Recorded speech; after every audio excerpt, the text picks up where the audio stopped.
Hey guys, you are watching your anime world. How are you all? Please support to subscribe this channel for watching new interesting stories. So in this video, we will see what if Deku was Ranma. Here is short summary. Izuku Midoriya returns to Japan after many years of training to both become a hero, as well as take on the duties expected of him as the son-in-law of Soun Tendo. And all the chaos that comes with being the heir of the school of anything goes martial arts.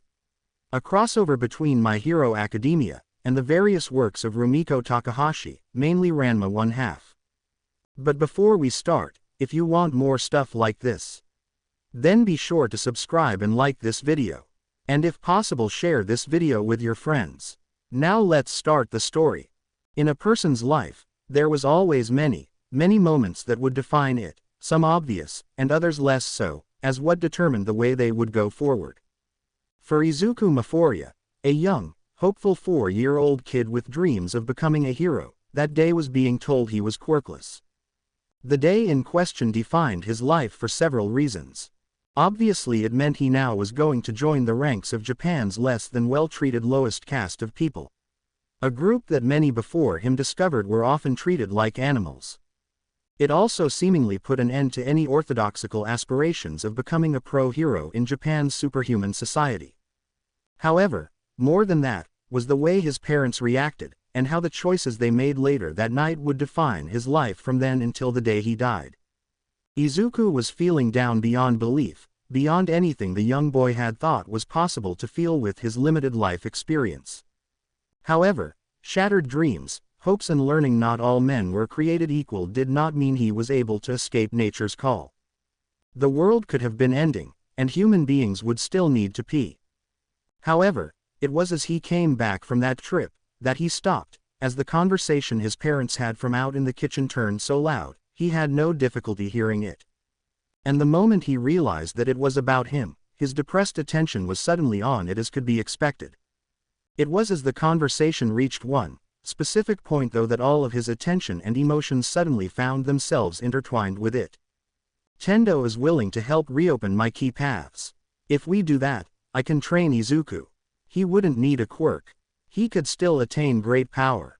Yes, it would not be easy, it would take time, and a lot of effort on his part and ours, but it is a legitimate option. My parents hates key users Hisashi. The entire reason you sealed yours was because of that. If we set Izuku up as your successor, they'd revoke all the money we'd need to live. We'd have to abandon modern conveniences, yes, but the life of the wandering martial artist is not that bad.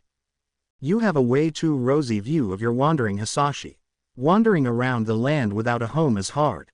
And being quirkless is not. I know how they treat quirkless in this country Inko. You do not do Izuku any kindness by setting him up for that fate. However, this training journey would not be like mine, with an uncertain financial future at the end. Provided we agree to his terms, Tendo is willing to take us in at the end. He'll adopt Izuku as his financial heir, and he's far richer than your parents ever were.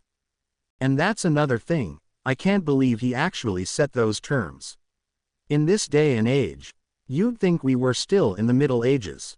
Is he so worried his daughters won't be able to find husbands when they come of age? I wouldn't know about that. I got a good look at all of them, but they seem like kids who'll grow up all right enough. Cute girls, no obvious genetic defects. Oldest girl, Kasumi, seems way older than her age would suggest, but that's about it. Regardless, it's either this or nothing. I'm no wizard Inko. I'm not able to grant Izuku a quirk. I can, however, train him to become a man amongst men. A man whose kicks can shake the earth, and punches which can crack the heavens. There was a pause in the air before his father continued. However, there will indeed require sacrifices, from both him and us. 11 years later, the skies over the city landscape of Narima were letting down an absolutely comically large amount of rain. Admittingly, it was not the worst it had been that fall, as at several points, it had poured so much that just sticking a clothed arm outside the window was enough to replicate the effects of having jumped into a pool, but it was still raining so badly that very few people were outside to watch the streets. The lone exceptions to this rule beyond a homeless man here and there that was forced to weather the downpour as best as they could, was a trio of green-haired folk wearing martial art attire of different kinds. Well, two of them were green-haired at the moment. The one leading them at the front was a giant black and white panda, wearing a basic karate gi, and carrying a backpack.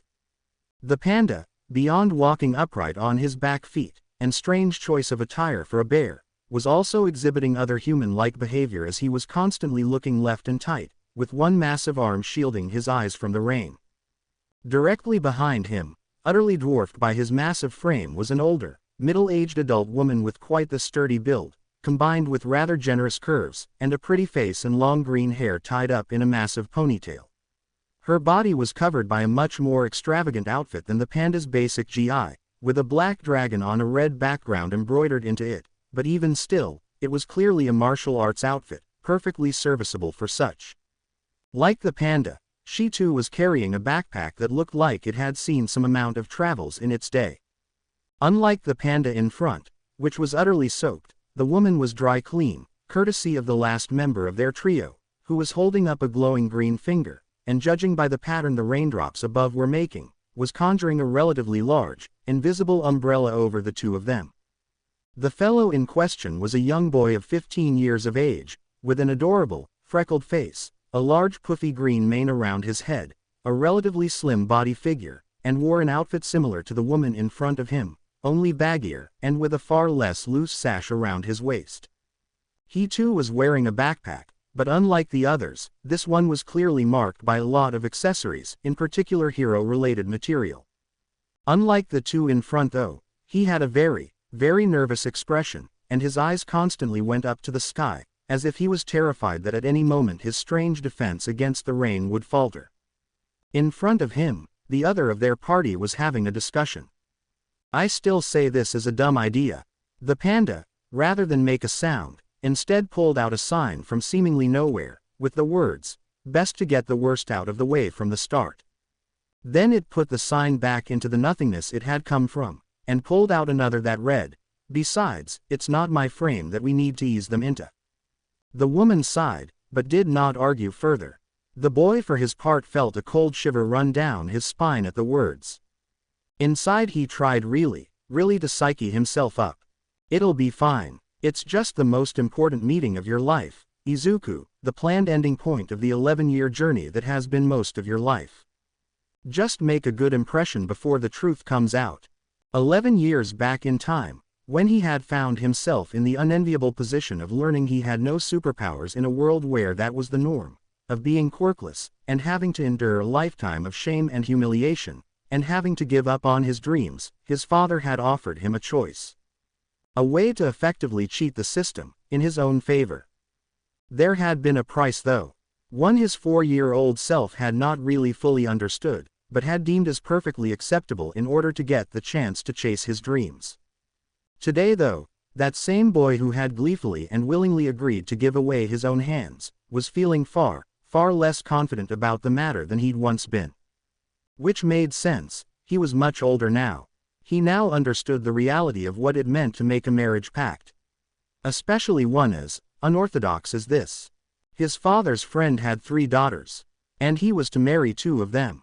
That had been a nerve-wracking prospect even in the old days, before China.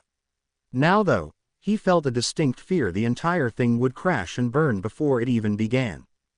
At the entrance of a dojo surrounded by thick, stone walls, a tall man with a large mustache, flowing black locks, wearing dark, gray robes, with eyes that bespoke of having just woken up from sleep, was nonchalantly going through a rather massive stack of mail. The man, without much care or enthusiasm on his face, began sorting them into one of 3 boxes, labeled, "Fan things, bills, junk." Nothing unusual about that, other than the sudden speed, where he sorted about 30 every 2 seconds, so fast that most would have had difficulty even seeing the details. He was about 83 seconds into this routine, when suddenly he stopped. He blinked repeatedly, as he looked down on one, very basic postcard, and his eyes, which had until then been very glassed over, suddenly came awake in a snap. He let every single one of the other letters drop, as he brought the postcard up to his eyes. The message written on it was pretty basic. "Bringing Izuku over today, Hisashi Midoriya," with a stamp of the date. The man reading it though, reacted as if it was a long, flowery and heartwarming love letter that touched the heartstrings of any who read it. Oh joy! Finally! Oh how I have finally waited for this day! The sudden enthusiasm of his voice was one thing, but the way he suddenly began crying massive tears of pure joy was something else. Finally, after all these years, Izuku is finally coming here. The man suddenly snapped around, and without even questioning why his old friend had apparently sent a letter from elsewhere in the city before coming over, began power walking through his rather large house. He first poked his head into the kitchen. Kasumi, an older girl at the very end of her teenage years, currently busy making dinner, turned her head. Yes, Daddy. Nobiki. A 16-year-old girl turned her head from where she'd been busy reading through a fashion magazine and enjoying an ice cream. Finally he popped his head into their dojo's main training hall. Akane. Here, however, there was no one to answer. A quick trip to her room yielded no better results. Where is that girl? The girl in question was to be found outside in the rain, wearing basic jogging shorts and a matching top as she ran at rather impressive speeds through the rain, seemingly completely uncaring that she was now soaked through. As she ran, she did a simple, but expertly timed training combo of 4 straight, 2 hooks, and an uppercuts, in the air. Not that boxing was her primary source of martial arts moves, but it was great for building a rhythm during training. Combining martial arts to produce the best possible result was their school's main bread and butter after all. After her usual jog, the girl finally reached her home, and passed the sign by the entrance where the words, Tendo School of Anything Goes Martial Arts, were written. A long time ago it had said, indiscriminate grappling, instead, but that had been long before she was born.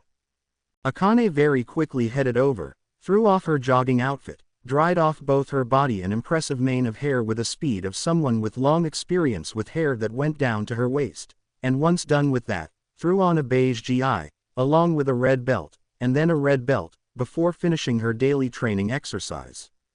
Oria. With a resounding crash, the girl broke through a meter-thick collection of cinderblocks, steel, wooden plates and other hard materials, stacked on top of each other, with a single punch. With a sigh of relief, and uncaring of the mess she'd just created for her big sister to clean up later, the girl began to finally relax after 2 hours of physical effort. Ah, that was nice. Her good mood, however, was short-lived, as over by the entrance of the weight training room, another, feminine voice responded. There you go again, Akane. No wonder all the boys think you're so weird. Her sister Nobiki's voice made Akane roll her eyes before turning around. She'd heard this lecture before. And why should I care exactly? Not everyone in the world is as obsessed with boys as you are, Nobiki. It had been meant as a dismissive comment, but it only made her sister suddenly sport a smug, sly grin. No, well, I suppose this new bit of news won't interest you then. That had better not be followed up with something about Kuno. I still haven't forgiven you for the last time. The second born of Soun Tendo gave a dismissive wave. That loser. Nah. This is way more interesting. See, Izuku's coming today. Akane, who had been looking back momentarily on the various weights in the room, wondering if maybe she should do some weight training today to round it out, reacted like Nobiki had just brained her in the back of the skull with a thrown rock. Izuku. The name brought a lot of feelings with it. Mostly negative. The fact she was apparently gonna have to meet him today only amplified those much more so. He's here. Oh no. He's not here yet. But he is coming today. To move in here with us, if Daddy is to be believed. Quote. Seriously. Yep, I'm sure the Midoriyas wanna get a good look at both us in the house before the wedding. The wedding. Her big sister spoke about it so casually, like it was just a fact set in stone. That made her feel a massive pang of annoyed anger in Nobiki's direction. You must be happy, getting a new boy toy to schmooze off of and all. Don't be silly, Akane. A boy toy by definition is all about how much you can squeeze out of him before it's over, with the least amount of effort. It's a short-term investment for a little fun. A hubby is a long-term investment requiring a lot more effort over time, but in turn also has a lot more rewards. The irony that the only gal in this house with an interest in boys or even just a relationship in general being about as romantic as a feral cat was not something that was lost on Akane. She groaned. Let's just go talk to Dad. Might as well get his whole spiel over with before the Midoriyas come. Gods knew if she had to listen to it, having him embarrass her by telling it before complete strangers was about the only way she could think he could make it even worse. Complete strangers. As she walked behind Nabiki, with her clothing consisting of hot pants, a tight t-shirt without beneath, and her hands casually behind her bob-cut brown-haired head, Akane couldn't help but hearing those words in her head again and again. Getting married without any say in the matter was something that galled her, and had galled her for years, ever since she was old enough to understand what it actually meant. Even more so after her 14th birthday came and went. But it wasn't just the fact her hand was betrothed to some guy. It was also the fact it was betrothed to a guy she had never met. Well, at least that would change after today. Gods help her. Akane recalled her English teacher once saying that the sentence, as you know, was an automatic failure in how to write exposition, and the moment you wrote it, it was time to scrap the entire scene and rework it from scratch. Her dad had never gotten that memo, it would seem. As you three girls well know by now, 11 years ago, my good friend Hisashi and I arranged marriages between you and his son, Izuku. He and his family set off on a long trip across the world to master as many key techniques and arts, whether old and new, as they could possibly find. Then as he turns 16, he will return here to finalize the marriage, and enroll into a hero school in order to become a grand hero. Saying the three of them knew that little bit of family lore was quite the understatement. The three girls' reactions to their father's passionate and overly dramatic explanation, complete with small puppets, also spoke of teenagers who were tired of being told something they already knew. The oldest, Kasumi, was sitting completely properly and sipping a cup of tea with both hands, but there was no hiding the complete lack of emotions in her eyes. Nabiki was nonchalantly sipping her soda while slouching, and Akane rolled her eyes, chin in her palm as she rested her elbow on the table. Nabiki's next question also spoke about how little she actually wanted to rehear this story. Sue, do you actually have a picture of him at least? I was kinda hoping the Midoriyas had actually sent something since they finally decided to come here. I must agree with Nabiki. Their oldest sister surprisingly conceded. I know he's only 15, but I do hope he's more mature than his age would imply. Young men are so boring. I have no idea, their father declared, suddenly deadpan. There were no additional pictures with the message. Want to keep it a surprise, huh? Well, that's either good or really bad. Oh, I'm certain the boy is strong. All I have heard from Hisashi over the years tells me he should be more than up for the task of taking care of you and inheriting the dojo. As opposed to us doing that, I could do it without some groom tailored for it. Akane hadn't been meaning to just let it blurt out, but it did, as angry comments so often did with her. Her father coughed nervously. I'm sorry, Akane, but you know as well as I that our possible pool of partners are limited nowadays. Quirkless people are only getting rarer and rarer, and with that, actual key users are. Nabiki nodded nonchalantly. He's right, you know, Akane. Have you met even a single guy in Furinkan you'd be willing to date? Who knows, obviously out, but from what my friends still there tell me, you hate pretty much all the boys in class. Or the ones in other classes. Akane felt like a vein of blood on her forehead was about to pop. It was Kasumi who delivered the death blow though. Not to mention that your key control is absolutely terrible, Akane. There is no way you could carry on the dojo without fixing that. Had anyone else said that, there would have been swift and painful repercussions, but it was Kasumi, so Akane instead glowered over at the wall beside the table, away from the rest of her family, staring at the wood like she wanted to avenge some grand, personal slight it had inflicted upon her. Right, well, with that settled, my last news from the Midoriya family before this was that they intended to make the swim from China back to Japan, so clearly that worked out for them. The implication that the Midoriyas had apparently swam the entire distance from China to Japan did not seem to perturb any of them. China, huh, think they'll have any souvenirs? That survived a rough, water-filled trip back home here. That seems rather doubtful. Akane just kept looking at the wall. What's so great about China anyway? Any further speculation on the matter though, was tabled, as they heard the clear sounds of someone walking in the front door. Someone large and heavy by the sounds of it. Oh, we have visitors. Damn, that was fast. Kasumi rose, but it was Soun Tendo who got up first before anyone else, and was already out the door before Nobiki eagerly followed him, with an interested expression. Out from the entranceway she heard her dad's voice. Hisashi, my friend, we've been waiting. Akane sighed as Kasumi too left the room, leaving her all alone, and suddenly feeling completely abandoned. A large part of her actually wanted to just ignore everything going on, and instead head on back to the wait hall, but she did rise, and headed out to the entrance, where, rather than the sight of a boy and his parents, she was instead greeted by the sight of a giant panda blocking the entrance way. Even in their world filled with quirk users, and other supernatural nonsense that was a bit out there. Is this your friend, father? I was under the impression Mr. Midoriya didn't have a quirk. Soun, seeming as mystified by the panda as everyone else, violently shook his head. The panda, however, pulled out a sign from seemingly nowhere that read, "It is I, Soun." Then he pulled out a second one, that read, "I have merely been cursed into the form of this giant panda." An awkward silence followed. Well, that is Hisashi's handwriting. Then another voice, completely unknown to any of the Tendo daughters, suddenly sounded, somewhere behind the giant panda. I told him this was a stupid way to introduce it. Their dad, however, did recognize it. That voice. I have not heard it in many years, but I am certain it is Izuku Midoriya. Have this curse trapped you inside of your transformed husband? Akane immediately gave her dad a dope slap to the back of the head, to discourage that ridiculous idea, and it was quickly followed up by the panda stepping sideways so it had its back to the wall, revealing the sight of two other figures, quite lesser in size than the panda. A boy about her own age, and a grown woman.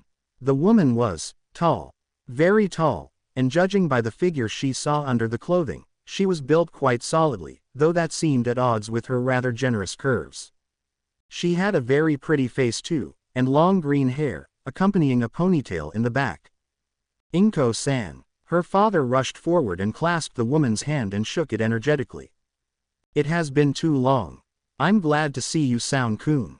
The years have been kind on you. I can say the same for you. 11 years of world traveling did you quite a lot of good. His eyes quickly left Inko though, to focus on the boy just behind and besides her.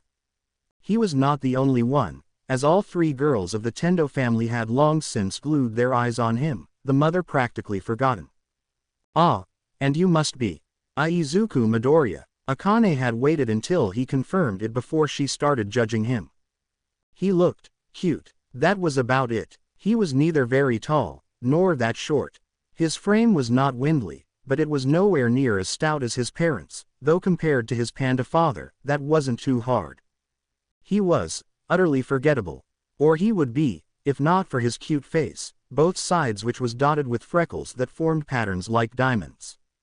He also had a huge, puffy mane of green hair that surrounded his face, but that kinda just added to his boyish looks. That said, any and all attempts at looking like an adorable guy who swept ladies off their feet with a roguish charm was undone by the extremely nervous look as he in turn looked over the girls of House Tendo. Well, that, and his rather baggy clothes. That peak of nervousness though was quickly overshadowed by shock, as his prospective father-in-law embraced him in a bear hug. At last, you have come. He then whirled him around so the much taller man was now behind him and with his strong hands on his shoulders, sorta pushing him forward. Behold, my daughters, Kasumi, Nobiki and Akane. My pride and joy. Hi. His very weak hello was met with narrow-eyed silence by Akane, and a cheerful wave and smile from Kasumi. Nobiki though, cocked her head, and then stepped forward. Akane missed the details of what she did exactly, but she did not miss how Izuku's shirt was suddenly unbuttoned and how Nobiki had pulled one part to the side, revealing Izuku's stomach and chest, both of which were deceptively muscled compared to how he looked clothed. For a brief moment there was utter silence, as Nobiki put her free hand under her chin as she looked Izuku's abs over in detail, looking for all the world like a detective pondering an important clue. It was Kasumi's Oh my. That finally broke the spell. What the hell are you doing, sis? Nabiki didn't seem particularly bothered by Akane's sudden yelling, instead turning her head over her shoulder to give one her usual grins. I'm just checking out my new hubby's abs. Obviously. Izuku for his part looked like he had turned into a stone statue, whose face was painted red, so frozen was he by Nabiki's actions, right up until she turned her head around again and gave him a wink. We're gonna have a lot of fun with those. Soun was the first of the adults to break out of the trance. Now dear, there will be plenty of time for that later, preferably after the wedding. For now, why don't you show Izuku the dining room? We have a lot to discuss. Sure, Daddy. Kasumi, ever the dutiful daughter, followed, as Nabiki dragged the boy by the hand, as she whistled a cheerful tune. Akane did not particularly want to go, but she had a pretty good idea of what sort of things Nabiki might do if she left her and the boy, Izuku, unattended. Leaving the three adults to stand awkwardly behind in the hallway. There hung an uncomfortable silence in the air for a while, until Inko suddenly spoke. I see your wife still lives on, beyond her death. The panda nodded, and a sign with the words, a bit of her in all three it seems, appeared. Soun stiffened. That is, not untrue, but please do not bring that up amongst my daughters, they have a very, saintly, untainted image of my dear, beloved wife. Both nodded. Then suddenly Soun seemed to remember something. Oh right, what is the deal with this panda curse of yours, Hisashi? Izuku Midoriya was not sure what he had expected when meeting his fiancées. Girls who immediately rejected him. Some shy girl, older girls who found him way too young for their tastes. Whatever it was, an older, attractive girl with a cute face and very generous assets, pawing over him, and asking him questions about his journey was not it. The two other girls, Akane and Kasumi, sorta took a backseat in the following conversation, or as much an attempt at conversation, as the shy Izuku was able to muster, but both had the exact opposite reaction. Kasumi seemed to be a bit annoyed but took it in stride, while Akane, well, he did not know any of them yet really, but he was able to tell immediately that she was really not happy with what was going on in front of her. Thankfully, for the moment she seemed to be directing her feelings at Nabiki, but he felt nothing but disdain coming his way either, if not quite as brutal. Finally though, as Nabiki asked him about his journey through the Eurasian plains, Akane had finally had enough. Can you please stop doing that? Doing what, Akane? Pawing over him like he's some new pet. Nabiki got an annoyed look on her face. Akane, don't be rude, this is our new husband. It's perfectly logical to treat him like this. Our husband. The words felt so weird for Izuku. Like, he had known this was going to be the case, but to hear this very attractive girl just flat out call him that was something else. I can't recall when I said wedding vows, we're not married.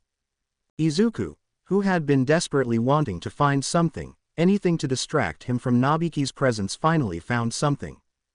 Gee, that's all right, Akane. If you don't want to, then you don't have to. The engagement is only for two of you girls after all. It was only after he said it that he realized the unintended implication was that he was basically saying Kasumi had to marry him in her younger sister's place, whether she wanted to or not. And as all three of them looked at him like he was crazy, he immediately assumed that this was the interpretation all three of them had taken from his words. Idiot, he had to think before he spoke. These weren't just some random people he met on the road he'd never see again. They were girls he would spend the rest of his life with. Well, two of them. It was Kasumi who first broke out of it though. Two. Oh, that means you haven't heard about it. About what? There, however, he was interrupted by the door to the dining room being ripped open and three adults stepping into the room, Soun Tendo with what Izuku was starting to realize was rather usual for him. Over-the-top melodramatic tears. His parents looked far more relieved, though all three girls recoiled in shock at the sight of his father, though thankfully it finally broke Nabiki's pawing of him off for the moment in his natural, uncursed form. The head of the Midoriya family looked about the usual, which to say was that he looked like a living scarecrow, barely clinging to life. His gaunt, and sickly, lean appearance could not have been a sharper contrast to his wife's Amazonian build, though she was actually much older than him. The only thing that still bespoke of his relative youth was his hair, still as bright and emerald green as it had always been, in the exact same natural form as Izuku's, though he kept it much longer, way down his back, which didn't exactly make him look any healthier. Quite on the contrary, it was Soun Tendo that took the spotlight. Oh me, oh my, what a tale of woe, of sorrow and despair. He dried his massive tears on the sleeve of his GI.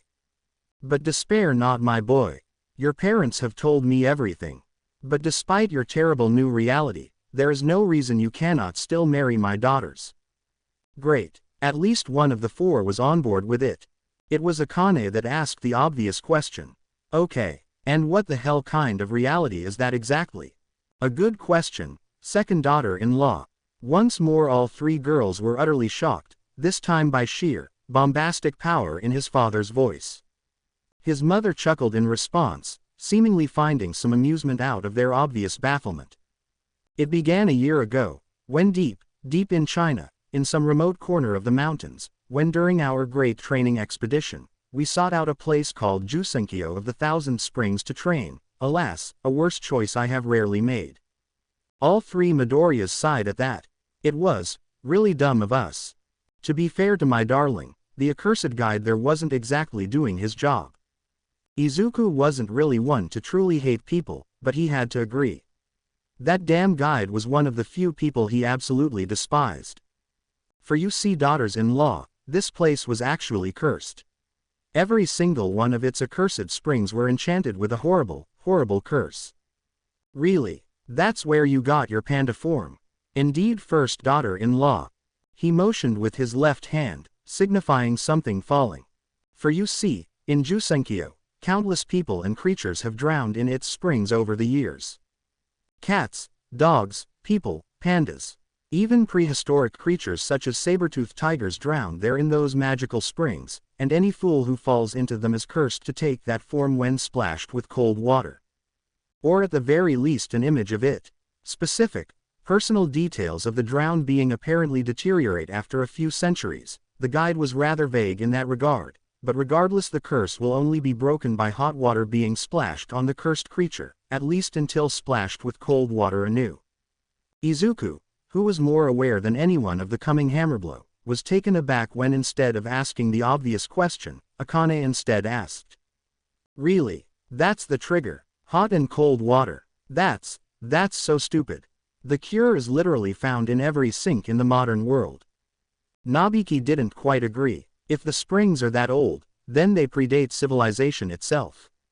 Hot water wouldn't have been common at all in those days.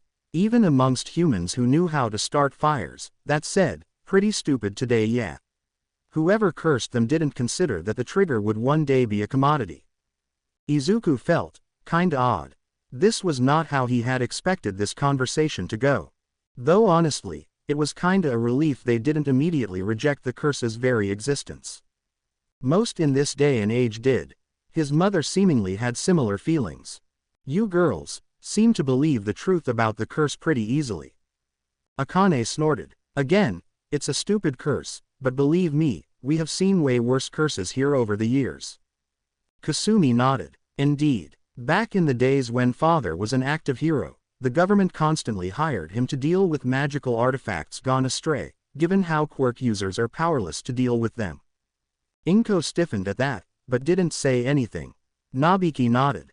Then turned to Izuku. So Izuku, what's your curse? Izuku immediately stiffened, but before he could even say anything, Sound made another dramatic outburst. Oh, it's absolutely horrible, despair-inducing. For you see, quicker than Izuku could blink, he had scooped up a glass of water and thrown its contents in Izuku's face.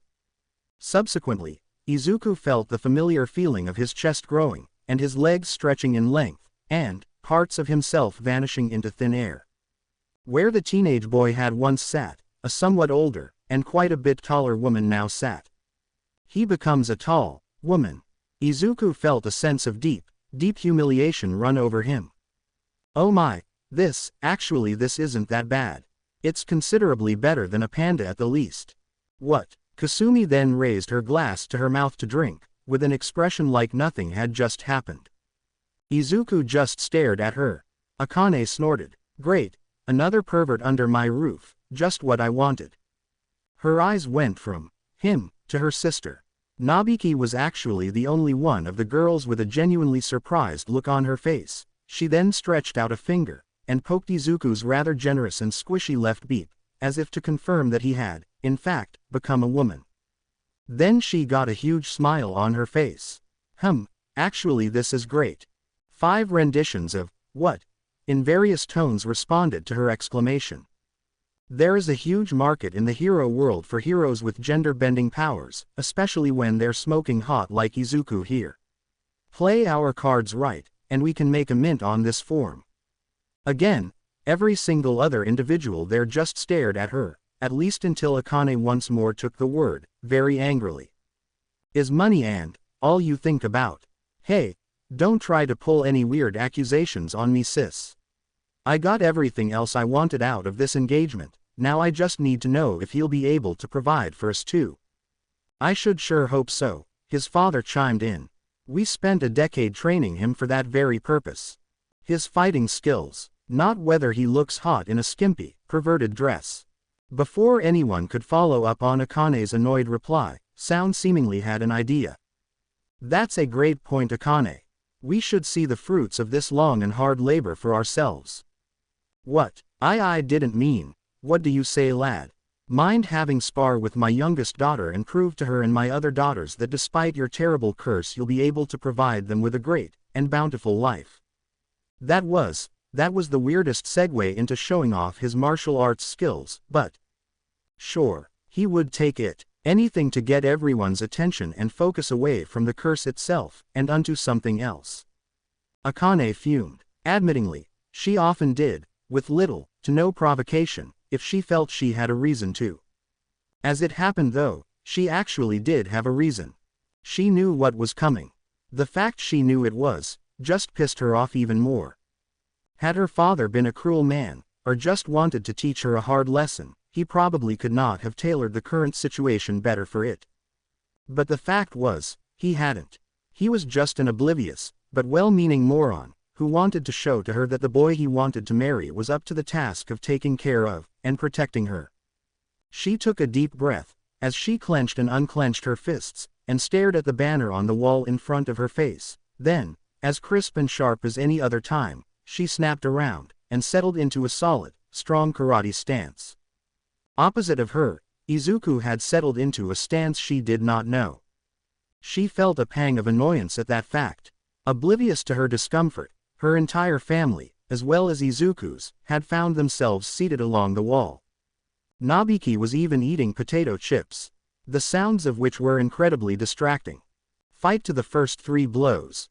And no need to go all out, it will be the number of unblocked blows, not the damage that counts. Her father announced cheerfully. Both of them nodded, then bowed. And go. Akane launched herself forward, and launched a roundhouse kick aimed squarely at Izuku's head.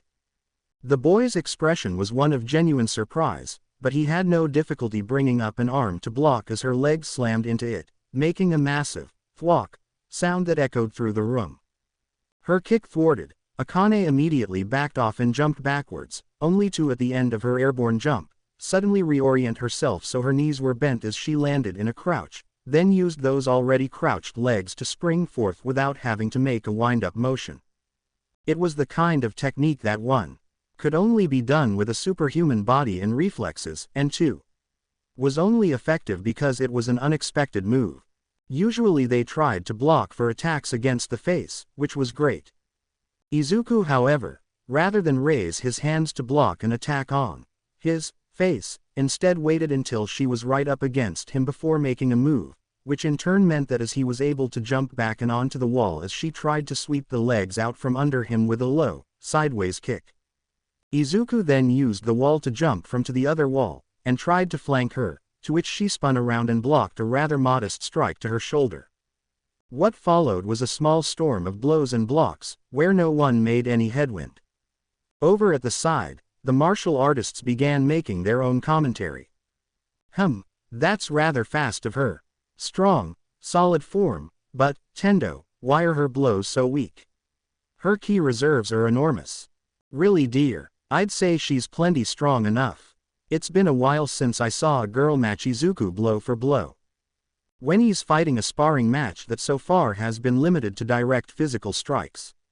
And yet, she felt a vein throb hard somewhere on her head. Oh, it's not that complicated, Mrs. Midoriya, Nobiki said cheerfully. She just has shit ki control is all. That did it. With a roar of frustration, she hit Izuku's guard with an open palm strike that completely lifted him off the ground, and sent him flying back first into the wooden wall with a force that shook the room. With a pang of sudden worry that she had actually hurt him, she made the mistake of not following up on that. Izuku though, as his feet hit the ground again, immediately got back into another stance, as if his blow hadn't hurt him at all. Damn it, Izuku had been seriously worried when the fight started. His speciality was ki attacks and manipulation, and though he still had a long way to go before he was able to immediately tell somebody's ki without having to concentrate, he was still far superior in how to sense other people's ki than the vast majority of martial artists who actually used it. As such, as his instincts kicked in at the prospect of a coming battle, he was able to tell that Akane's ki reserves were absolutely massive. In fact, that went for the entire Tendo household. Soun above all. However, he was neither too focused on his prospective father-in-law or his two older children. He was far more worried about the amount that his youngest child had inherited. Not as much as the oldest, but more than the second child, and quite a bit more than his own, by a fair margin. As such, he had expected her blows to be absolutely wrecking. Like Ryoga's, only much stronger. That was not the case at all. She was strong, but nowhere near as strong as she should be. She was about his own level in both strength and speed. As Nobiki had stated so cheerfully, the girl was terrible at controlling her ki, not that Izuku had needed her confirmation. He had figured that out on his own, trading blows with her. She hit hard, and as that last blow proved, when fueled by a particularly strong emotion, her body could absolutely brute force that ki into much stronger blows, but with every movement she wasted a lot of energy that most would not have. However, that didn't really matter given Izuku's new strategy. After all, there was a very good risk Akane might win if he fought this out hand to hand. The best way to win was to put yourself into a no-lose scenario. It had been one of his father's first lessons to him. He shifted stance, raising his hand over his head, as if he was about to karate chop Akane from the other side of the room. Soun suddenly let out a worried voice. Wait, isn't that? Don't worry, Soun. My boy has perfect control. Also, he wasn't actually able to use this move to any level where it would be truly lethal. Not yet anyway. He had enough ki for it, and control, but like most ki techniques, you needed to master the use of a specific emotion to make full use of their potential. In this case, murderous anger or rage. He rather doubted either would become regular parts of his personality. Izuku's arm tensed before he let forth the blow, then he brought the hand down. Akane, to her credit, avoided the first strike of sharp air, but underestimated how quickly Izuku could fire it off again, and so as she dodged the first, by sidestepping, the second cut of air hit her right in the thigh, not hard enough to cause any actual damage, but more than enough to make Akane both wince and let out an ow. That's the Yama-sen-ken. I cannot believe he's actually learned its ultimate technique. And at such a young age and with such control. His father chuckled. That he is indeed. He still needs to work a lot on his power, but he is an absolute champ at control over his ki. Ironic then, that it's the Yama-sen-ken he learned from me. The Umi-sen-ken would have served him better. Nobiki chuckled, which for some reason made Akane's face turn into the very image of anger. Oh, if only Akane had mastered the Umi-sen-ken, she would have been able to steal the very vacuum out from his blades. Yeah, Akane. Too bad you don't have the Umi-sen-ken. Shut up. Then for a brief moment her speed exploded as she launched herself forward. Izuku reacted quickly and moved to the side, but not quickly enough, and suddenly got a sharp pain across his cheek where a cut that was not deep, but enough to draw blood had appeared. That wasn't the only thing he did though. Akane suddenly let out another cry of, ow, and winced at the sudden pain in her shoulder, where he'd actually hit her with a punch. Sorry about that, just pure reflexes when you came that fast at me. At the very least he'd managed to avoid hitting her straight in the face with a counter. "Will you please shut up and fight?" She threw herself into another series of flurries and attacks. "Are you always this angry?" She'd completely lost any sense of rhythm, as Izuku was able to tell, and prove, by the fact he was able to talk while comfortably blocking her blows. "When I'm angry is my business." That was true, but Izuku, rather than feeling annoyed by her response, instead felt a distinct sense of pity for her. "Well, obviously, but you don't seem very happy. And on what do you base that conclusion?" "Well, there's the way your cute, pretty face looks kinda miserable when you are." He'd meant that as reaching out a hand to someone who was clearly not happy with the situation at hand. Akane, however, immediately froze up completely, a distinct blush on both cheeks. He then made what in retrospect he would regard as a huge mistake. He raised a hand and gently poked her in the forehead. Akane, who had been completely out of it for the moment, lost her balance and footing, awkwardly falling back and landing on her butt. For a moment there was silence, as Akane blinked up at him. Then reality came back. "Wait, that was, and 3 blows. Izuku is the winner of the bout." "Oh come on, that was dirty." Nabiki disagreed, as she stepped forward to clap her sister on the shoulder. "Nope, you lost sis, square and fair. And to think, despite all that hating on boys, all it took was a cute guy calling you pretty, for you to get all weak in the knees." "Shut up." Her other sister practically glided over to her other shoulder. "I thought it was adorable, Akane." "Gah." The girl wrenched herself up from the floor, and stormed off, cheeks still burning. The Midoriyas seemed a bit confused about the whole display. Well, Izuku more than his parents. He distinctly felt he'd just done something wrong. "Is she gonna be alright?" "Oh Akane, don't worry about her, Izuku. She has always been an incredibly sore loser. She'll calm down soon enough." That was such a weird way for a father to just say something like that, without any care in the world. The man clapped him on the shoulder. "For now lad, why don't you go take a nice, warm bath, while Kasumi prepares a nice, warm meal? We still have so much to discuss before the night comes." And with that he left the room, followed by Kasumi and... Wait, when had Nabiki left the room? He'd completely missed it. Regardless of how, it was now suddenly only him, and his parents. Well, it's gone much better than I feared. What do you think, Izuku?" "Well, she had good skills, and huge key reserves, but unless she's able to fix that terrible control of hers, she's probably gonna plateau in terms of strength and power. Not that this level of power was anything to scoff at. Her blows would easily be able to punch through rock, stone and steel. Not to mention while she wasn't on the level of dodging, or tanking bullets, she was still stronger than about 99% of most quirk users. All in all, she had more than enough power to succeed as a hero." His parents sighed. "The girls, Izuku, he meant what did you think about them as your fiancés?" He went up like a bright, red light bulb. "Oh, they were, really nice." His father clapped him on the shoulder. "It's all right lad, you can be honest, the middle child, she was all over you." He suddenly went stiff as a board, but his mother clapped him on the other. "I was rather worried that this would all end in catastrophe, but we found at least one fiancé who actually seemed to like you a lot, sweetie. That's great. Now you only need to win over the other 2 as well." The other 2. Those words brought him out of the embarrassed shock he'd been in. "Right, but I was kinda thinking more about letting them decide it for themselves. I don't really want to be pressuring either of them into this." Both adults stared at his back in confusion. Then it hit them at the exact same time. "Oh right, we didn't get to tell you." Well, to be fair, there was a lot in between. The teenager turned to look at his parents. Tell me what?"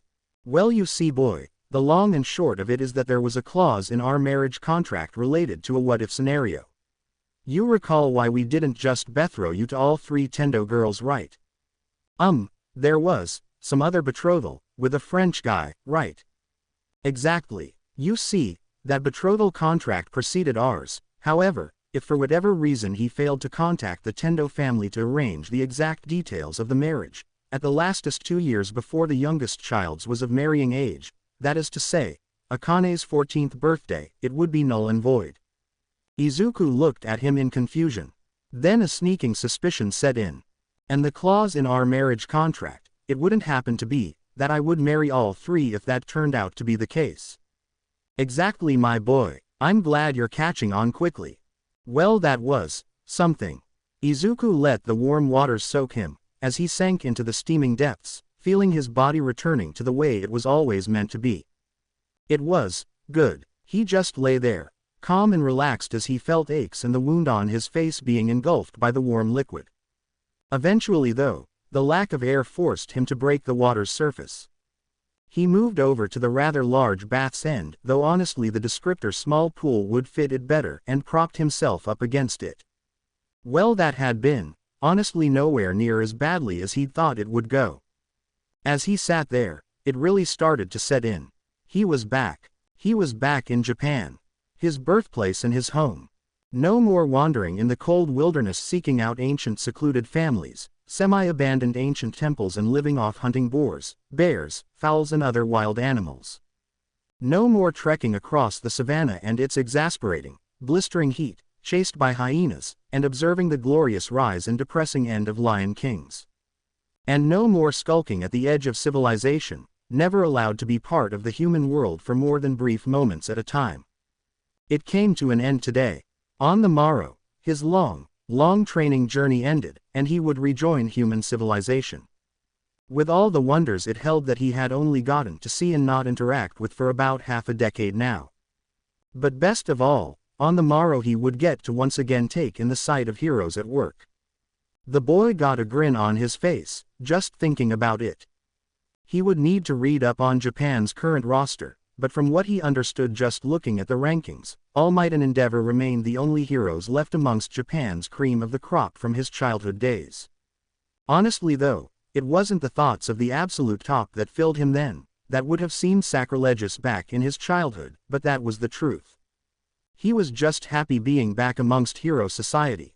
He remembered all those moments on his journeys looking at the faraway battles of heroes and villains that was to be found in any urban landscape in the world. The melancholic feeling of wanting to go closer to look at what was happening, and the brutal feelings of having to pull back. It had been different on the journey back through Japan. Without the worry about being arrested as illegal foreigners without passports, or permission to be there, neither of his parents had cared at all about them being seen as they trekked, so long as they steered the course back to Narima, Tokyo. It had allowed him to see plethora of hero battles and events on his way there, marveling at the sight he'd been deprived of for so long. Of course he'd not been able to focus on that fully, not with the meeting with the Tendo family looming over their collective heads, but with that matter seemingly settled, he was now finally, fully able to really think about it all.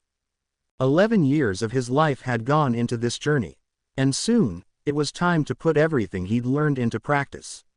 Soon, he would be able to join a hero school, and after 3 years, become an actual pro hero. That was what all of it had been for after all. He had a lot to figure out on that front. His costume, name, and what techniques of his would work best in hero work, and which he would not need to use. He could probably ask Mr. Tendo for pointers about that. He'd been a famous hero once after all.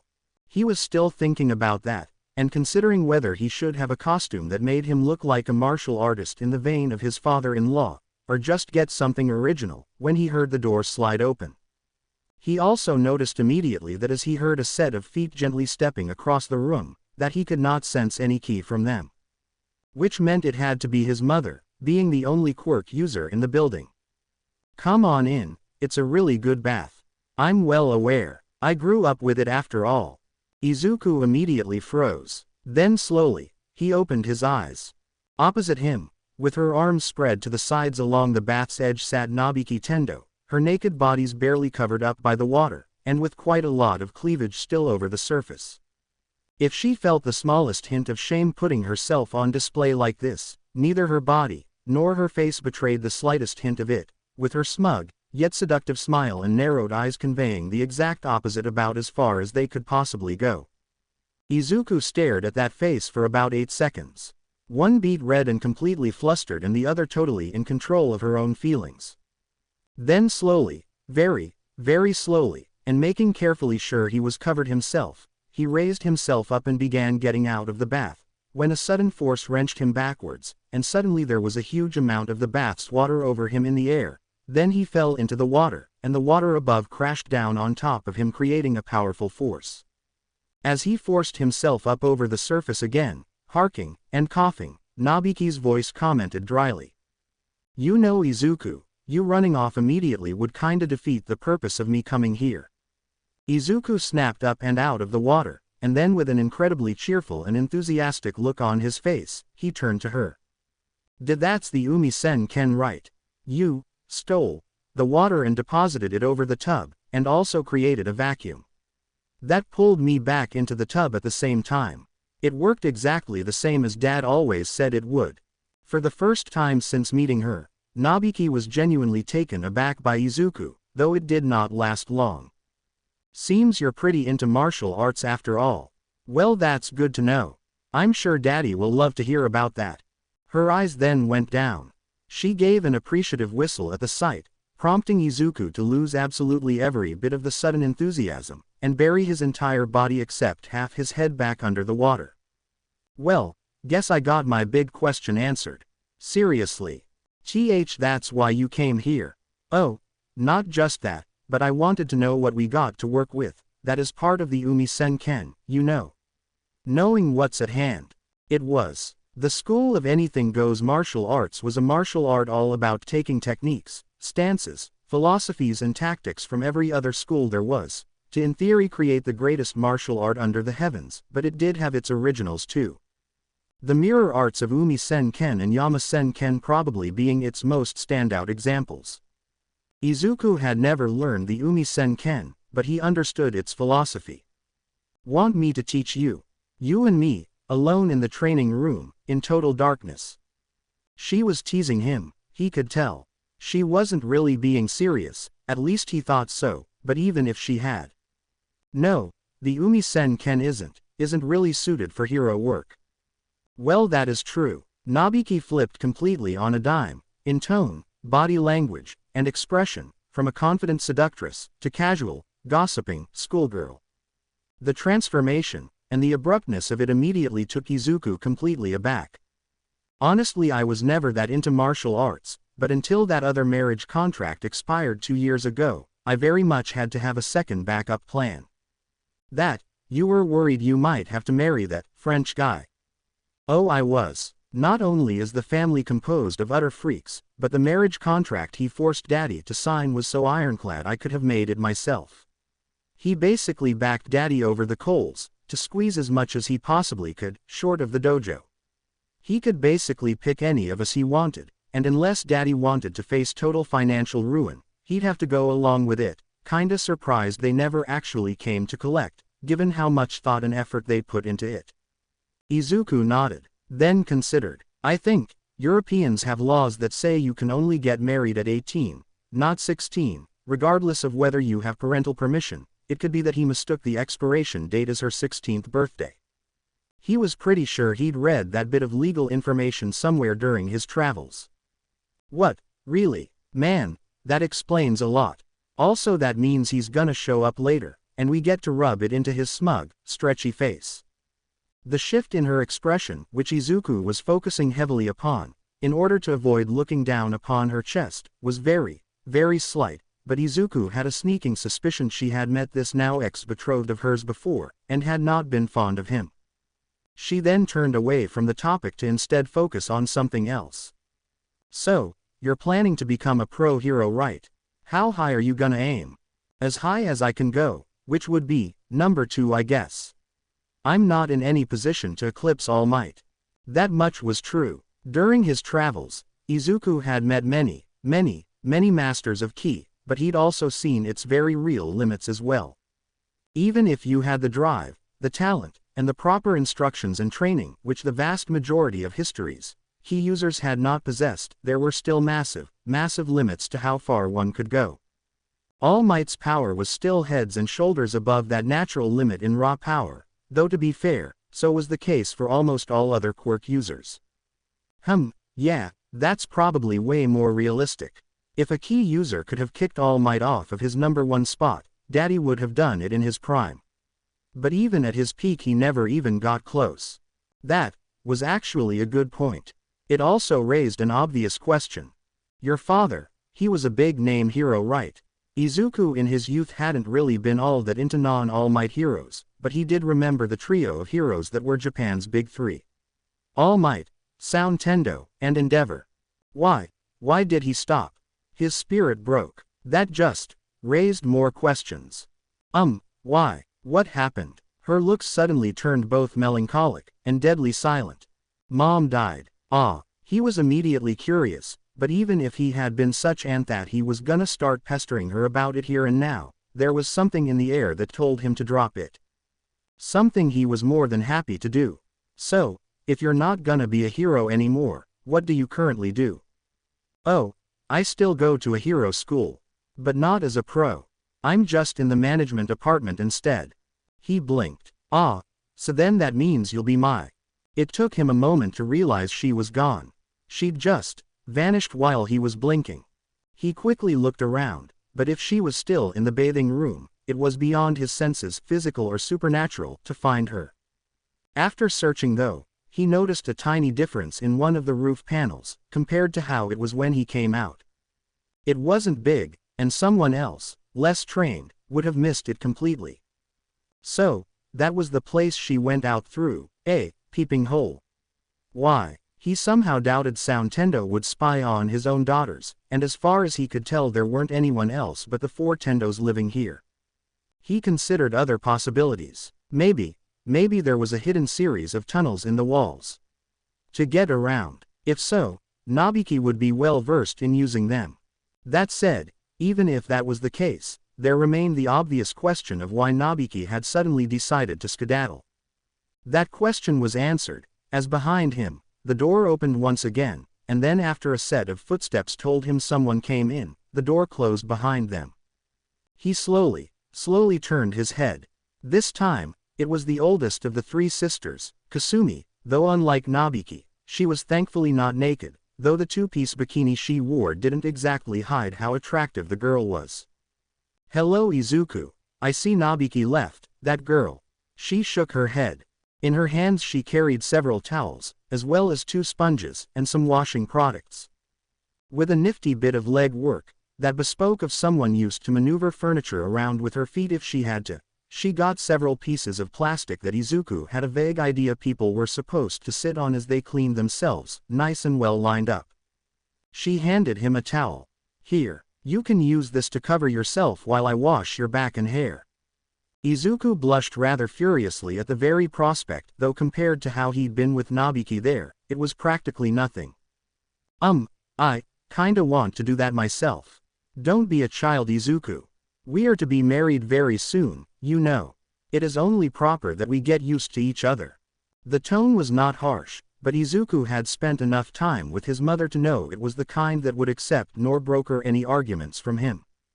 Kasumi did not look as he got up from the bath and made himself modest, and as he did indeed sit down on the plastic seat. She had absolutely none of her little sister's seductive or predatory energy, as she went to work. Still, the energy she exuded as she did indeed begin washing his back, it made him feel small in a way that Nobiki had not. The hands currently scrubbing his back were not the hands of a girl. They were a woman's hands. I also wanted to talk to you.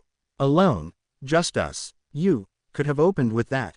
I could. Oh, that's nice. I was worried you were far more unreasonable than that. Most boys your age are. He didn't really have a counter to that. He had met plenty of boys his own current age over the years, but the only one he actually knew intimately was Ryoga, and whatever he was, a reasonable teenage boy was not one of them. So, what did you want to talk about? Oh, my sisters mostly. Also Daddy, you, and our future together. Oh, that was all. Easy, simple topics then. Nothing serious or heavy to spring on a first conversation. Oh, okay. The motion of a strong hand holding a sponge and moving it across his back was rather distracting. Well, I wanted to talk to you about Nabiki before, but that ship has sailed, it would seem. She paused, then completely nonchalantly she asked. She did not do anything truly improper with you, did she? Of the kind she should only do with you after the wedding. This time he did blush even harder than with Nabiki. And no. Oh, of course not. Really. Well, it's just a matter of time, I suppose. She is not a patient girl, Nabiki. Kinda got that impression, yeah. Yes, I hope this does not lower your opinion of her, but you should know that you would not be her first lover. She has had several before this. Oh, you're not angry about that, I hope. No, not really. That part was true enough at least. Izuku was the last person in the world to get on Nabiki's case for having a lover or boyfriend before him. In his mind, an image of long locks of auburn red danced in the wind. He waved it away. Well, mentally anyway. Well, so long as it's in the past, I guess. I really don't want to have to deal with that now. Oh, I don't think you'll have to worry about that, Izuku. She has many flaws as a person, but flat-out two-timing is not one I have seen yet, and far more importantly, you are also Nabiki's ticket to great wealth. She is most certainly not going to risk that, to engage in infidelity. He actually considered that, though as usual, his mind was working slower than he'd have liked, given the hand on his back. Akane said Nabiki only cares about, well, that and money. Oh, certainly, she is incredibly fond of both. But she hates only having one. That wasn't really what he'd been thinking about. Kasumi-chan, please Izuku, we are going to be married.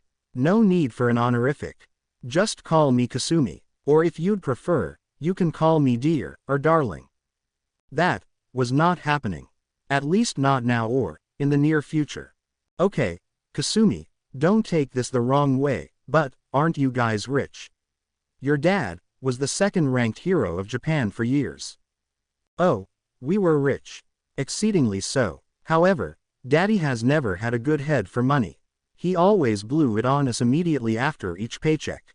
As such, when he suddenly retired, we did not have much to fall back on beyond our property. We get by on Daddy's retirement pension though. Several cogs suddenly came into place, as it all suddenly made sense to him. So that's why she wants money. She grew up in a lavish, rich home, then lost it, and now she wants it back. Oh, no, she was infatuated with riches long before that. Even as a little girl she dreamed of having her own treasure vault under the house filled with gold, jewels and valuable artifacts she could sit on a silk pillow and be surrounded by as she watched TV. Us losing our wealth did make her worse though, that is true. See, he nodded to himself. Well, I will give her that at least. Kasumi's hand stopped moving. Oh, I didn't really understand what I was getting myself into all those years ago, the polygamous marriage I mean, but I am going to provide for all three of you, so you can live happy, comfortable lives. You sound rather determined about that. Well, yeah, if I married 3 girls at once, and I couldn't actually provide for them. Forget being a hero. I'd be a failure as a man, a husband, and just a complete failure as a human being in general. Oh my, it seems I might have been wrong. He stiffened. There was something in her tone.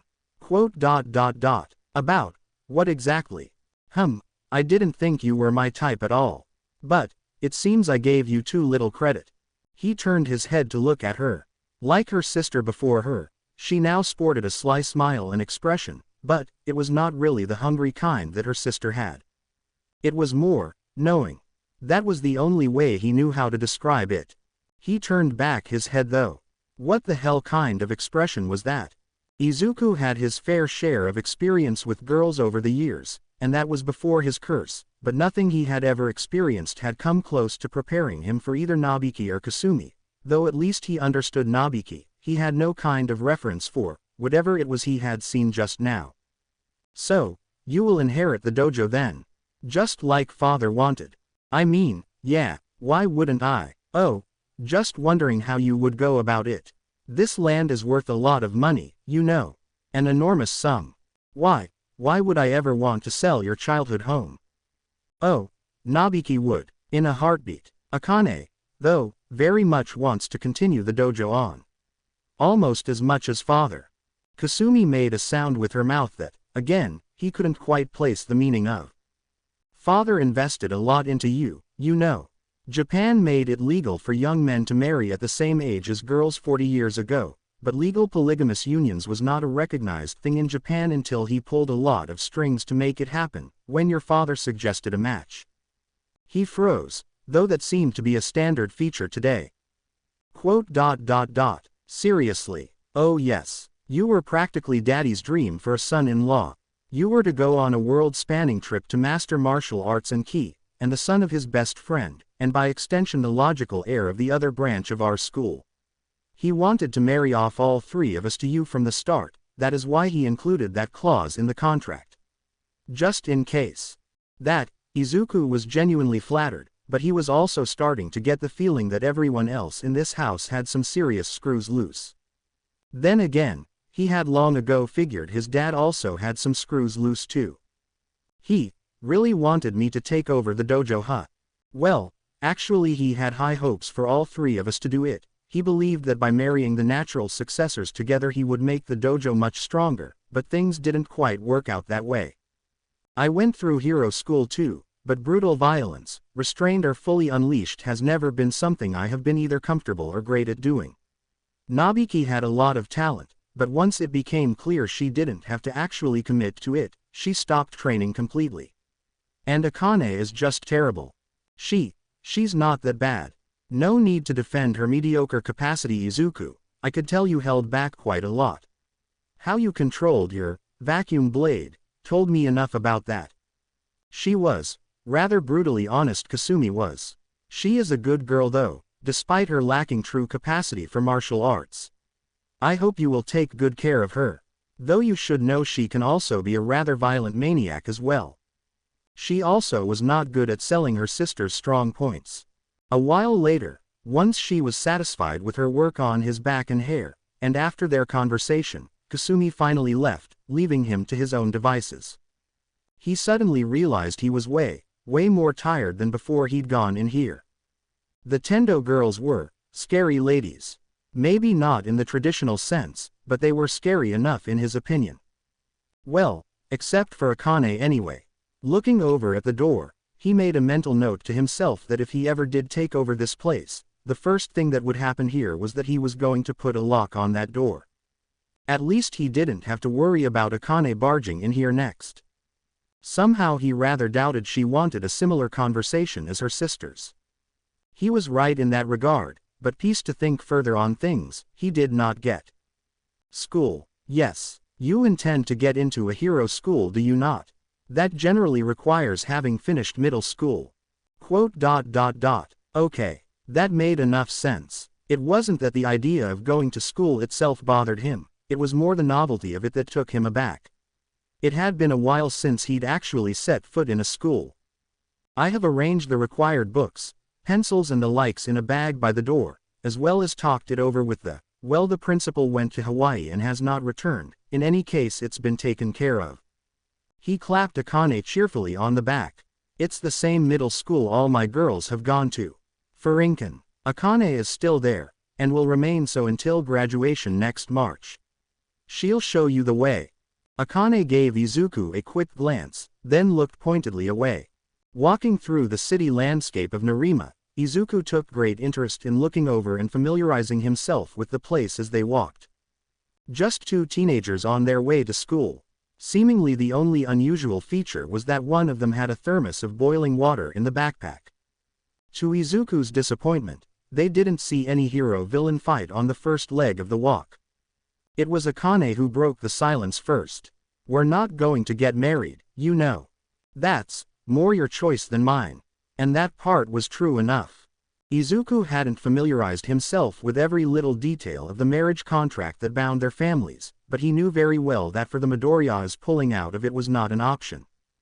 That said, whatever she had hoped to hear in response, that clearly was not it, because she clearly pouted at that. Also, don't hang around me at school. That shouldn't be too much of a problem. I kinda have to get back into school work. It's been a while now. Afraid of failing? She asked somewhat flippantly. Failing? No, Last time I went to school I had solid 90s across the board, but that was a while ago now. As I said, I have some work to do in that regard. Quote. Well, good luck with that. I don't have time to help you out with grades. I have plenty of work to do with my own. Izuku nodded. He'd very much expected that. That said, at this moment, he was more worried about the seeming barrier between him and Akane. He did not see any way to easily close the distance with it though. He should probably work on that. So, anything I should know about Furinken? Sure, couple of things actually. Firstly, the school is composed of almost only people like us. Key users. This completely took Izuku by surprise. Really? Don't get your hopes up. They're not like us. Well, not many of them are. There is only one other student who is actually really strong, but for the most part the students there are only guys with basic key enhancements. Maybe 3 times the normal human limit at most not even that. He nodded. So, what's the story with that? It just kinda happened. Furinken was founded to be a school for quirkless students, so they wouldn't have to worry about being picked on and bullied by quirk users. That kind of exclusion by definition attracted key users, that kinda grew, and 100 years later here we are. He nodded. Sounds like most key-using communities have been through. There are some outliers where pretty much everyone is strong, but for the most part it's mostly limited to 1 or 2 families, with the rest generally only using ki for this or that depending on where it is. Hammer space to carry large weights across distances in one go, heightened resistance to the elements in very hostile terrains, that sort of thing. She raised an eyebrow, and for a moment it looked like she was clearly interested, but then, rather than asking questions, she continued. Most here generally just use it for sports. That's kinda our school's bread and butter. Sports. When did that become popular again? Wow, you really have been out of the loop, haven't you? Yeah, I spent the last 6 years wandering the entire world, from here to the Straits into the Americas, then all the way down to the Andes, then back again, then across southern Asia into Africa and across the Sahara into Europe before I finally began the trip east again. Out of the loop would be an understatement. You managed all that distance, in 6 years. Her voice actually sounded really impressed. Well, when I say wandered, it generally meant we jogged or ran as we traveled, but, yeah. That is impressive, but back to the topic at hand, superpowered sports was legalized during your trips. A lot of new sports exploded after that, and funny enough, key users have a massive advantage compared to most quirks in them. He nodded. That part made a lot of sense to him. For a whole host of reasons. He also understood the implications of what Akane was saying. So, Furinken is now all about producing athletes then. That's exactly right. The school is way richer now than it was 5 years ago, when it only produced the occasional kid who went on to become a pro hero. That was actually kinda fascinating in how the world had changed in the time he'd been gone. How's the world reacting to more key users on the big stage? Akane snorted. Well, for the most part, they refuse to believe we exist. That is to say, most people believe we are just quirk users pretending to not be. So, not much change then. Not really, no, he nodded at that. That was the kind of reaction most people had to ki. The fact was, statistically speaking, ki users were rare. Stupidly rare. His father estimated that in current Japan, with 250 million people in it, less than 700 were key users. They had always been rare, all throughout history. And that had been before the age of the gun and cannon, which had whittled them down even further, by taking out so many who never reached the stage of being casually bulletproof. Much less the emergence of quirks, that did all ki could do, only it was easier to use, almost everyone had it, and while it was less versatile in potential, it was both easier and much quicker to train.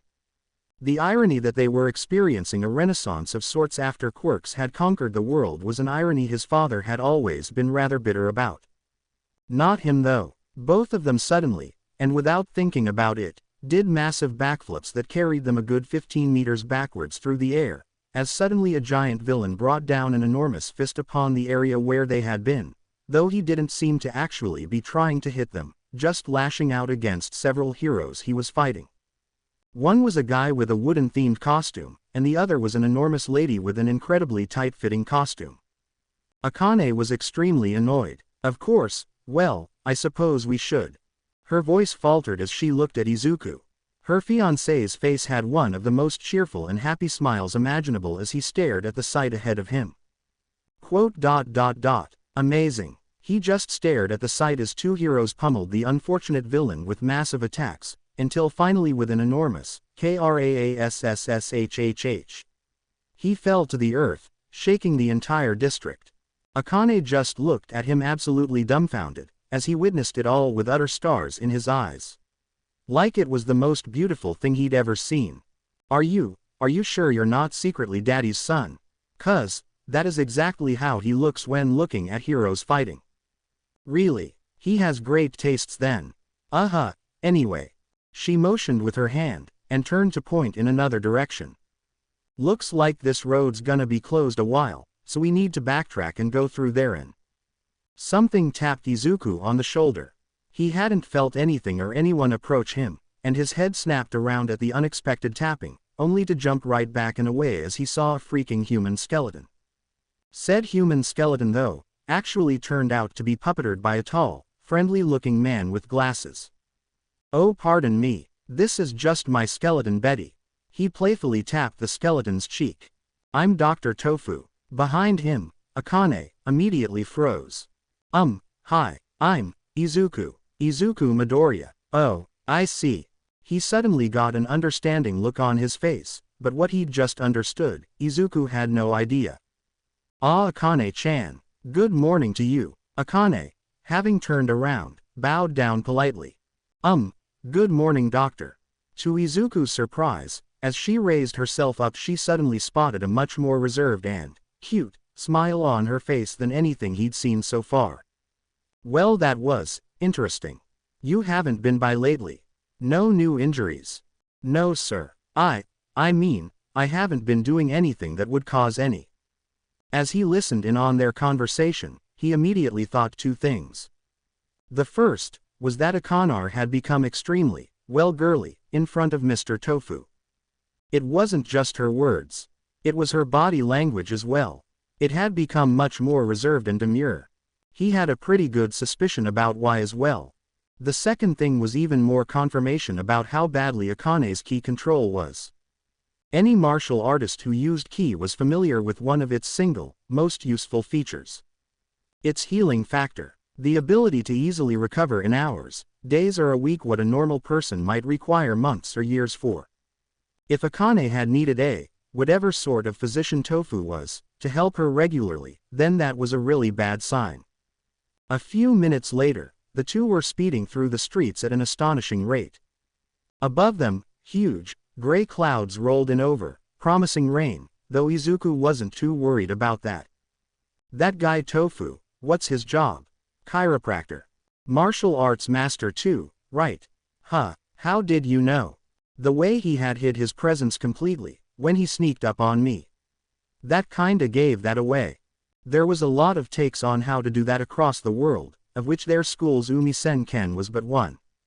The one thing they all had in common though, was that they required massive amounts of skills to use. True, he's really good, but he doesn't look like he'd be, right? Her face for a moment returned to becoming both melancholic and more girly. Ever since I was little, he always took care of my injuries. And also kept her from being forced to grow. He didn't say that part out loud though. Alright, but, isn't he a man? She looked at him dumbfounded. And, I thought Nobiki said you hated men. Akane obviously considered that. That's right, I despise men. Her face snapped up to a large school building in front of them rapidly coming closer and closer. By the way Izuku, one more thing about Furinken you should know. He suddenly spotted two things. At the side of the entrance, was a tall, beautiful woman with massive, brown hair, wearing a golden mini-skirt with sleeves to her wrists, holding an umbrella in one hand and a whistle in the other. The second was that a lot of guys were standing at the entrance, wearing sports gear, be it for boxing, baseball, kendo, or others. We do duels here too. As they got closer, almost to the very gate, the woman in gold blew her whistle. And the duel has now begun. Izuku had no idea what the hell that even meant.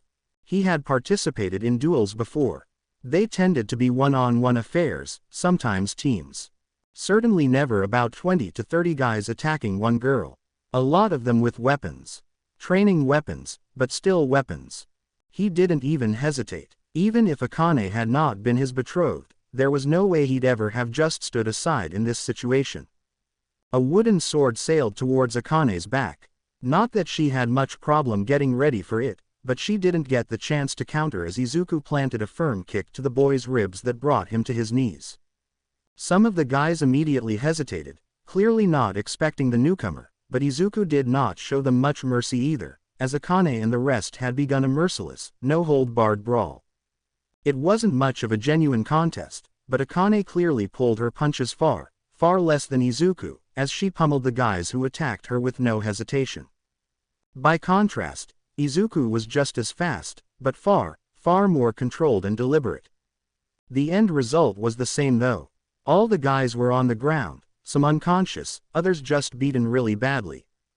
Groans of pain muttered across the schoolyard. Akane, though, had a different reaction.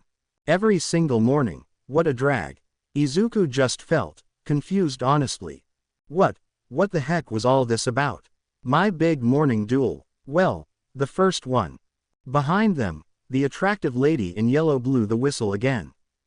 And Akane and the new student both defeat their foes. That explained absolutely nothing. Then another newcomer arrived, as out from the halls of the school door a man in a rather old-fashioned kendo uniform, sans the armor, stepped out. He was tall, handsome, and holding a bakken in one hand, and sniffing a rose in the other. Truly, such a boorish lot. Again, Izuku felt a desperate wish for context. Thankfully, with his next line, the newcomer provided one. Somewhat. Evidently, each of them intends to ask you out, on the dawn that he finally defeats you. That kinda explained their motivation at least. A bit, maybe, not really. What it did not tell him at all, was why in the world Akane would agree to it. Akane for her part looked a mixture between bored and annoyed. Oh, upperclassman. Good morning. The upperclassman threw the rose in her direction, which she caught, before adjusting a two-handed grip on his bakken. And now, Akane Tendo, might you fight with me? Izuku had so many questions.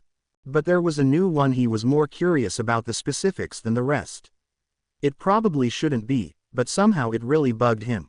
So he asked the question to Akane. How can he be an upperclassman if we're in the final year? Akane glared at him dumbfounded, but she did answer. He was held back last year. Because I brained him so hard on the day of the exams he didn't awaken until in the evening. Indeed, I still remember that beautiful, perfect blow. Then the wooden sword was pointed in Izuku's face. You were being quite familiar with Akane-chan. He didn't need key sensing abilities to feel the utter annoyance the older boy felt at his presence. It wasn't murderous though, not yet. Yeah, what about it? Besides him, Akane shuffled nervously. Who are you, booer? But it is custom to give one's own name first. Fine then, I shall give mine. Izuku was starting to wonder if maybe Akane's massive, earlier blow had given him some serious, lasting brain damage his ki had not been able to fix. The man positioned his legs so he stood slightly sideways, looking away dramatically, as if he was putting on performance in some show. My name is Upperclassman Kuno, captain of Furinken's Kendo Club, undefeated new star of the middle school fencing world.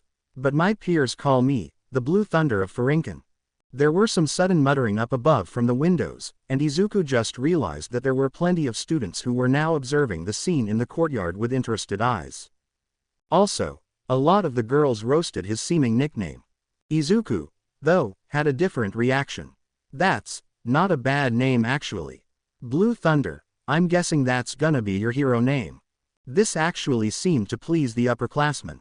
Indeed. But I have given my name, so now give me yours. Behind Izuku, the brown-haired woman walked up casually, and Izuku couldn't help but notice Kuno seemed just a bit on edge. Remember Kuno, I won't accept blows before a duel has started. If I see one, I will have to punish the naughty boy who threw it. He He was so lost.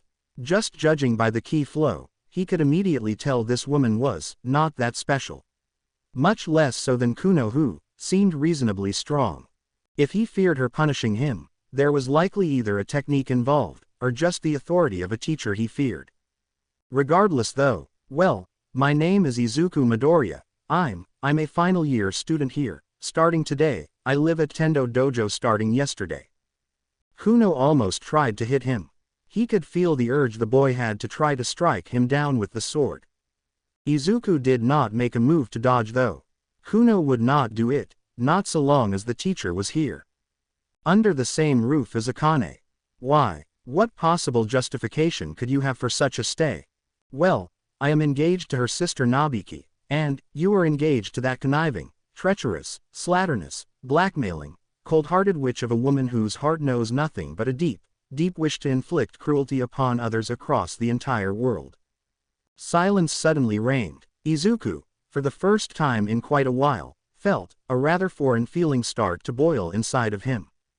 Anger. Yes, she is my fiancée, my future wife. You have my condolences then, Midoriya Izuku. You will suffer a hell, the likes I could not imagine upon this earth. It was amazing how quickly Kuno had managed to actually piss him off. That was something that generally took a lot to do with Izuku. He wasn't usually a confrontational boy. Akane, you said something earlier about there being a second duel of some sort, right? The second is against Kuno, right? Since he challenged you and all. Yeah, wait, don't tell me you intend to take my place. Why? Kuno also seemed dumbfounded, then had a realization. Don't tell me you intend to defend the honor of the Ice Witch of Tendo Hall. This in turn also made Akane flush. Seriously Izuku, you wanna fight Kuno, to defend Nabiki's honor? A lot of murmuring came up from above at the windows. Wow, she got him really wrapped around her finger already. Or maybe he just really likes her. I mean, she is hot. Izuku, though, didn't see it that way. Well, that was part of it, not so much the attractiveness of Nabik, but all the rest, but it wasn't actually the main reason. It's not just that, he threatened you with that sword earlier, while also trying to flirt with you. This in turn made Akane blush, but she did catch his backpack as he threw it to her. Thanks Akane. All right, the golden-clad woman declared. Izuku Midoriya versus Tatewaki Kuno. Begin. In the distance, there was thunder. Kuno was fast, much faster than Akane. This was not a training match though. And as such, as Kuno charged with blinding speed, Izuku kept a comfortable distance. Then Kuno thrust with his bakken. Izuku immediately dodged to the side, as behind him, the outer wall to the school got a massive hole in it, from a mixture of air pressure infused with ki. Yep, he had way better ki control than Akane. He only had a tenth of her ki, but man, he used that ki well. Unfortunately for him, Izuku had much better ki control, and far greater reserves to pull upon. That said, he did not immediately end it. Instead, as flying cuts came and went, and that ki-infused bakken moved at blinding speeds, Izuku kept a very firm distance, and as such had no problem dodging. To the observers, it must have looked amazingly impressive, as the entire courtyard got scars of flying cuts, but that extra distance Izuku kept took what was an actual challenge, and made it easy. The only one who was not impressed was Kuno. Is dodging all you can do Izuku Midoriya? Or are you going to actually fight at some point? I'm just waiting for the best time to strike. Oh, and you're waiting for me to open my guard? Not exactly. No. As thunder kept rolling in, more and more, Izuku knew it was just a matter of time before he felt droplets on his skin. Finally, I learned this from Tengri priests in the most remote part of the Great Steppes. Having suddenly put a firm and far distance between him and Kuno, he put his hands out to the side, and a bit down, palms up. You learn to turn yourself into a woman. Kuno's face was shocked, but it got much more so, as Izuku slammed his hands together, and bolts of white blue began to crackle. He pulled the hands apart, and a large charge of electricity carried there in the air between the two hands. Before the thunder, he moved the hands around in a circle, both hands parallel to each other, Then as they reached the point where the charge formed a circle, Izuku snapped his hands together into fists. There as always, the charge danced and crackled across his entire body. Lightning. Then he charged. The speed was a blinding blur for everyone else, but Izuku hadn't actually gotten faster. This was just his normal speed. Kuno, however, did not give up so easily. As Izuku charged, at his own blinding pace, he raised his blade for a final thrust towards Izuku's neck. And as Izuku moved his head so that it would miss, Kuno actually readjusted, but not fast enough. The blade only grazed his neck, as Izuku's fist slammed into his gut. A thunderclap echoed across the courtyards as for a brief moment, Izuku and Kuno were both engulfed by bolts of white and blue. Then Kuno toppled over, and slammed back first into the ground. A groan of utter pain escaped his lips, but he did not rise. Izuku for his part gave a few coughs, but seemed relatively unshaken. Well, other than each of those coughs having a puff of dark, black smoke coming out of his mouth anyway. And Izuku Midoriya wins the bout. And with that, the usual morning bouts are over. Get to your classrooms immediately hence. That a lot of the students who partook in the bouts was currently unconscious or couldn't move, didn't seem to bother her. Then she walked away, as Akane walked up to Izuku. "You're not really okay, are you?" Izuku shook his head savagely, but seemingly not in response, but rather to wake up. "I need to work on my electrical resistance. It's been a while since I used the way of thunder and lightning. My ki was much weaker then. The lightning was much weaker back then as a result." "I see," she said as she handed him his bag. The two of them began heading to the building. Is leaving them out in the rain. Don't worry about those morons. They'll be up and about soon enough." Akane then looked him over with a questioning look.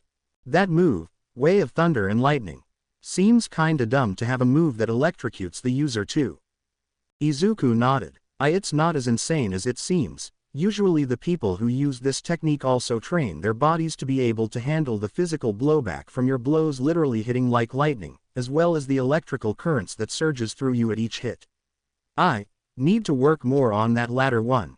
Akane looked at him dumbfounded. "Why did you use that kinda dangerously stupid technique to beat him, rather than something way more practical?" "Oh, well, when he introduced himself as Blue Thunder, I just thought it would be fitting. Symbolically I mean, because of the thunder motif." She looked at him with a state that screamed, seriously. "Gods, you really are just like my dad." She shook her head. "I'm not gonna thank you, you know. I didn't need help. I do this every day, and I haven't lost yet. I didn't do it because I wanted you to thank me." That part was true enough. He would have been grateful if she had. But Izuku knew better than most that you didn't do a hero's job because you wanted people to praise your name to the heavens. Why then? 'Cause it was the right thing to do. Also, Kuno reminded me way too much of those assholes who kidnap women by force, then force them to marry them to retain their honor. Akane stared at him. That's not a thing. Not in Japan, it's not. But I have been to a lot of places in the world. It's a very different world, outside of civilization." It was a rather depressing topic, but that did not make it any less true, as Izuku knew well from travels through Africa and Asia. "Damn, and here I was assuming you just wanted to white knight for Nabiki." He immediately blushed. Well, that wasn't a non-factor. Akane rolled her eyes, though her sudden look of horrified surprise didn't quite go away. "Yeah, she has you wrapped around her finger, huh? Well, whatever. You can talk to her about it in your free time back home. When I'm not there to have to listen to it." That was not remotely what he'd planned to do. Honestly, other than homework, he'd been planning to go explore Narima in bigger depth, hopefully see more hero brawls. By the way, you have to actually agree to these bouts, for them to be allowed to happen, right? That is generally a requirement for duels, yes. Okay, so, why do you agree to these? Also, what the heck was up with that mob? I don't like Kuno, but I understand his motivation, flawed and rotten though it is, but what about the rest? What possible motive would they have to line up every morning to get a beating like this? Well, Akane looked a bit annoyed, but also a bit bashful. See, back when I started here, I used to have 10 to 30 different guys who all wanted to try to get me to date them. Izuku had no idea where this was going. It was stupidly annoying, especially when they just refused to take the hint and stop. However, back then I joined the kendo club for a bit, and the captain, that is to say Kuno, got pissed that weaklings were constantly bothering his new best recruit, so he declared that he would not stand for anyone not able to defeat me in a duel, dating me. So, every one of those guys actually hoped to date her. Izuku was not an expert in courtships by any stretch. In fact, the only time before meeting the Tendos where he'd even tried one, it had crashed and burned, but even he was starting to see why Akane hated the guys at school. The ones actually interested in her just managed to make themselves even more so over time. That said, it did recolor her relationship with Kuno slightly. So, it was a well-intended, but insane attempt at chivalry on Kuno's part. That's not an entirely inaccurate take. I'll give the moron one bit of credit. When he fell for me later, he stuck by those terms himself. That actually took Izuku aback. So he wasn't heads over heels for you from day one. No, that didn't happen until later in the second year after a kendo duel where I brained him, and knocked him out for the first time, one of the biggest mistakes of my life that was. Izuku nodded slowly. Okay, that explains a lot, but it doesn't explain why you actually let these duels take place. Akane sighed. It's good exercise, also I hate every single one of them. So it's kinda therapeutic. That, actually he could see that. It did however mean that Kasumi was right in her assessment of Akane. She kinda was a violent maniac. Also, this school is kinda insane, isn't it? The guy who runs the school shop is an immortal, insane man, who's old enough that he fought in both the Sengoku Jidai and the Second World War. That has to be a joke. Akane snorted. I wish. We're here, by the way. Here was their classroom. Is this a joke? You transform from male to female upon being splashed with water, the outcome depending on its temperature. No, sensei. It's very much not. Their teacher, an incredibly generic-looking man, shook his head. We have some bizarre techniques here, but that's a new one. Where did you even learn that? Izuku felt awkward, but for rather different reasons than was usual regarding his transformation. I didn't. It's the result of an outside influence. It's all right. A male voice called out from behind him. You can just say it's because of a quirk user. Nobody is gonna judge you, buddy. Izuku opened his mouth to argue, but his teacher suddenly nodded. Of course, I should have realized. Sorry lad, I sometimes forget how horrible those animals can be to our kind sometimes. Well, that got dark really quickly. Anyhow lad, you can go sit over in the back corner, the one by the window that doesn't have a student assigned at the moment. As for non-class related things, I'll leave it to Akane-san to show you around. Akane was not a fan of that idea. What? He can manage without me surely. The man sighed. You are the logical choice, Akane-san. You are his fiancé after all, are you not? He was about to continue, but one of the other students chimed in. No sensei, that's wrong. He's Nabiki Tendo's fiancé, not Akane's. The teacher eyed him, then raised the sheet of paper in front of him and inspected it. Well, according to this thing, he is engaged to all three of the Tendo sisters, so forgive me if I take Soun Tendo's word over yours, Haku-kun. The room exploded in sound, with the reactions generally broken down by gender, with the boys utterly flabbergasted and disbelieving about the strange new boy who had just beaten the strongest guy in school, and was apparently dating three of the most famous beauties of the current generation at once, while the girls were far more gleeful and interested in asking Akane directly about this delicious new development in her dating life. It was, unfortunately for Izuku, only the start of it all. Izuku very quickly developed a dislike for Furinkan Middle School for several reasons.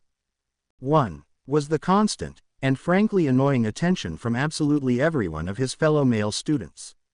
They were a nosy bunch.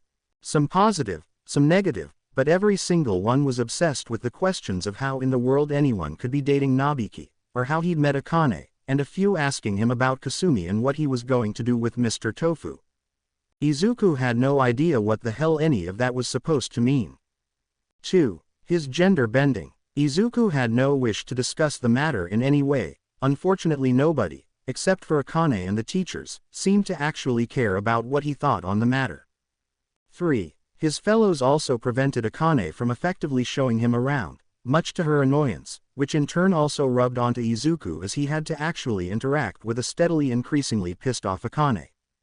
That, on top of everything else, did little to lighten Izuku's mood.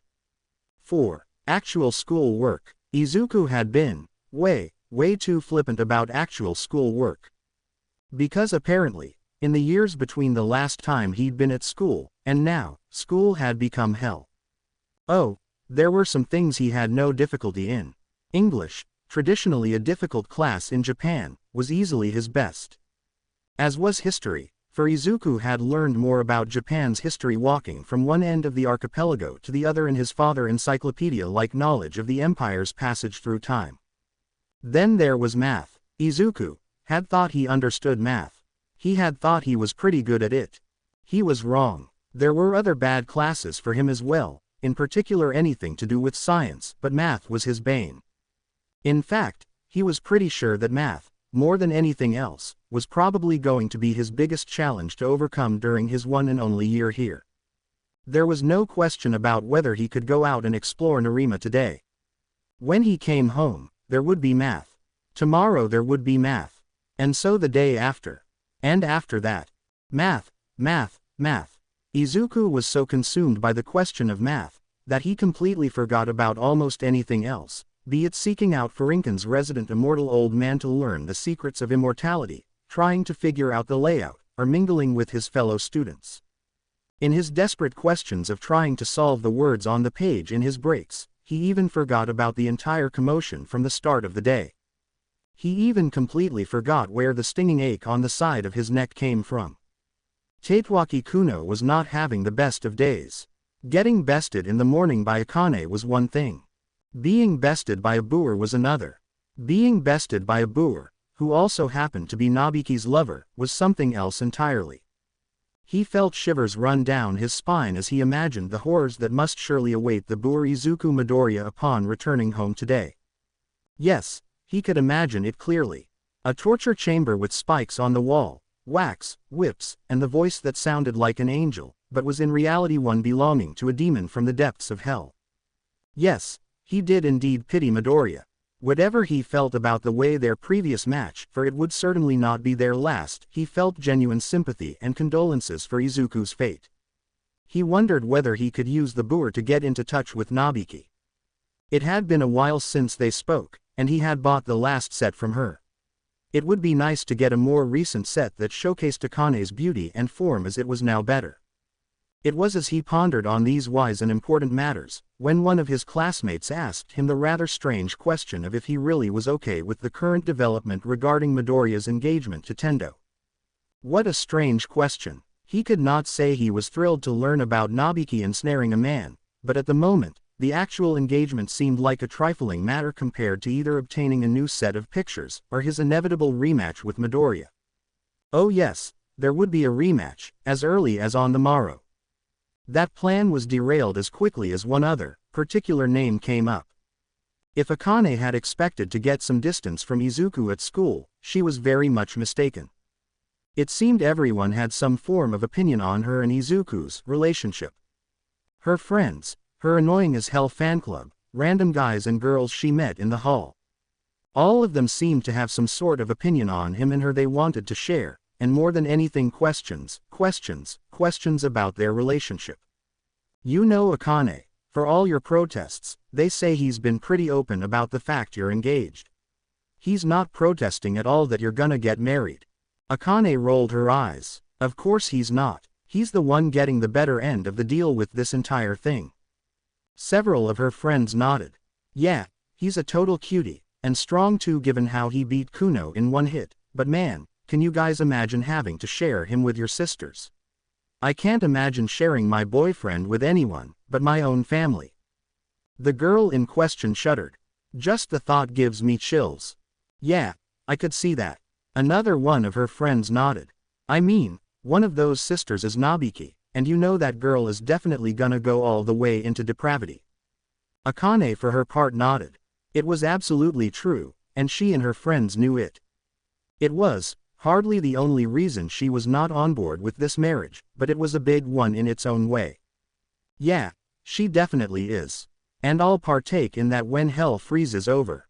She was about to say something further, when she was suddenly called out by another random guy she didn't actually know. Akane-chan, Kuno is challenging your boyfriend to a second duel. Akane sighed, and rolled her eyes. It was the very last moment of the school day, the classes were over, and they were really just chatting while waiting for everyone to get ready to leave.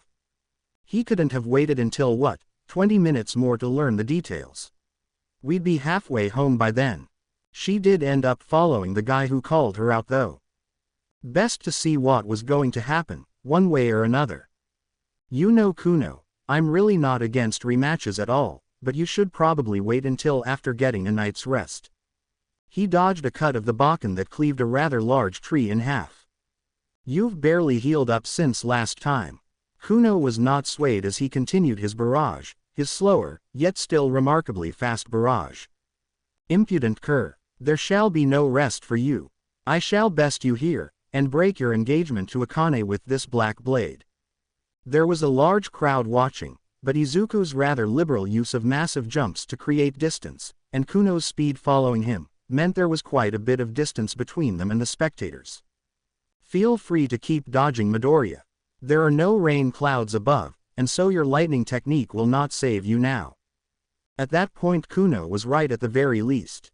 There were those masters who were able to use that technique to conjure lightning from just the humidity in the air, but Izuku was not one of them. The fact it was a technique he rarely had ever used in actual battle or training since he learned it had ensured such.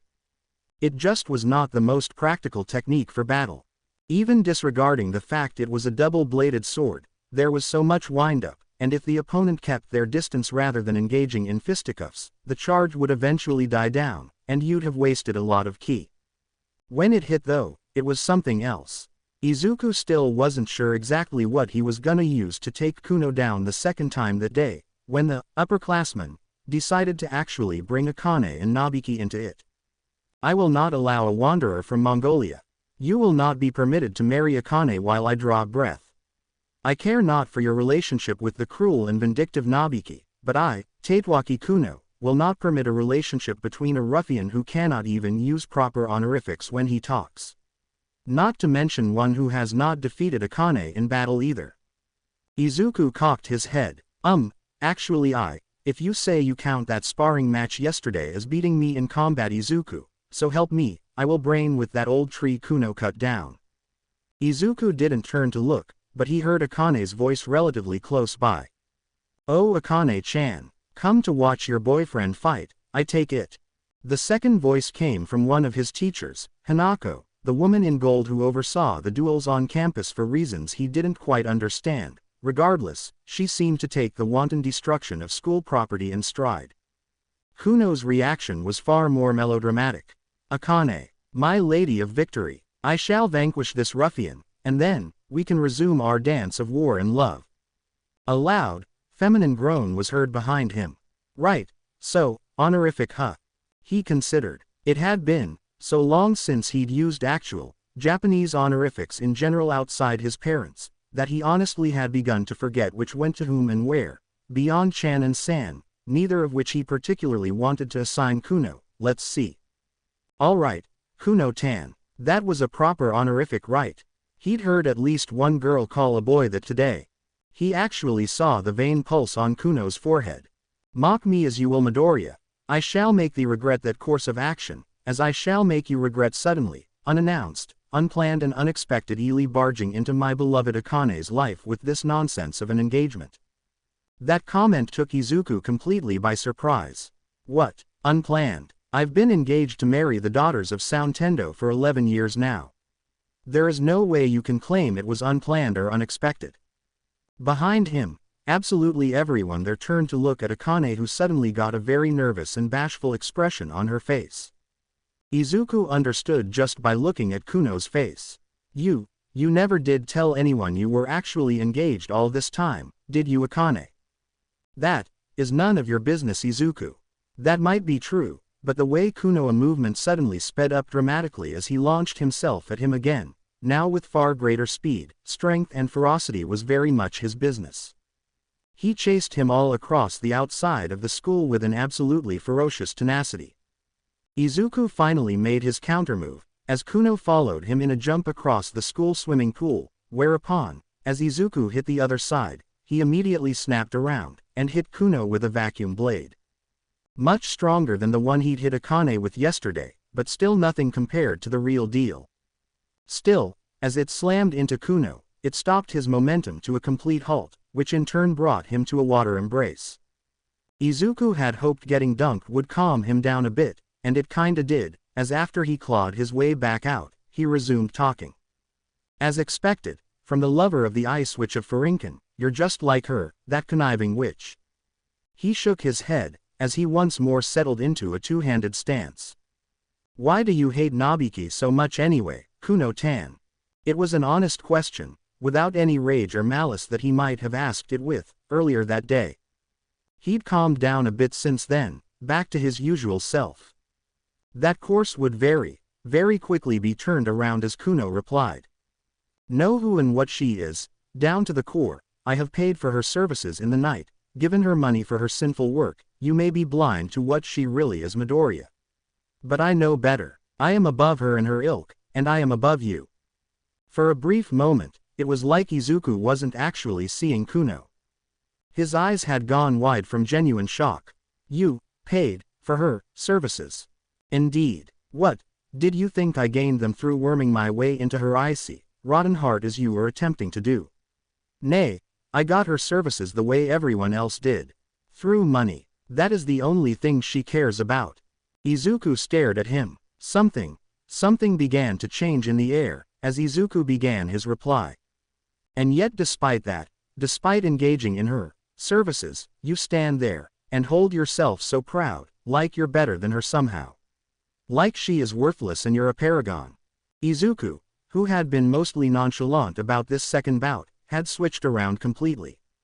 For a moment, Kuno saw the image of a large dragon, coiled and ready, about to pounce on his prey, as Izuku got into a peculiar stance, one that left his right ribs completely open. He did not miss the opportunity of his rival's mistake, and with a sonic boom, he stepped forward, and brought the blade up, in a sideways, slanted arc, right into Izuku's ribs with a deafening crack. Then, Izuku's left hand snapped down and grabbed Kuno's right hand, still holding the bakken, with a grip of steel. Kuno felt immediate, searing, bruised pain, but that was not what he focused on then. His instinct told him that the true danger, the overwhelming threat, was to be found in the other hand, which was pulled back. Then the four main fingers snapped together, and rather than a fist, they formed a wall, giving the hand a distinct L shape. Then Izuku brought it forward where the knuckled side of the four fingers slammed into Kuno's side like a wall. A mirror for the blow Izuku had just taken, except for the fact that the shockwave from the hit itself produced a massive, booming sound akin to a huge bell being rung. It threw Kuno's instantly unconscious body around like a ragdoll, only anchored by Izuku's closed hand, and the fact it destroyed half of Kuno's upper clothes on the side it hit, with the parts on the opposite side suddenly finding themselves as ripped-up tethers. For a moment after, Izuku just stood there, taking calm, but deep breaths, being vaguely aware of the pain in his side. He just let the anger seethe and simmer as he calmed down. It had been a while since he was really mad. Eventually though, as he looked down on Kuno with a look of disgust, he noticed something poking out of the older boy's remaining upper robe. Pictures. Wait, were those? He leaned down, and picked up a stacked set of sorta tattered, and yet still perfectly clear pictures of Akane. Wearing her gi. Her sweat was so clear and heavy that said clothing clung tight to her rather impressive body. And in various locations ranging from wilderness, to school, to the Tendo dojo. As he had stood back up, he just flipped through the pictures, with a creeping blush on his face despite everything that had just happened. 23 in total. Do you always tend to finish fights by tanking blows and then hitting them harder in return? Akane had come up beside him, and was looking at Kuno, then him over with an expression between worry, annoyance, and kinda being impressed. Hanako was doing the same, but with a very different expression, and upon declaring Izuku the victor she quickly left at high speed, clearly wanting to go home for the day. Not really, I just like ending things in single blows if I can. He wasn't really thinking about the conversation. Instead he was thinking about the implications of what Kuno had said, what he was holding, and what he had to do when he came home. Home. The Tendo dojo was his home now. He suddenly realized that in a way he hadn't before. And the people living there, his family. Single blows, show off. The truth was that despite his preferences, Izuku didn't usually get to finish off his opponents like this, though that had more to do with the fact most of his opponents the last 11 years were either stronger than him, or Ryoga. He didn't explain anything like that though. Instead he looked down on the pictures, feeling. Then Akane playfully poked him in the ribs where Kuno's Bakken had smashed into at full speed. He actually blacked out for a moment from the sheer pain. Only his extensive training, well-drilled instinctual response, and honed body prevented him from toppling over, instead standing there stiffly as his limbs locked up completely, as if he was Benkei of old. Guess Kuno is big on finishing moves too, he just isn't as good at them. Here, Izuku said with a very pained voice. You should have these. Akane looked at him dumbfounded. What the hell wait. These are pictures of me. Why do you have these? They are from Kuno's pocket just now. He began staggering his way over to the school's exit, vaguely aware he had left his bag over on the roof of a smaller building, which he now had to get back onto, despite feeling like someone bad just broken every rib on one side of his body. Akane came home utterly fuming, that was to say utterly fuming at Nabiki. So it was a safe bet that she'd learned of the most recent batch of pictures she had sold to Kuno a while back, which she hadn't mentioned during their last confrontation with her little sister regarding the idiot. So the usual. Nabiki was far more interested in hearing the details of Izuku's confrontations with Kuno. According to her friends still at school, her name had come up, and Izuku had not taken well to Kuno talking about her behind her back. Which was nice. She was starting to grow more and more fond of Izuku, very quickly. A cute face, a hunky body, that wasn't too bulky or huge, the promise of great wealth in the future, and a personality that Nabiki rather liked in her boys. That was to say the kind that had personality traits she liked, yet still danced to her tunes. Izuku was very much the latter, while lacking the kind of obvious personality defects that made most of the Furinkan boys, Kuno above all, such terrible boyfriend material. The kind of guy that would pummel ruffians black and blue for talking completely undeserved slander about her behind her back was absolutely the kind she could get behind.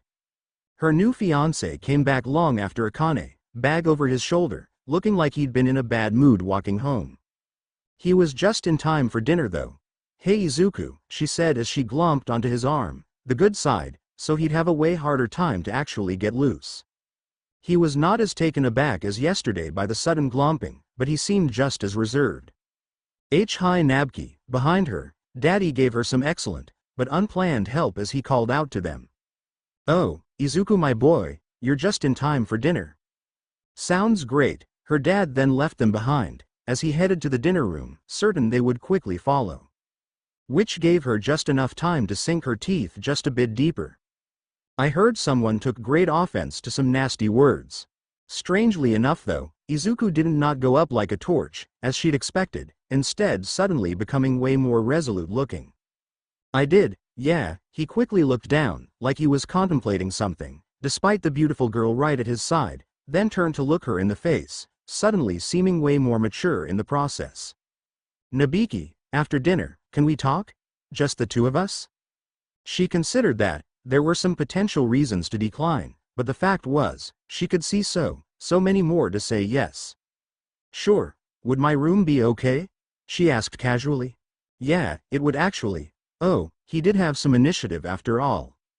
Izuku was still considering how to go about what he had to say, when his father spoke up over the ramen he was eating. I heard you successfully used the Gaiman Tessen Shi earlier today, Izuku. He almost choked, having completely forgotten about that. He had. Way more important things to think about at the moment. The how hadn't seemed as important as the why. You guys heard that? All the way here? The old man snorted. You're not that good, not yet anyway. I heard it from Akane. Well, I did, yeah. Akane, who for some reason had been glowering at Nabiki, finally turned her attention from her sister to Izuku. What was that technique anyway? Honestly, the lightning fist was more spectacular, but that last blow seemed way more effective, to be honest. It is, Izuku admitted.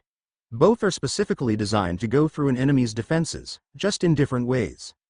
The Gaimon Tessenshi hits the enemy with a Kai-laden blow that basically rings the target like a bell hit with something heavy and hard, though Dad actually designed it after the concept of a doorbell. Hence the name. The fanged fingers of steel welcome gate. Akane nodded slowly. So, despite its power, it's not actually a finisher. It's a prelude to an actual finisher move, while they're weak. His father seemed pleased by that assessment. Yes. Exactly, third daughter-in-law. It's not meant to actually kill the opponent, no. That is the follow-up blow. The Yamasen Ken is based entirely on setting your opponent up for fall, then finishing him off. The problem with the Gaimon Tessenshi is that it either works like a charm, or it does not. If the opponent is too hard, or has some ability that makes it difficult for the Kai to travel through, a normal punch would actually be more effective. Normally Izuku would have been absolutely eager to jump in and explain one of his techniques in the most thorough, deepest fashion imaginable. Not today though. Today he was looking at Nabiki as he ate, careless about the fact every single person other than Akane and his father had noticed very clearly that he was doing so. All of them drew their own conclusion, in particular Nabiki herself. That can't happen too often, can it? Oh, you'd be surprised. My son has a rival who was hit by it so many times he barely buckles under it anymore. His father got a sad, contemplative look on his face. We haven't seen him in a while, it's kinda sad actually. He followed us all throughout the entire world, from Japan, to the Americas, the West and back again. Then he stopped following us somewhere in China. Wow, that actually sounds kinda impressive. Like a real-life martial arts rival, right out of some old movie. Indeed, alas, real life is rarely that interesting nor romantic. As I said, the lad stopped following us, and so his rivalry with Izuku remains unfinished, one way or another. Somewhere in the north of Japan, a boy trudging through a snow-covered forest, high in the mountains, swore and cursed to himself. Just you wait, Izuku, if you actually came back to Japan like that damn Korean witch said you had, I know where you went. He grit a very sharp set of teeth in an animalistic snarl.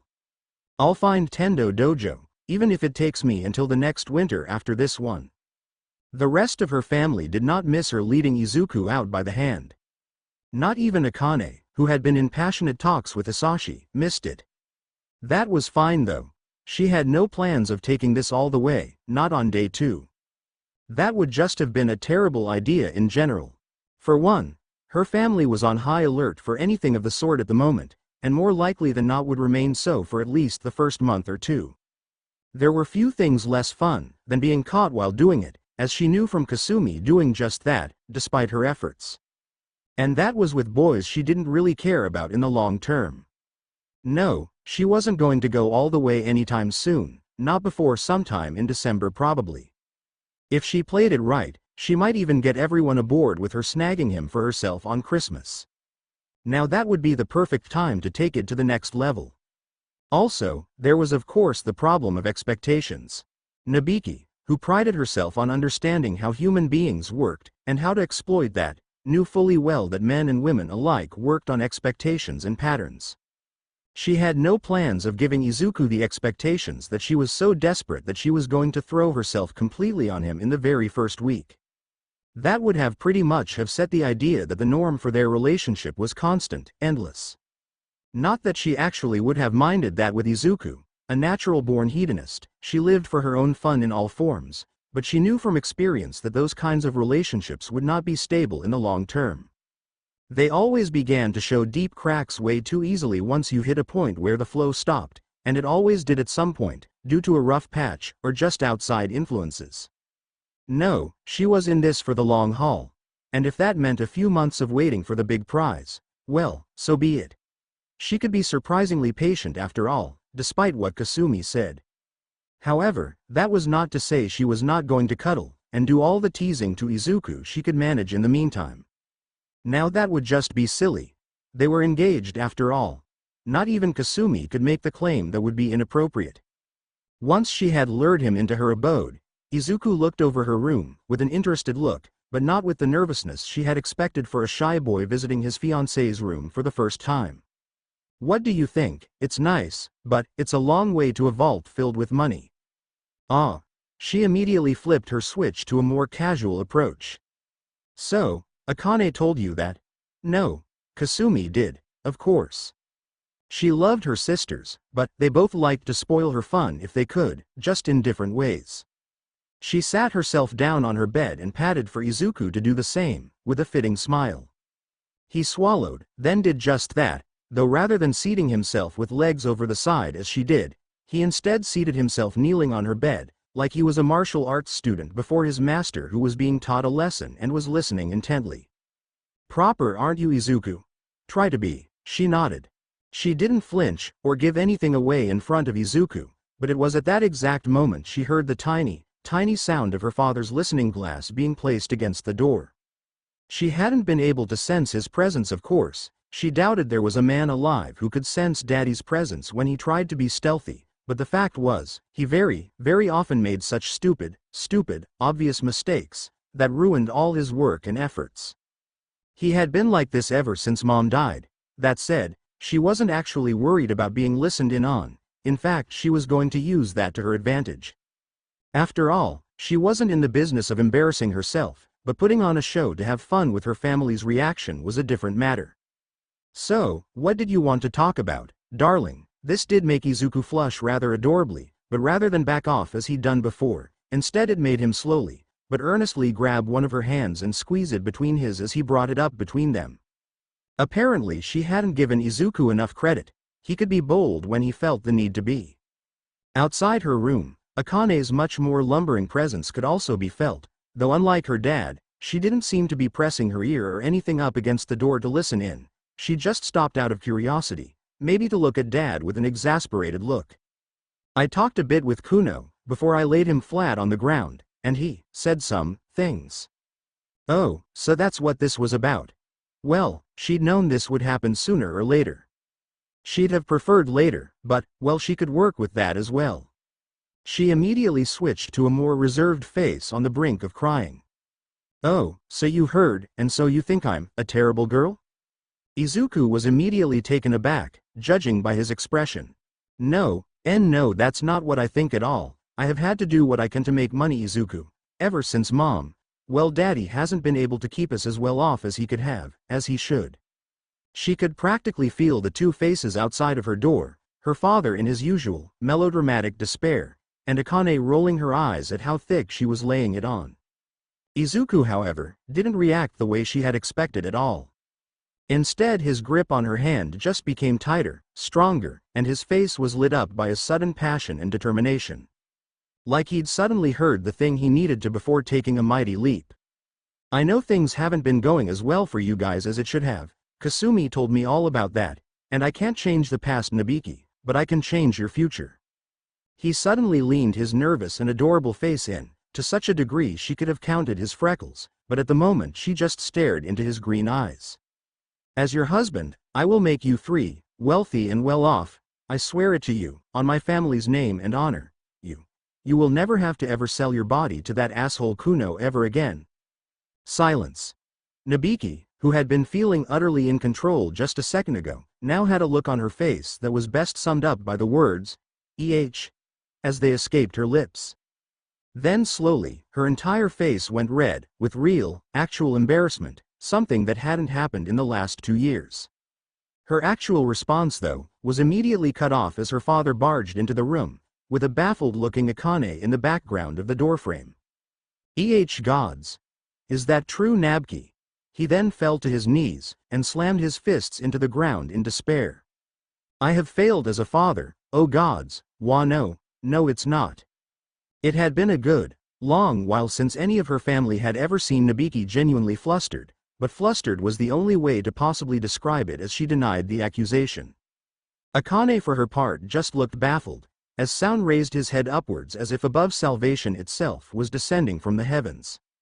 Yeah, I really can't see that ever having happened. Did Kuno really say that Izuku? Izuku, who until just now had been nervous, and then knocked completely off guard by the appearance of two intruders, suddenly relaxed completely, going from stiff and passionate to relaxed and relieved. He did. He then tried to make Nobiki sound horrible for it, while holding himself as somehow a much better person. That scoundrel. Soun was back on his feet, and was suddenly engulfed in a dark, fiery aura, that made Izuku jump back in shock at the sheer unexpectedness and power in those dark flames. Not only does he besmirch my darling girl's name with filthy lies, but he has the nerve to claim righteousness on top of it, the wretch. Izuku felt like such an idiot. He'd bought Kuno's filthy lie, hook, line and sinker, and then he'd actually talked about it like he knew everything there was to know about it, like a stupid moron. To Nobiki. To her face. On the second day, he didn't know what exactly Kuno's master plan had been, but whatever he wanted to achieve with his lies, he rather doubted it could possibly top him making a fool out of himself like he had. The only good thing, if it could be called that, was that rather than calling him out on his idiocy, the Tendos were focusing most of their ire at Kuno, which was admittedly where it belonged. Izuku had spoken like a moron, but at least his heart had been in the right place. Not so with Kuno. Damned blue thunder, it was amazing how in one day, Izuku had grown to hate the older boy with a passion. My, Izuku, who had been watching the closing sunset over the mountains on a second-store balcony, was joined by the out-of-nowhere appearance of Kasumi. Oh, hi Kasumi, she gave him a smile and a nod, then turned to the same setting sun. It was quite an unexpected thing I must say. Kuno-tan was never what I would call a proper boy, but there is quite the difference between an unruly boy and whatever he has grown into. She suddenly got a very sad look on her face. Why do you suppose he turned to such depressing lies, Izuku? Izuku shrugged. I have no idea. I literally never met him before today. Did he and Nobiki have a relationship? Not of that kind, no, but they have known each other for a long time now, though I would hesitate to call him and her true friends. He is probably as close to a true male companion Nobiki has ever had before, at least outside of her lovers. Izuku considered that. So, she's never had a male friend at all then? No, brutally honest, and yet she was anything but uncaring. That is kinda sad. It is. Truthfully, she has had very few true friends at all. My little sister. She had two while she attended Furinkan, but neither went to UA with her. UA. The name was familiar, but Izuku couldn't quite place it. It was. It's a hero school. It's the school All Might went to. That's why it sounded familiar. Yes.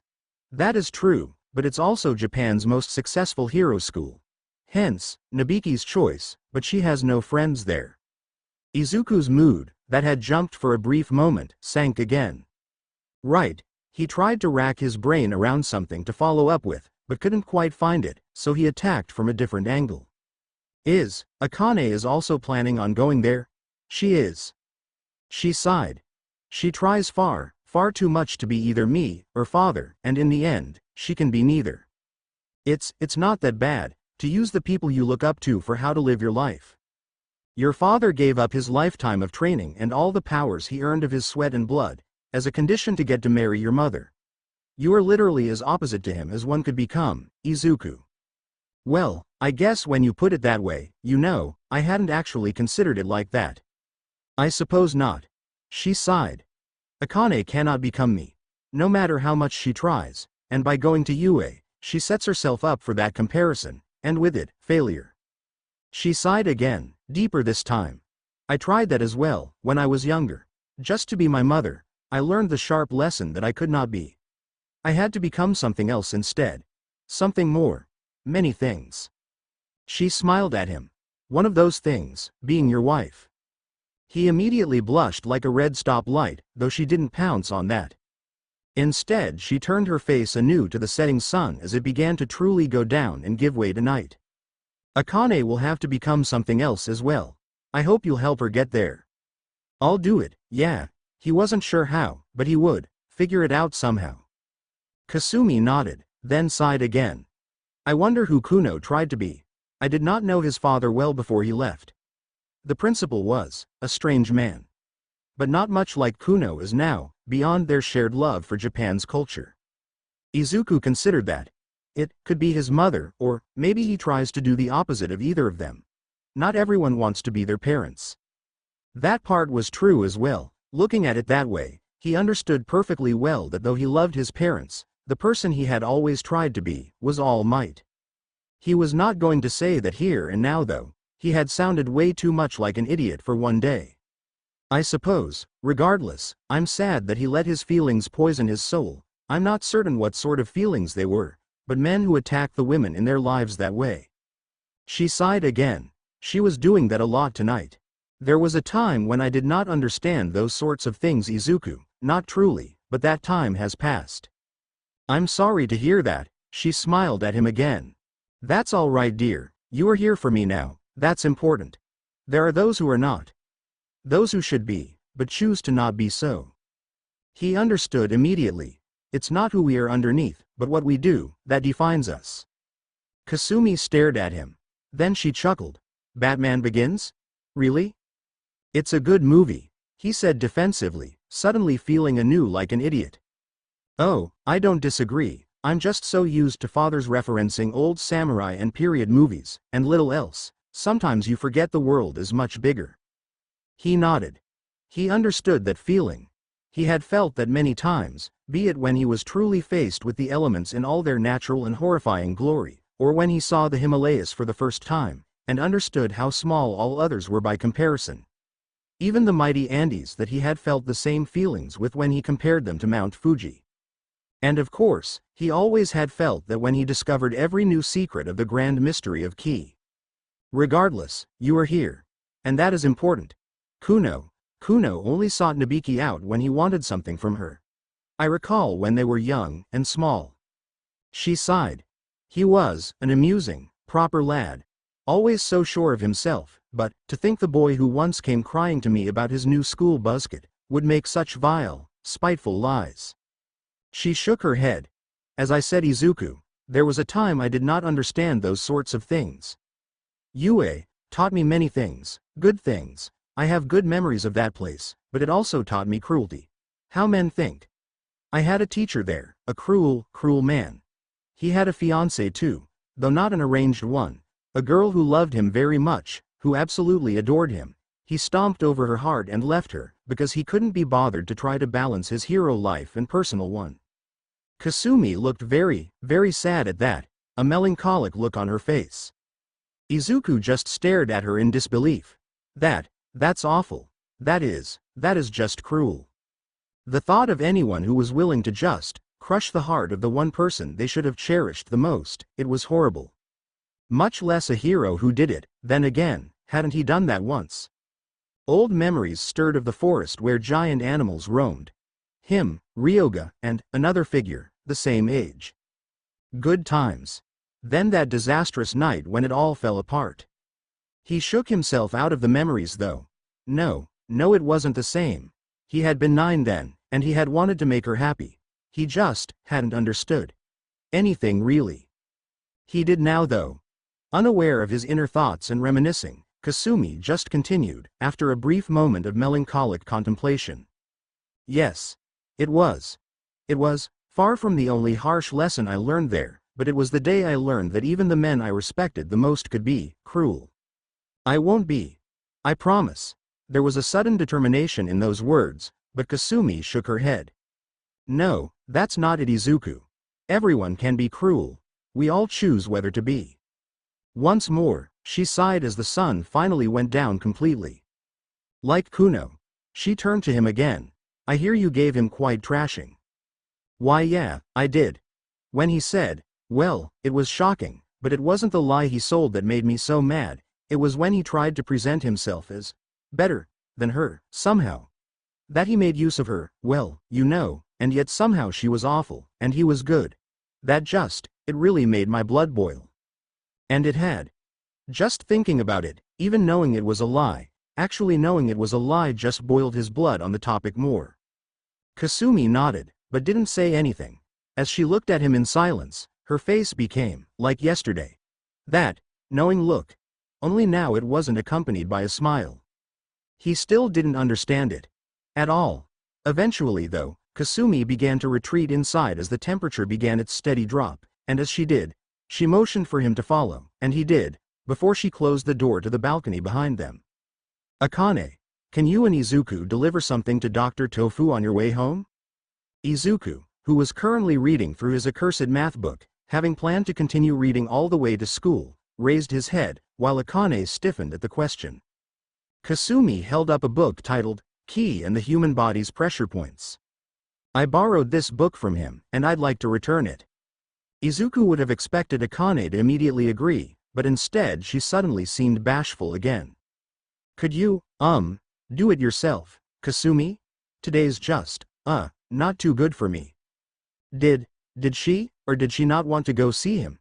She had seemed so happy to meet him yesterday, but now when her sister practically handed her the opportunity on a plate, she hesitated and pushed it away. Regardless though, if she wasn't going to do it, somebody would have to, since Kasumi couldn't. "I'll do it." He reached forward and took the book as she now pushed it in her direction with a smile. "Thank you, dear."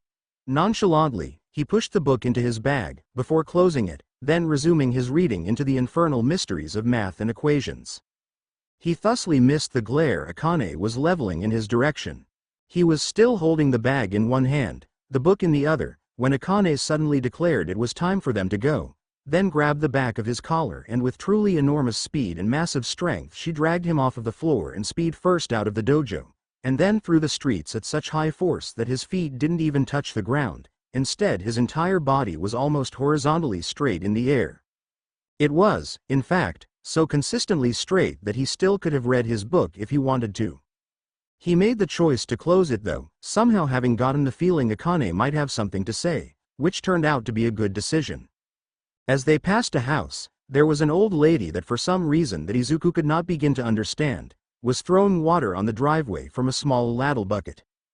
There was probably some cultural reason for it, which he had forgotten at some point, but the fact of the matter was that it meant his legs got splashed with water, and subsequently his curse kicked in. Conveniently enough, as he currently was hanging behind Akane, he didn't have to stretch his body to readjust his clothing. It did it just fine on its own thanks to the friction and pull. Akane sped through past the school gates, but rather than through the courtyard into the doors of the school she did an immediate U-turn into the right wall beside the gate, where she then quickly hoisted Izuku up into the air and readjusted so he slammed into it back first, and not particularly gently at that. "Listen Izuku. Why don't you keep your big mouth shut?" "About what?" he said, not exactly super annoyed, but not exactly happy either. He could tell looking at Akane's face that she was upset, but he could not honestly fathom why. "Don't play dumb. You volunteered us to go cause you wanted me to go see Dr. Tofu and, were you always this tall?" It was only now, belatedly she realized he'd changed genders again, as her eyes in shock went down to his bodies. Then, as if to check that it had indeed happened, she ripped open his shirt. When did you?" She had a bizarre look on her face as she stared at Izuku's rather ample bosom, but Izuku honestly didn't care too much about that. He had other things on his mind. Akane. Behind her murmuring began. In particular the words, big, were used in a lot of different, but related ways. It was then, too late, that Akane suddenly remembered there was usually a pretty large number of guys waiting for her at the gates of this school each morning. She snapped around in a defensive stance, putting herself between Izuku and the boys, though her relatively short height compared to Izuku's female one, meant that Izuku's now open chest was actually situated just over her head. "What the hell are you guys looking at? Did you guys get brain damage after yesterday? So who's first today?" However, rather than attacking, one of the guys stepped forward with tears in his eyes. He actually looked kinda solemn, though that wasn't too hard when he was one of the few who was actually looking at Akane's face rather than what was behind and just above it. "Akane, we shall no longer challenge you." "That's right," one of the other guys called out. "Instead we shall swallow our sobs, and give our approval to your engagement to Izuku." The random guy who Izuku did not know seemed genuinely choking down his tears as he continued. Though your great beauty and phenomenal strength has been a guiding light that has kept our hearts aflame with motivation, we cannot stand in the way of your relationship. If it is Izuku you have chosen, then we have no choice but to give up. Another of the guys, a guy with boxing gloves, who seemed far less actually in tears than the main guy, also noted. Not to mention how he easily beat Kuno, twice. Kuno was Furinken's greatest fighter. And the biggest pervert, another chimed in. There is no way we can challenge Izuku for your hand, and so as Kurogiri said, we have no choice but to give up. The lead, overly emotional guy, now identified as Kurogiri, nodded. Farewell Akane Tendo, and may Izuku bring you as much joy and hope in your coming years as your amazing strength has given us through our time here. After that, the gathered crowd began to disperse, some with a goodbye of their own, some with a wave, some a nod, and some just slinked off with a dejected look on their face. Well, I guess that solves that problem. Why yeah, anyway, wait, was your shirt open for that entire thing? Yeah? Button it up. Akane snapped around, a clear, faint blush on her face, as Izuku began to do just that. Why can't I know any guy who isn't a pervert? You were the one who ripped it open to look at them. Izuku didn't see what sort of expression she had, but she very clearly flinched at that assessment. Anyway, we were talking about Dr. Tofu. Her voice steeled itself as she turned around, and distinctly looked Izuku in the face and not on the now covered memories below. Why did you volunteer despite me clearly not wanting to? Because Kasumi needed someone to do it. I didn't ask you to come along, you know. She suddenly got a dumbfounded look on her face. But, you don't know the address. Yeah, because you dragged me with you before I could ask her about it. She, again, looked at him dumbfounded. You really weren't planning on taking me along. Why did you even assume that? Because that's what Nabiki does when. She halted abruptly and turned around. Never mind, I'll give you the address, just later. Wow, things really move at a breakneck speed here. Inko said absently, looking over the news on the phone Soun had thoughtfully provided her with. We haven't been here half a week, and already Izuku is taking on the local martial arts elite. That usually took us a month or two. Just like the good old days, right Soun? Indeed? Her husband's old friend declared. Two vagabond martial artists traveling the land on the eternal road to martial excellence. Both of them got a far-off look, complete with a smile, though in her hubby's case that made him look like he was having a stroke. It's a rapid development, that's for sure, but who was this Kuno boy anyway? I thought the name sounded familiar, but... Oh right, you weren't really deeply involved with the martial scene back then. I could name his father, but you would not recognize the name. However, you probably recall his wife, the boy's mother. She was the insane ninja with the obsession with the Victorian West. That did ring a bell. Oh right, the lady with the, wait, if she is Kuno's mother, wasn't her husband the one who dressed like an old-school feudal lord, only with that bizarre, massive frock around his neck? The very same.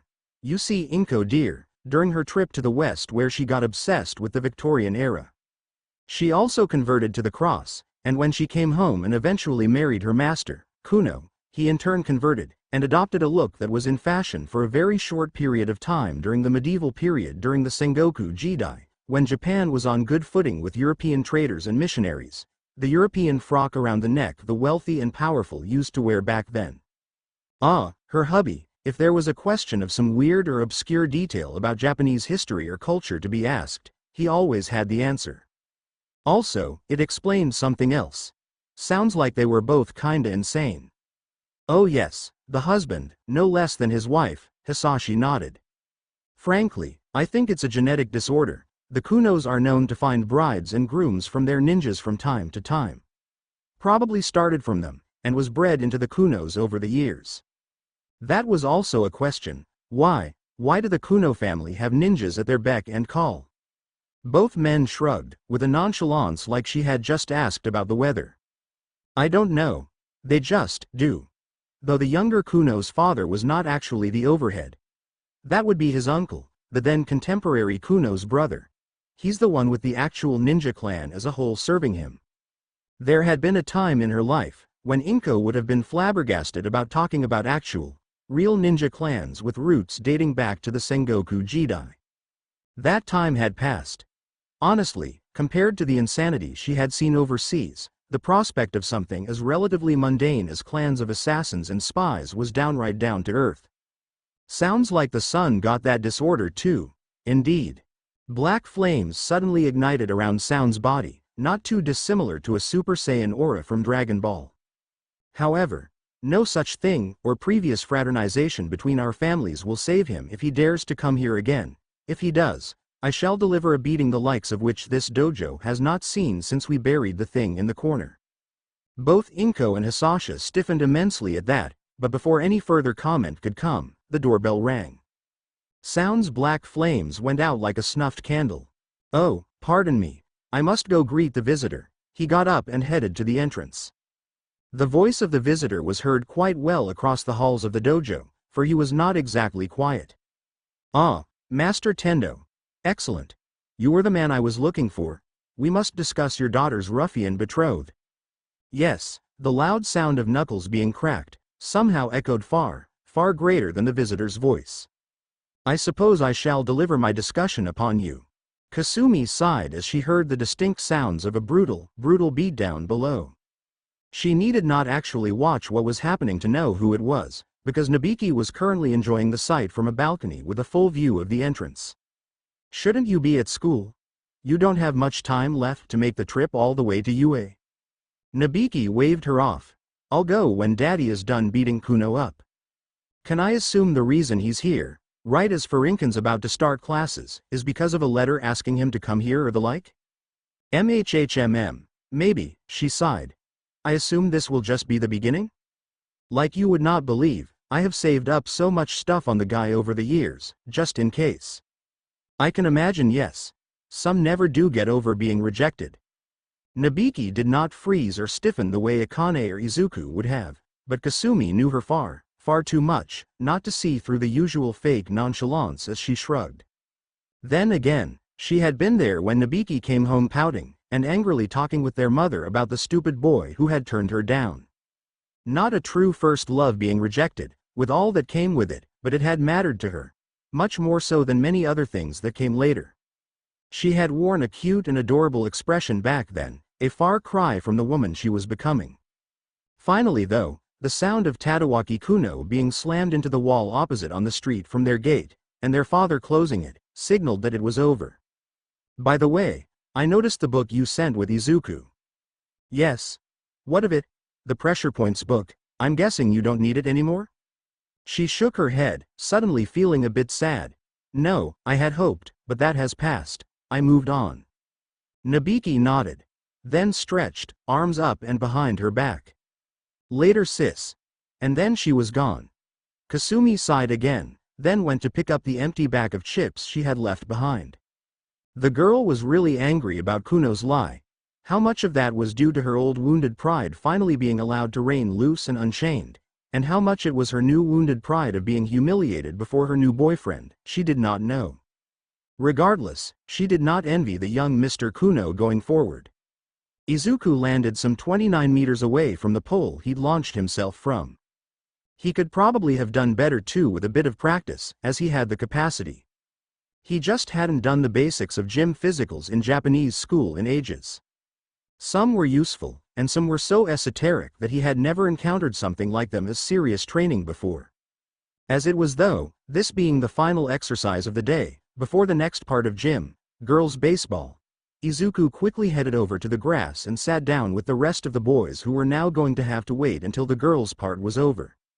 He couldn't help but think that this seemed a rather inefficient method of doing gym, when the guy next to him suddenly spoke up. "Man, seeing you vault 24 feet off of that thing reminded me of how I thought it would be to actually start using ki." Izuku looked at him, surprised, but not entirely unwelcome of the sudden talk. "How old were you then?" "That's..." Izuku quickly focused to sense his ki. "That's way too late. If you want to train your ki, then before the age of 8 you need a strong, powerful base of ki reserves, whether you were born with it, or trained for it. Without that foundational base when you get older, you will never achieve the truly great heights." That was, Incidentally also the biggest reason why almost all societies on Earth had failed to produce consistent key users, even if they were founded by one. The things that separated those who did, from those who didn't, was always being able to produce key growth in their children at an early age. The guy took it in stride. And in one bit of dialogue, you just explained the problems with my key better than my entire family ever did in years. I'm sorry, it's all right. I gave up on the dreams of soaring through the air ages ago. Another guy jumped into the conversation. Sue, you and the Tendo sisters, how far have you gone yet? Izuku just stared at him. It's the third day. Actually, it's the second day since you came here. No, I mean it's the third day since I met them. Not to mention, he blushed, realizing the connotations. We're gonna be married next July. At least he assumed so. His parents had suggested it would be then, though he didn't actually know the date of Akane's birthday. The wedding wouldn't actually happen before both of them turned 16. Ah, waiting for the day when you can pluck all three flowers at once in a sea of debauchery, huh? Izuku, again, just kept staring at him. Is that all you think about? Hey, you're the one who's engaged to the three most pretty girls from school. You're the weird one out here. The reactions of the other boys were a bit mixed. Some rolled their eyes at the brazenness of it, but not all of them, instead nodding, or making other such gestures they agreed with, or understood his point. Izuku for his part just shook his head, then turned it and just looked at Akane. She was pretty, really pretty. He hadn't really thought about it so brazenly before, but looking at her playing baseball in a set of bloomers and a t-shirt, it was hard to deny. She wasn't anywhere close to the mature beauty of Kasumi, or Nabiki's, charms, but she was still one of the most beautiful girls in the class, even if she couldn't really compete with her sisters in looks. Well, except for her gorgeous mane of blue hair, and her huge butt. There Izuku froze, blushed, and did his best to bury those thoughts deep down, all in rapid succession. He was thankfully distracted from further thoughts on Akane by several of Akane's friends suddenly occupying the other, still open spots around him in the grass. So not so much a distraction as a detour to focus on another part of Akane. Hi. The girls, who had apparently decided to take advantage of the fact there were a few girls who weren't needed to play, all looked at him with rather eager faces. Yo, so, Izuku, we've been wanting to ask you some things, and now that Akane can't really stop us, it's time to spill the beans. One of the others said enthusiastically. On what? On all the juicy stuff Akane won't tell us. Is it really true that you and she have been engaged since you were 4? Well, it's a bit more complicated than that. See, there was actually a second engagement as well, to some French guy, who had the option of marrying any of the 3 daughters of Mr. Tendo. The girls just stared at him. Wait, so there was a second guy Akane might have ended up engaged to? Why yeah, but the thing is the guy and his family never bothered to make contact to actually arrange that marriage before the final date, so it effectively became null and void. Thus, my engagement became one where I would marry all 3 rather than the 2 girls that were not chosen. Wow, I can't believe Akane never told us about any of this. Did she know all that stuff? Well, I've known it since I was 4, so, I guess. The girls again seemed flabbergasted, and the boys listening in seemed interested as well, if not emotionally invested in it the way the girls were. Oh man, so you were the backup then. The guy Mr. Tendo wanted to take care of the girls who didn't end up as the main bride to this guy in France. Who was he anyway? Some other martial artist? Izuku shrugged his shoulders. No idea, I've never seen or met him. But, that's not quite accurate of Mr. Tendo's perspective. He actually wanted to marry me off to all 3 girls from the get-go, but the whole other engagement predated mine, so he was only able to marry me off to 2 daughters. The whole 2 becoming 3 was a legal clause on the off chance that, well, exactly what happened did happen. Man, Mr. Tendo is such a weird guy. Why do you guys think Akane kept all this such a secret? Several of the girls who Izuku still didn't know the names of shrugged. Pride maybe. I mean, Izuku's a real cutie and hunk, but she still doesn't seem all that keen on it. Sorry, Izuku, no offense to you, but that's just how she is. Yeah, I know. I mean, there is Dr. Tofu, what's your take on that? You know about all that, right? Yeah, but, to be completely honest, I don't really see that going anywhere, regardless of what I do, or don't. That much was true enough. Even if he was as charitable as possible, and Tofu was actually 24 or something, rather than the late 20s Izuku had clogged him as, that still meant an age gap over twice that between himself and Kasumi's. He had seen this kind of crush before during his travels. His mother had a term for that, called precious love. And Izuku had never seen it go anywhere. Even if he was not in the equation, he could not see it going anywhere. The girls and several of the guys seemed impressed by that. Man, I mean, I don't think you're necessarily wrong, but, you have no doubts. At all. No. Well, you got confidence at least. One of the other girls, the only one who hadn't seemed all that impressed with Dr. Tofu, chimed in with a line that just Izuku completely by surprise. I still think she's gay, though I suppose that would make her marriage to Izuku kinda convenient all things considered. What? Izuku just stared at her in complete shock. The others were not impressed. Yeah, we heard that theory before. I don't buy it. I have seen how she talks about Tofu. She has a type, but not the kind with knockers. I don't know, I've seen how she looks at Hinako-sensei. She could just be jealous of those beeps, like the rest of us, but it could be something else too. Izuku had never really listened in on girls' talk before, at least not teenage girls. He had plenty of time listening to the talk of older women, and so he had an image of those kinds of discussion as less crude than their male counterparts.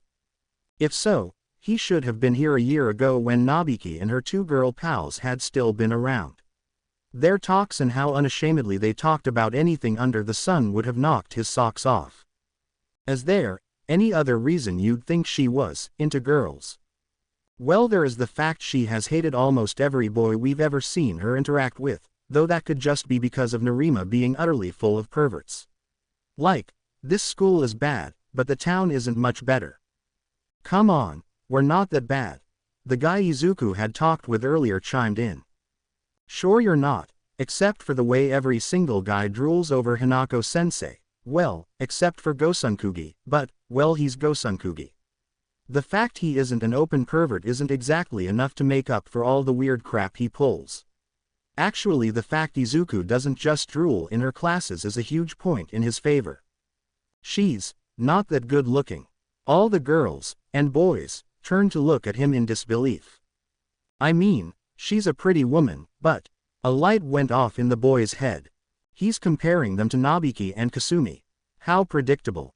Izuku immediately blushed. What he'd actually meant and thought was that he didn't understand how Hanako's beauty was actually distracting in class. She was a beautiful woman, that was true enough, but Izuku had met plenty of other, equally beautiful women during his travels. He had trained under several, and generally not let their beauty get in the way of what they had to teach. Apparently, being in an actual school gave you a different perspective. The girls seemed amused by the misunderstanding. Ah, that's adorable. The girl who thought Akane was gay nodded. Even if one of them is Nabiki, that is pretty sweet of you. I don't agree, but it's sweet. Izuku was starting to get a sense that it might not be Akane who was the one in this group into girls. Any further thoughts on the subject, though, was cut short by Akane hitting him in the face with a baseball at truly massive speed. Whether it was intentional to stop his gossiping with her girl pals, or an accident as she vehemently claimed afterwards, was a question said girl pals would never get fully clarified. It was a most peculiar day for Tatewaki Kuno. Firstly, his manservant Sasuke had suddenly informed him that his family had arranged for a match for him. That was not surprising. They had been trying that for literal years. It was inevitable that sooner or later, they would succeed, despite Sasuke's looks. As such, he had been forced to inform his master that he would now have to engage in traditional courting, then consummation of his marriage, and would not be returning to his active duty at the mansion until his first child had been born. Kuno, in his usual style, had sent him off without too much thought on the matter. He had survived his childhood without the ninja, and he would survive a year or two as a teenager without him. He would have thought nothing of it, but in hindsight it had only been the out-of-nowhere event that began a rather bizarre day. Following that, he had gotten a message, which he had later realized must have been a forgery of some kind, to get him to come to Tendo Dojo not long before school started to discuss the matter of Izuku Midoriya. That it was a forgery, he had realized as Mr. Tendo, seemingly without any logical reason, had acted uncharacteristically viciously and beaten the tar out of him. He had concluded that this must have been due to another false message of some kind delivered to him on his end to enrage him. The logical conclusion, and the one he had settled on, was that his sister had been responsible. This was a mistake, for as it turned out, he had been set up, and after entering her room, he had found himself with a large number of her belongings destroyed by what he had surmised with his well-trained eye, was a Bakken. He had then been paralyzed by her, and as often happened when he annoyed his sister, thrown into the pond to serve as Mr. Green Turtle's chew toy, until the paralyzing poison wore off. After lumbering out of the pond, he had then come to find not only had his image collection of Akane been destroyed physically, but his hard drive had been wiped as well. Then he had discovered all the security cameras on the mansion, as well as their contents had been stolen. It was a very bad day. But it was late in the day, when the worst blow bar none came. His father called him up and informed him he would be returning to the school at the end of the school year. In hindsight, out of all the horrible things that had just befallen him, and would continue to do so, this was mayhaps the only good thing. For the only thing that could possibly have distracted Kuno from focusing on vengeance on whomever was responsible, and actually studying for his grades well enough to succeed despite his coming bad luck, was the prospect of failing, and spending his next year once more at Furinkan with his father. Ironically enough, out of all of the things Nabiki would put him through, this one step, setting in motion principal Kuno's return, would as such, backfire on her, as without it, it was likely she would not have had to see him ever again during her school years. Such was the turns of fate. I can go alone, you know. He'd offered that 4 times now. The answer from Akane was the same as the last time. No, she'd given him a rather big bruise, which was much more impressive than their classmates had thought, and a bit of a neck strain with that ball, and whether it was intentional, whether calculated or out of embarrassment, or an accident, she was clearly feeling very, very guilty about it. So guilty, she had decided she was going to lead him to Dr. Tofu himself, whether he wanted to or not. Not that Izuku actually needed the good doctor. A good night's sleep would have served him just fine to heal it off. He'd healed up just fine from way worse. Every single actual duel with Ryoga had left him with bruises upon bruises, and cuts and scrapes galore. Akane wouldn't hear of it. Apparently she was afraid the bruise would get infected or something, as if he was going to deliberately dunk it in sewage. Finally though, they reached what Izuku read on the side of the building was an acupuncture clinic, so apparently Tofu also worked as that too. The building was notable for one other reason. A giant panda was lying on the side of the entrance napping. "Mr. Midoriya, what are you doing here?" Izuku's father snapped awake and got up, then looked around, then popped his hand in the other like he'd just recalled something, before holding up a sign that read, "Came to pick up Izuku. Got tired and fell asleep." Izuku immediately felt a spike of alarm that vastly overshadowed his bruise. "You didn't have another episode, did you, Dad?" The panda clearly got an annoyed look, and pulled out another sign that read, "Yes boy, I had a stroke, as you can no doubt tell by my horrible, awful and despairing writing."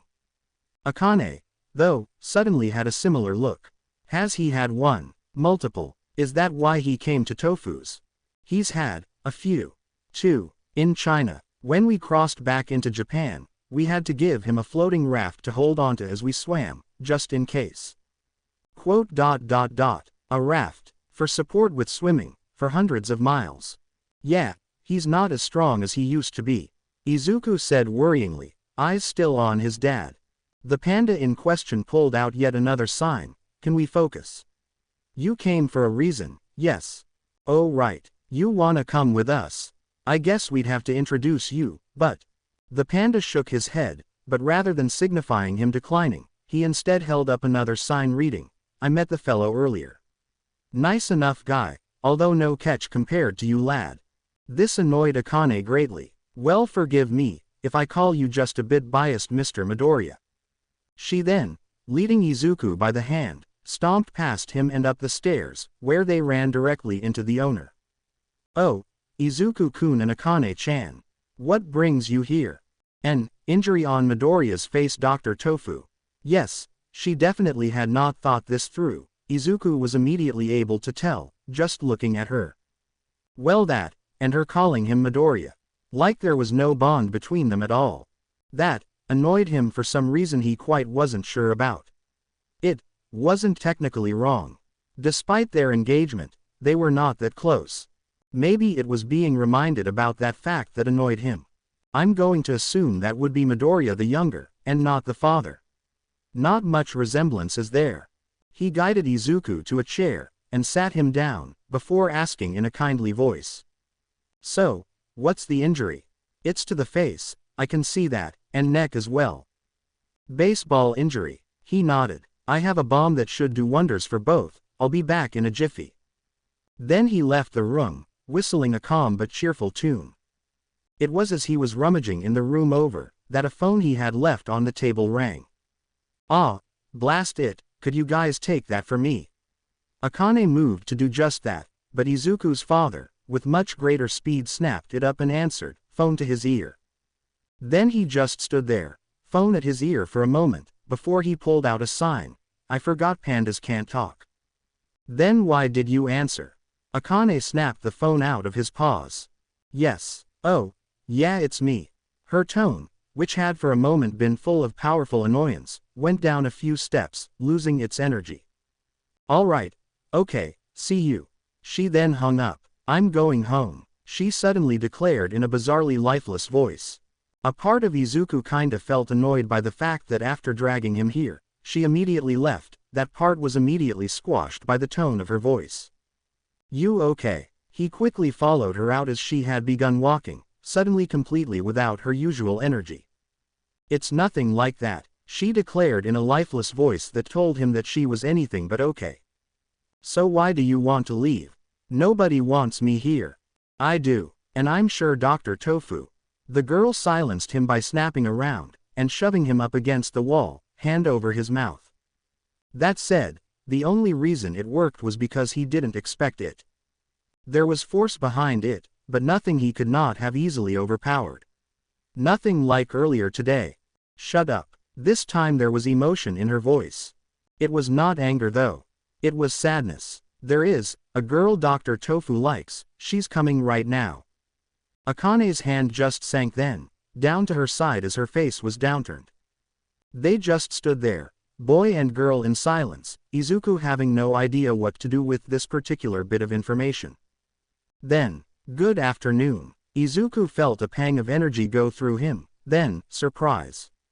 An old tiny lady in a kimono with a walking stick walked in. Not quite what I expected, but, okay. That's not her.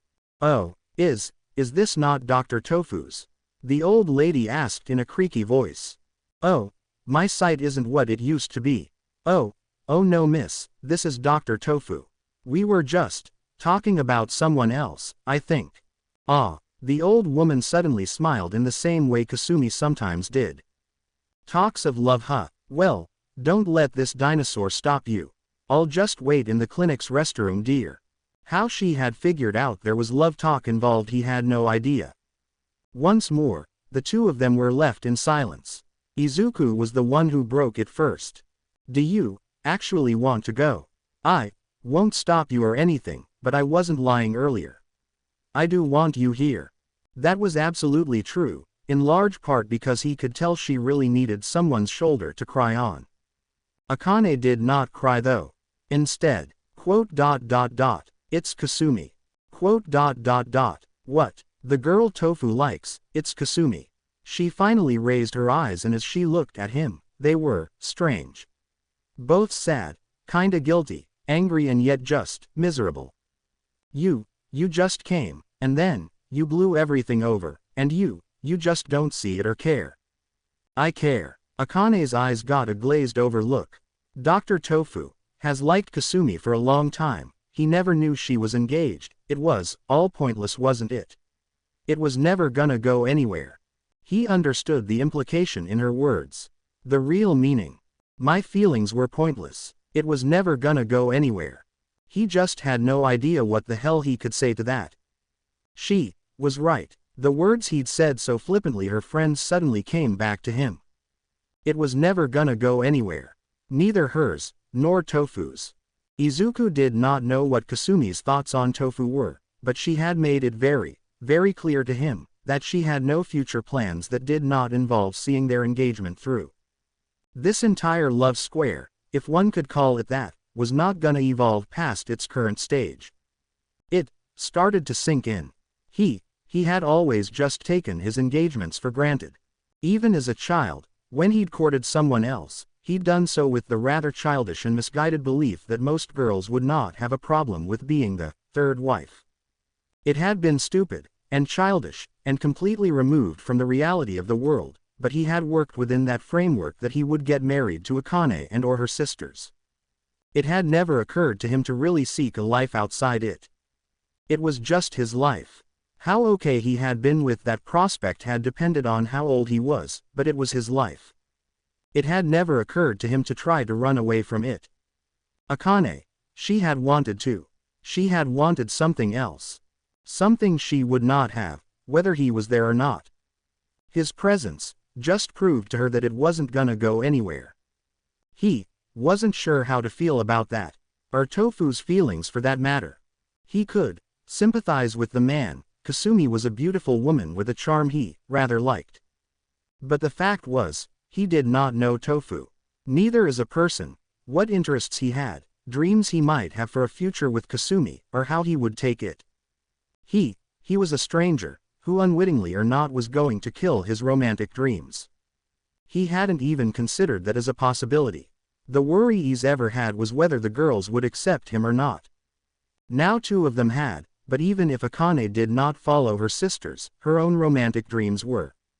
Are you two, all right? You've just been standing there for a while. Both turned, but neither in shock, toward Dr. Tofu, who was sticking his head out the door. Wordlessly both then came back into the room, where Akane plumped down on Tofu's patient bed, and Izuku back on his chair. Now then, let's see that wound. He peeled off Izuku's bandaged piece of cotton. The impression of the baseball, Akane hit it, right. He had such a lovable and carefree smile as he said it, completely at odds with the little depressing talk that had been going on outside his room just now. How did you? With an impression that deep, and a bruise that big, who else? Both of them just stared at him, each with their own reaction at his uncanny ability to tell such things, Izuku genuinely impressed, Akane with horror at him recognizing her handiwork on sight. Izuku, though, also had a comparison. Man, just like shampoo. Akane's expression became one of bafflement as she turned to look at him instead. Tofu was also a bit surprised, but not really to any immense heights. Shampoo. She was a Chinese Amazon I knew once. She also liked to throw things at me at high speeds. Hey, why you could easily have dodged that if you just paid any attention to what was going on around you. Also a Chinese Amazon named Shampoo. That's the stupidest joke I ever heard. Tofu disagreed. Actually, it's very much on brand. The group who many outside China call the Chinese Amazons do indeed have a cultural naming convention related to personal cleaning products. I once met one such called soap. But as for the baseball, Akane really did throw that. An awkward silence followed as Tofu scratched the back of his head.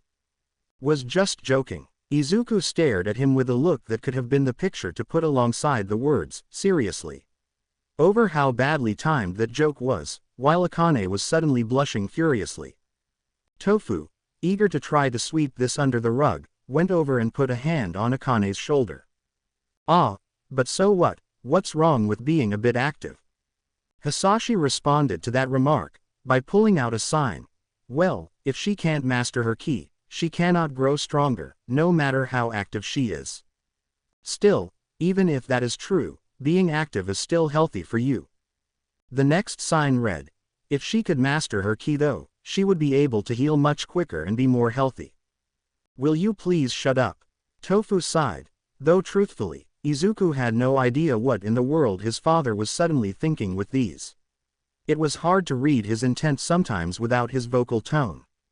Now then, he went back over to Izuku, and began looking over anew as he began applying something. Hold still, I'll have to apply the disinfectant first. His father's next sign said, just saying it as it is. Just like Kasumi. By the way Izuku, pull back your head. Now. Izuku, without even questioning why, did just that, as behind him, Kasumi opened the door and walked in. Tofu's hands immediately jolted, as he suddenly got the most idiotic expression on his face imaginable. Izuku wasn't quite sure what exactly Tofu would have done with his hands on his face and head had he not removed it, but something good probably was not it. Regardless, he suddenly felt very, very weary of the man whose presence he still couldn't feel. Hello Kasumi. She smiled in return. Good afternoon, doctor. The man turned, sheepish. Kasumi then turned towards Izuku and gave him a smile as well. Hi Izuku. Did you deliver the book? We were going to, but we were kinda sidetracked. Akane hit a baseball into my face. Akane gave him a glare, but Tofu laughed. Indeed, it was quite the big mark, right Izuku? He then prodded Hisashi instead, who simply looked at him like he was insane. So, what brings you here? Oh, I had a message for Izuku, and since I knew he was here, I decided to come in person. That piqued Izuku's interest. Message. From who? School. No, a lady calling herself Hatsume Mei. Izuku immediately perked up, though he quickly curbed his enthusiasm when glancing at Akane, who he could clearly see was not having a good time. Oh, Mei-chan, that's great. What did she want then? Who is she? Akane's voice lacked its usual power and confidence, and for that matter, its anger. Mei. Oh, her family is, well they are a clan of scientists, that my family made an exclusivity deal with back during our travels. For my hero career I mean. His father held up a new sign. Not that we had much of a choice.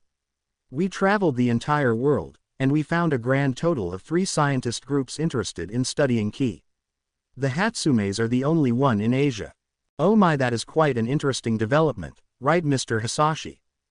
This time it was Akane he mistook for someone else. The girl did not appreciate it. Well, the girl seemed more interested in knowing what hero school you plan to go to Izuku than anything else. She seemed to suggest she would contact you further there. He nodded. Tofu, though, suddenly asked Betty if she could go fetch some cookies and tea for their guests, then about 7 seconds after seemed to at least recall that the woman in question was dead, and promptly went to make them himself. He's as amusing as ever, I see. Kasumi had a warm smile as she looked after the, currently fumbling doctor. Akane put on a false smile. You think so? He's never this way, when you're not around sis. Really? That would be interesting to see. Well, I must be going, later. Before Izuku could even make a peep, or argue against it, Akane had suddenly run on out. Kasumi looked after her, puzzled. What's with her? We could have all gone home together. Did something happen to her at school Izuku? No, well, she was a bit guilty for braining me with that baseball, but, I just think she didn't want to be around here right now, with Tofu I mean. Really, and here I had always thought she didn't. Well, she is more discerning than I gave her credit for then. Izuku wasn't entirely sure what she meant by that, but before he got to ask, Tofu came in with brownies and cacao.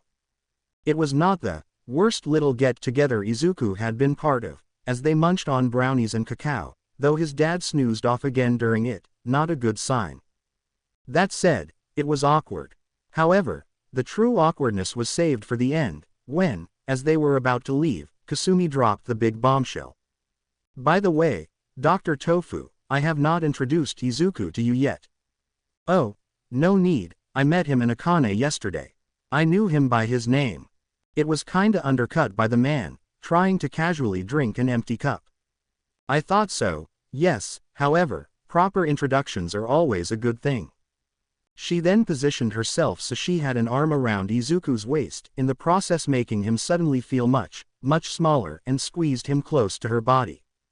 This is Izuku Midoriya, my betrothed. It was interesting to see Tofu go from bumbling to suddenly completely and startling awake.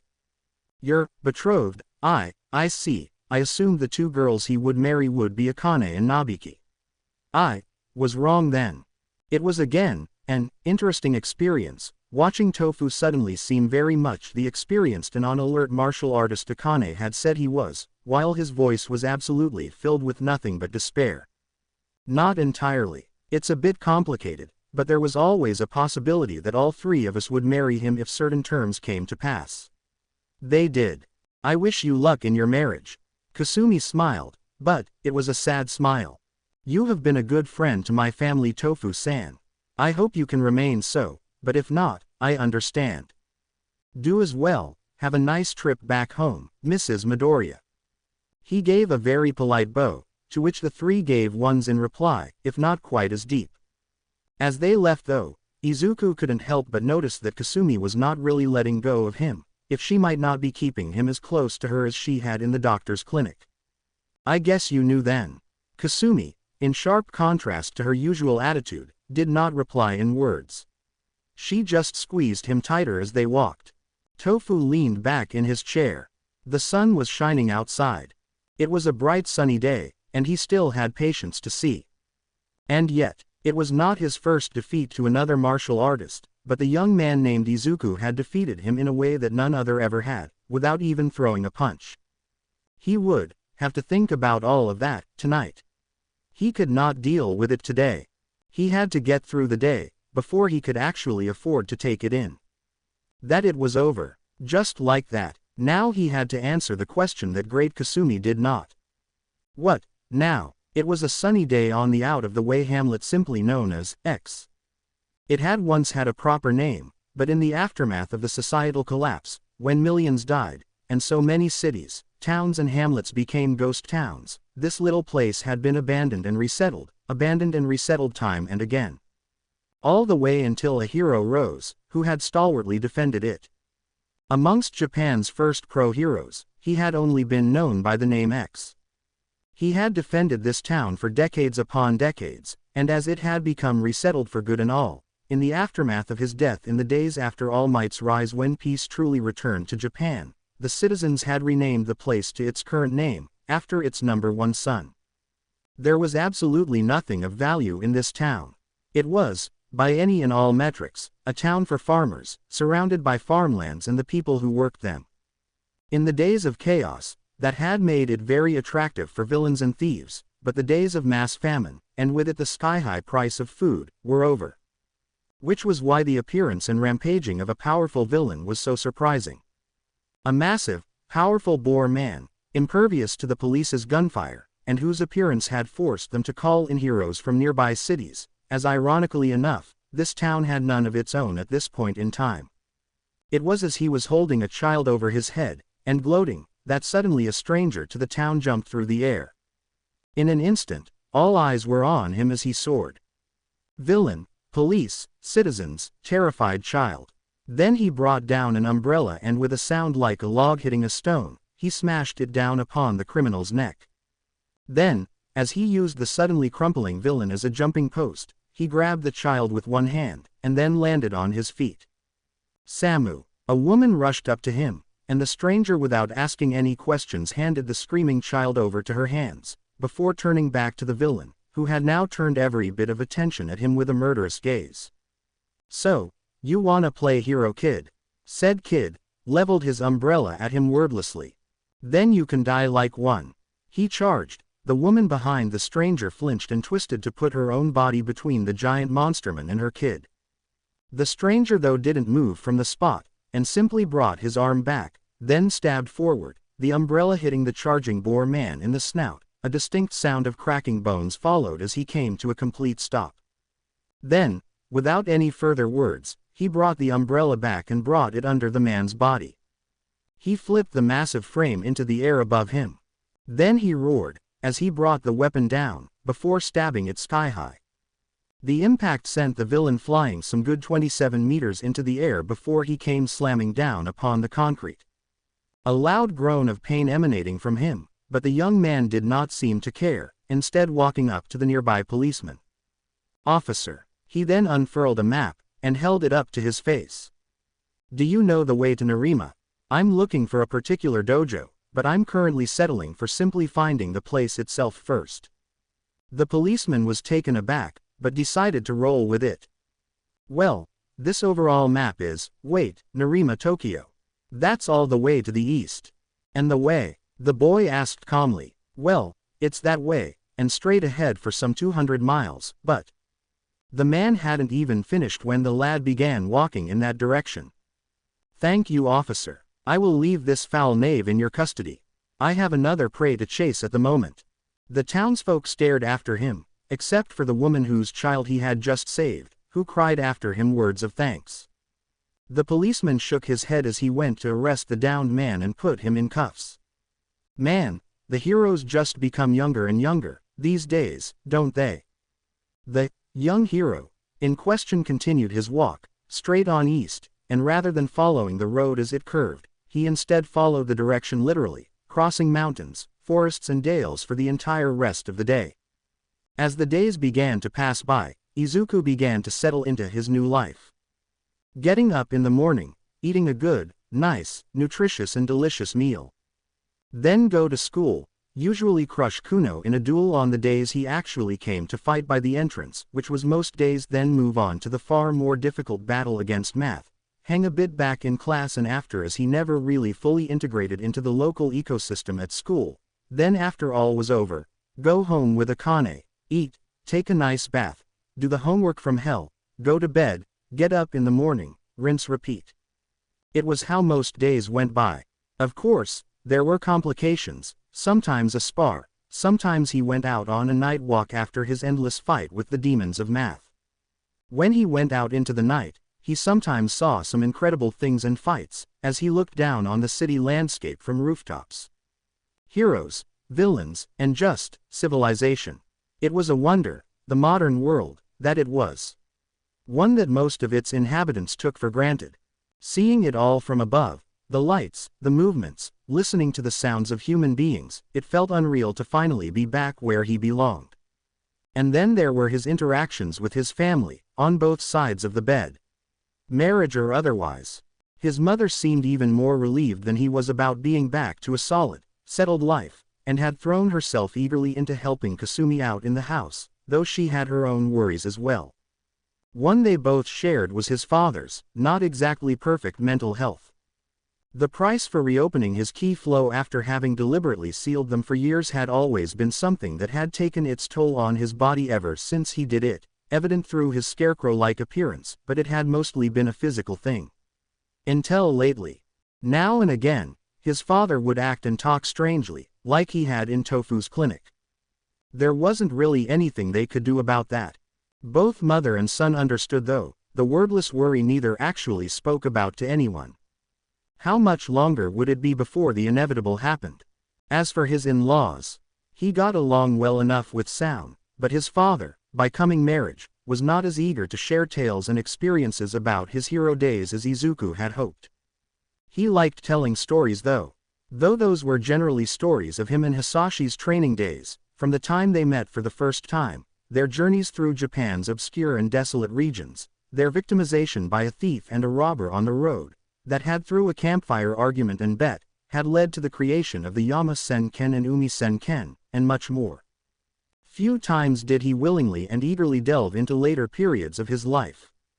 As for his relationship with his brides-to-be, they were a bit varied. The one he got along best with by far was Kasumi, though there were problems there as well.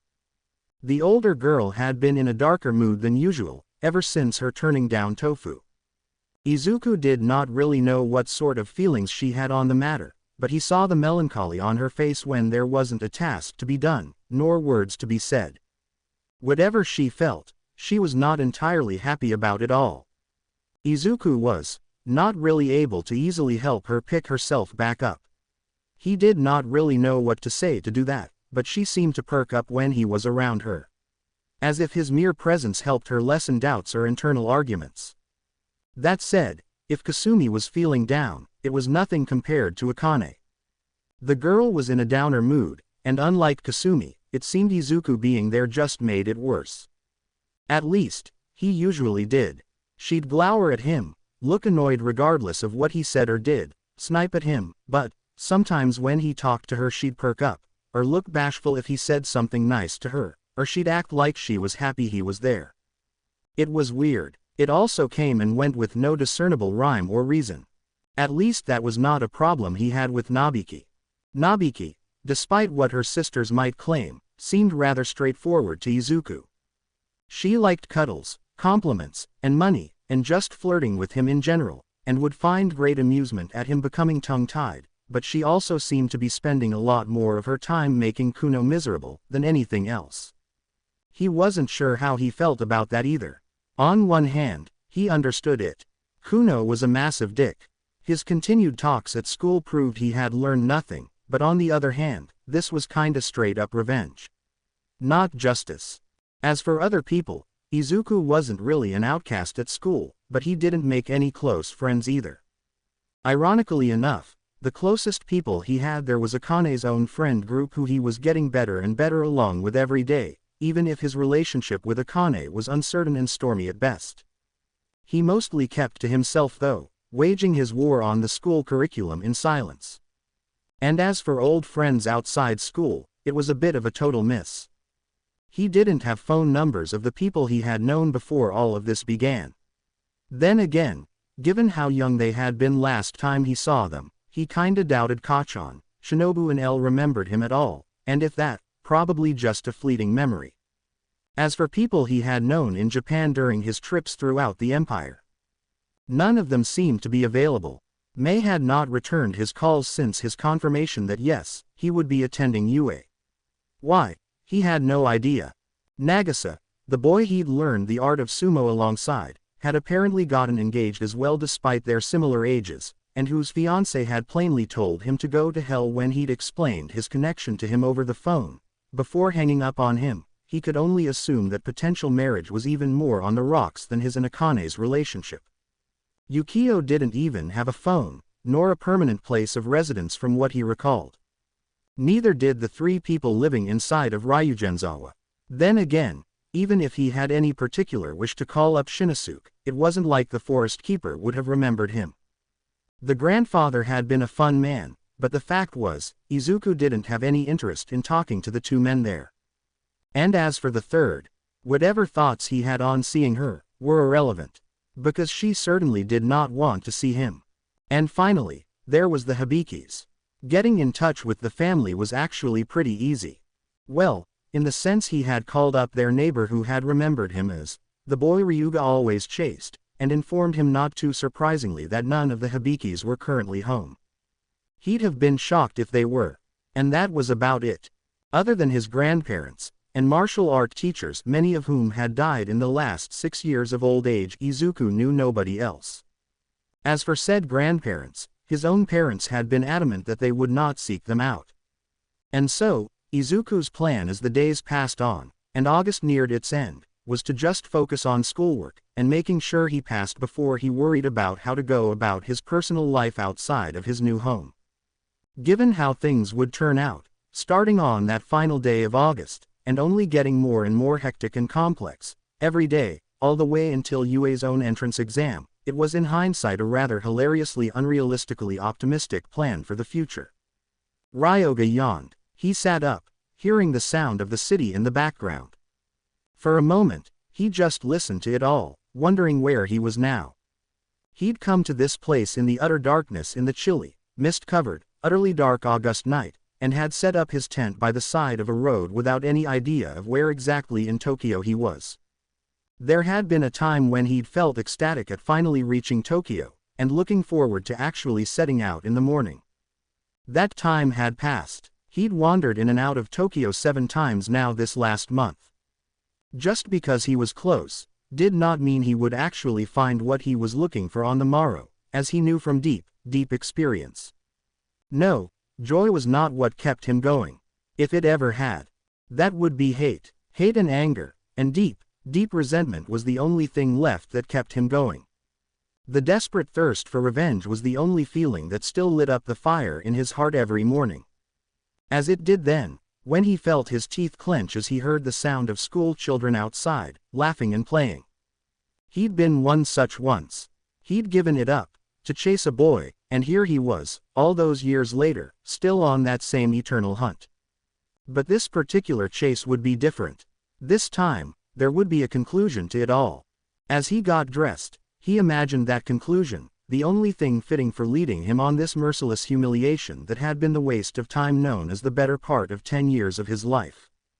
Yes, hate was the only fuel that still kept him going. And it would keep him going until he finally found his prey and brought about his doom. After picking up his umbrella, and opening his tent well away from the door, making sure there was no rain outside before coming out, he quickly began packing his tent up, so he could begin that day's trek. The place he'd ended up was outside some school named Furinkan. Furinkan. The name, yes, he recalled a map from weeks ago. This place was in that forsaken part of Tokyo known as Narima. He was close. He grabbed a student, who was walking in through the gates, by the collar.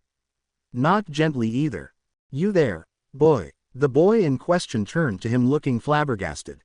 "Boy, you can't be any older than me, buddy."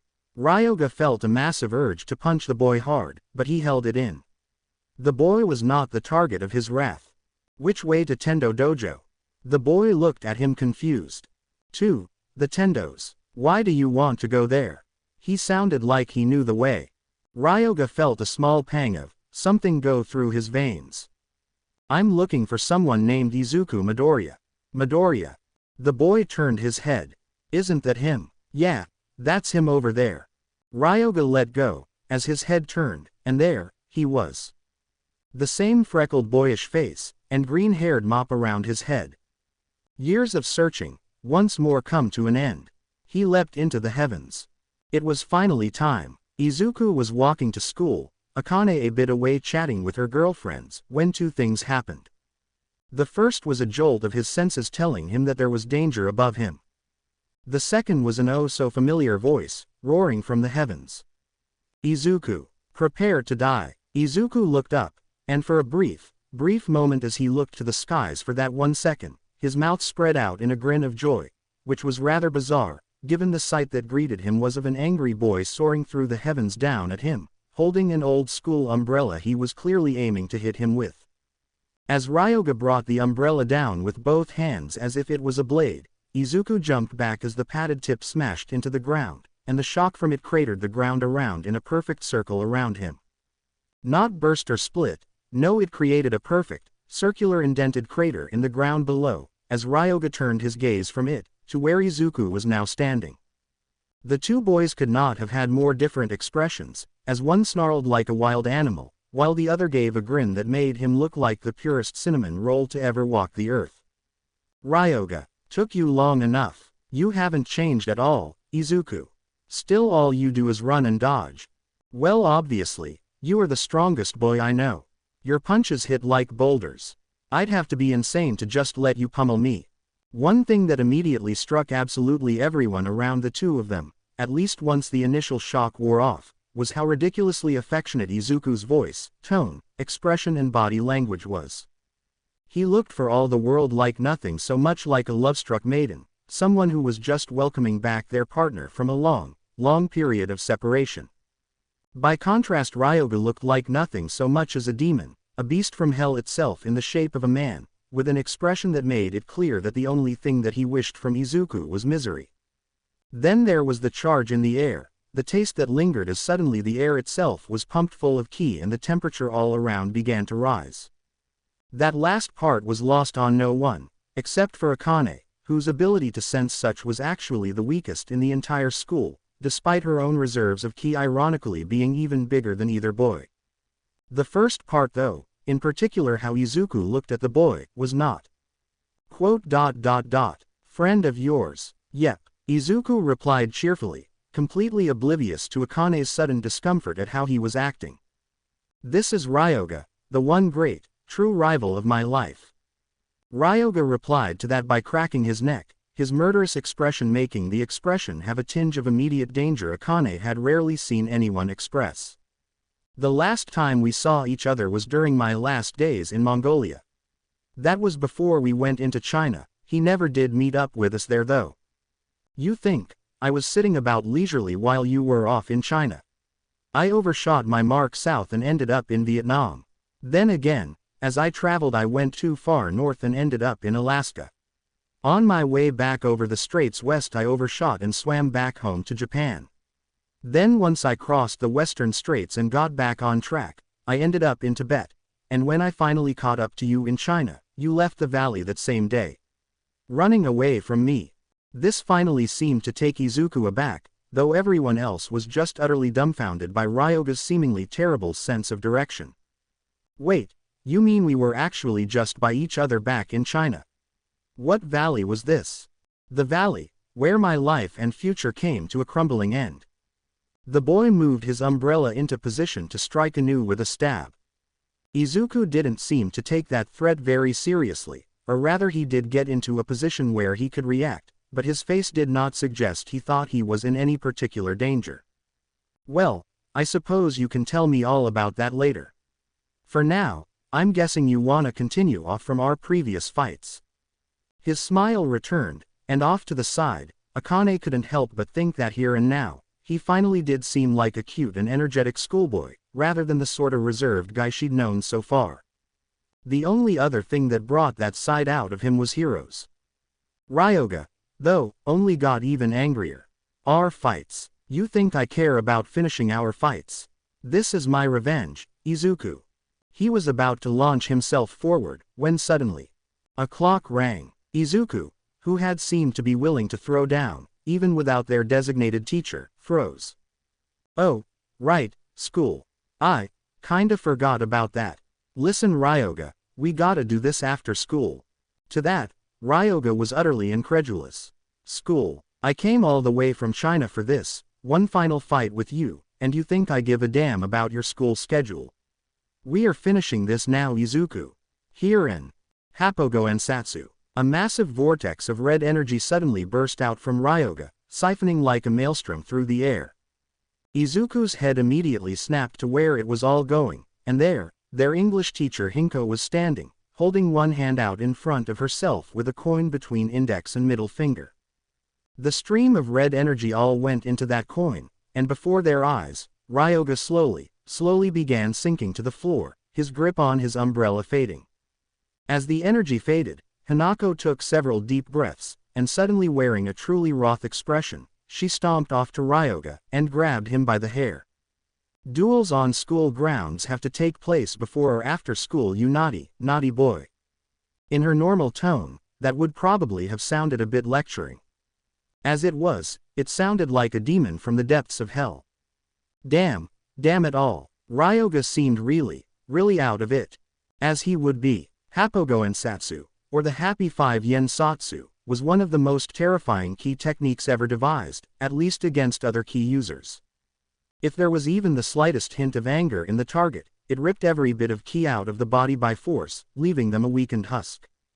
His father had once described it as the closest real-world comparison to Devilman's beam of evil from Dragon Ball, in how it was so difficult to truly defend against, but a one-hit victory against any and all defenses if it managed to take the slightest hold. Of course, there were some rather noticeable drawbacks. For one, it locked the user into only being able to use this technique and its sister one for the rest of your life. Said sister technique, the ability to fire that absorbed energy like a blast, also had another, huge drawback, said drawback probably being the reason Hanako wasn't using said technique to get rid of Ryoga's current anger along with his ki. That was good and bad, good in the sense she now had all of his raw, brute strength until it wore off, bad in that this kind of physical power increase was the only thing she would ever be able to get. Then of course there was the whole, absorb the victim's temperament, thing too. The duel will take place after school tomorrow, on the training grounds, is that alright with you Midoriya? He nodded. Ryoga however, still tried to feebly struggle, for which Hanako promptly smashed his head into the ground. And as for you, you shall be punished for your wanton and unauthorized destruction of school grounds. Then she promptly began dragging him behind her by the hair, and only stopped to pick up his umbrella before continuing on to wherever she was taking him. Poor guy. Ryoga was a nice boy, but he had a tendency to get himself into the most outrageous troubles. Izuku felt a moment of pity for him, having no idea what Hinko's actual, punishment entailed, then he felt himself light up. Tomorrow, they would have another match. It was like, something was finally coming back into place. Something he'd been missing was finally where it belonged. Behind him, suddenly to drag him back into school by the cuff, Akane appeared. So, you seem happy to see him. Yep, finally, it's good to have him back again. I've missed that guy. That did not make Akane feel more at ease. Ryoga's back. Akane had considered just asking Izuku all about Ryoga himself the way a lot of their class had, but she had in the end decided she would seek her information out from a more unbiased source. And so, as the women of the Tendo dojo were all currently in the dining room, doing various things, she had asked Inko about it. Inko did not seem too happy about this bit of news, in sharp contrast to her son. Well, that will make Izuku happy at least, Hisashi too. But not you. Inko shifted in her seat, then shook her head.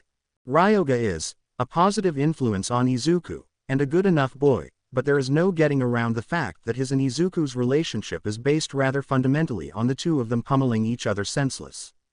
Yeah, they're rivals, right? Martial arts rivals. That kinda comes with the territory, doesn't it?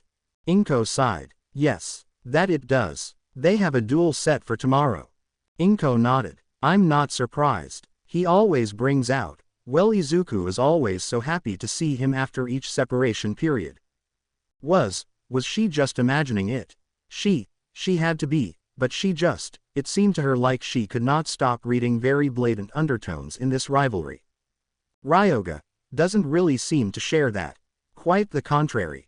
Inko sighed, and continued her work of helping Kasumi sew something. He's always like that. He'll come in roaring and angry, they end up fighting, they beat each other senseless, and after it's over he calms down a bit. That's how it always goes. Kasumi nodded. Sounds like Daddy and your husband in the old days. Inko made a so-so face. It's not quite like that. Ryoga is way too proper for that, but he will get Izuku in all kinds of nonsense and trouble. He always does. How does he get into so much trouble then, if he's so proper? Nabiki asked curiously. By being an idiot, Inko said bluntly. To put it very bluntly, he is an absolute moron. Such a moron, in fact, he can actually manage to make Izuku mad by it. That seems like such a weird statement to Akane. But Kasumi and Nabiki both nodded, the latter being the one to reply. So in other words, he's the stupid little brother who manages to exasperate his older sibling. He's actually a bit older than Izuku, but yes, you'll see all of it in time, I'm sure. Ryoga brings out sides of Izuku no one else does, both good and bad. The fact that Akane completely missed the rather obvious allusion to herself from her own siblings probably showcased better than anything else that in this regard, she and Ryoga had something in common. Izuku had gotten used to having his baths mostly to himself, sometimes with his parents, ever since that first day. And so, as he laid in the bath and just let it engulf him, he was taken aback when there came a knocking on the door. It's me. An older, feminine voice called out behind the door. See, come in, Izuku said, suddenly feeling almost as awkward as he had on that first day. Kasumi did indeed come in, and she was wearing the same two-piece bikini as that time, though as she handed Izuku another towel, her face did not have that same kind of calm energy as then. Nor the melancholic one of recent days either. Instead she seemed a bit worried. After he sat down on the plastic seat again, Kasumi began washing his back as she had back then, but this time she was silent. Several minutes passed before she spoke again. This fight tomorrow, it's going to be a real duel, isn't it? Not the kind of fights Akane has fought with the boys of Furinkan. Izuku considered that, but she was right. Yeah, it will be. Ryoga is the real deal. He didn't exactly get to show it off before Hanako-sensei drained him, but he is strong. Kasumi seemed to consider that. Are you stronger than him? No. The fact is Ryoga has always been stronger than me. And far more durable, but I'm faster, and far more skilled. Not to mention smarter. That is true. Ryoga has done mind-bogglingly stupid things over the years. He often makes massive mistakes in fights. He didn't really notice it in the moment, but the feeling he'd had the last time she did this, the nervousness over having her hands on his back, was nowhere near as strong as it had been. Behind him, Kasumi nodded at his words. These mistakes, are they the kind that adds up over time, or the ones that immediately brings him to ruin? A bit of both. He once brought down a mountainside on us, and almost got himself thrown off a cliff as a result. But he also makes mistakes in fighting itself. He has no ability to deal with counters beyond the fact he's stupidly durable and just powers on through. And that's just one problem of his. I see. Kasumi resumed her silence for a bit as she watched him. You are looking forward to this fight, aren't you? I can tell. How she could possibly tell that, he didn't know, but he didn't deny it. I hadn't figured you for a man who truly lived for battle. There was an obvious question in her tone. I'm not. I don't really love fighting other people in and out of itself. Not like his dad did. So, it is Ryoga specifically then. Guess it is. He's different than all other rivals have had. He'd never had someone else like Ryoga. From his first rival in Kachan all those years ago, all the way to Kuno in the present day, Ryoga was the only one who had treated their rivalry as an integral part of himself. No one else had ever chased after him, no one else had sought him out to challenge him anew time and again, and nobody else had been there to compete with him across the entire world. I cannot claim to understand that part, but I see your mother was right, it's not quite the same as our father's relationship. Yeah, it's really not. Kasumi seemed to consider that. Then, without any further comment, she suddenly leaned in and hugged him. It immediately made Izuku go completely stiff, and cheeks blushing, but it wasn't actually a truly tight hug. Just strong enough that he felt the pressure from her arms, and her body against his back. Far more importantly, he felt her chin on his shoulder, and could hear her breath just by his ear. I understand what it means to be a wife to a man who goes to fight, Izuku. I will not try to talk you out of it. Just, win or lose, come home in one piece, all right? I don't want to see you come home without an arm. Izuku nodded. He felt her warmth, her sincerity. All right, I will, I promise. She hugged him a bit tighter at that, but for a while yet, they just remained like that in silence. Well, until the door opened, and Akane walked in on them. She hadn't even seemed to consider anyone else might be in the bath, and was deep in her own thoughts, then froze immediately at the sight of her older sister hugging Izuku as she did. Thankfully, she was wearing a towel in front, so this wasn't quite as awkward as it could have been, but it was awkward as both of their eyes met hers in total silence. The way she slowly backed out the way she had come was also very, very awkward. Awkward was the only word to describe the walk to school the morning after. Neither Izuku nor Akane said a word, for the entire trip, walking in total silence. Inside though, it was a very different story. Akane didn't know what Izuku was thinking, but for her already depressed state of mind, the events of the entirety of yesterday had been one strange buildup, capped off by an out-of-nowhere shock. There were so many questions there, unanswered. And she wasn't entirely sure she wanted to have them answered either. She felt like she had completely fallen out of the events in her own home. It wasn't the first time she'd walked in on people in compromised situations. At school she and the rest of the girls had to deal with perverts breaking into the girls' locker room to steal, and at home she'd at 2 different occasions walked in on Nabiki and her then boy toy as they were doing it, far more graphically and further along than what she'd seen with Izuku and Kasumi, and yet somehow it hadn't seemed halfway as intimate as they had. Just looking at their body language and postures, she'd been able to tell that they had been hugging like that for a while when she walked in. Had the two of them really grown that close? It hadn't even been a month. She'd have believed it if it was Nabiki. Frankly speaking, she'd have had way less conflicting feelings about it. If she'd found her and Izuku right in the middle of it, then she could have just labeled it all as mindless, and called it a day. But that wasn't what she had walked in on. She'd walked in on something much more intimate and mature than that.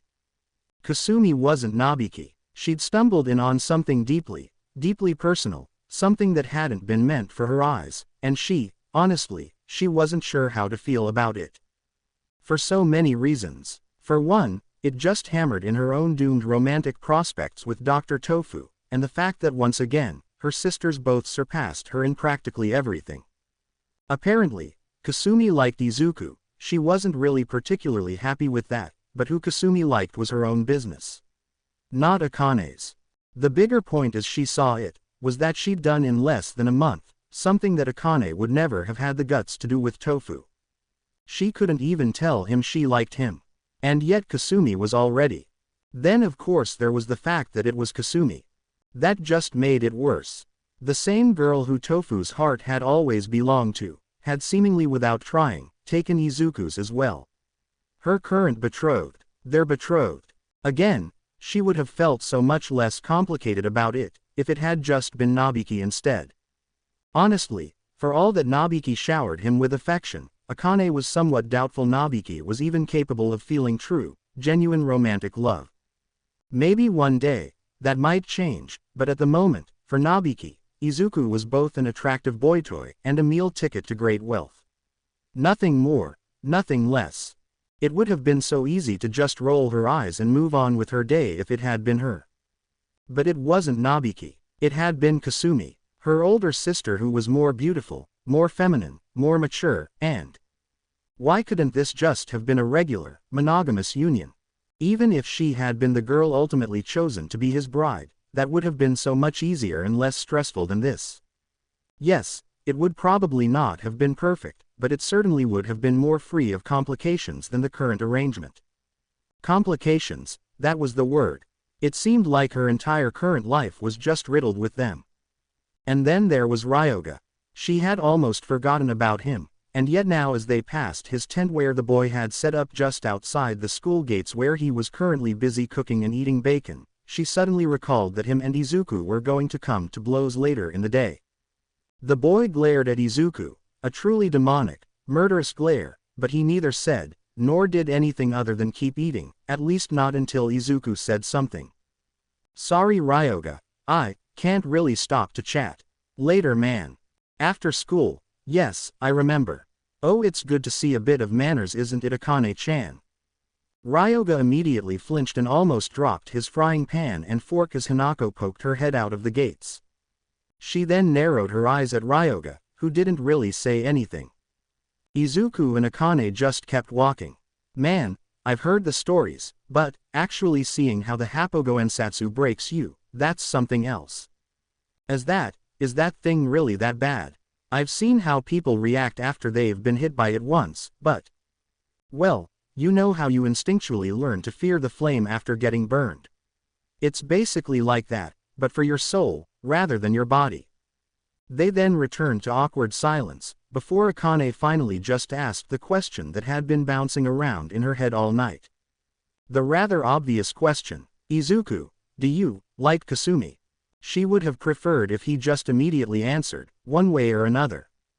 He didn't. Instead he was silent for a bit, before finally. I think so, yeah.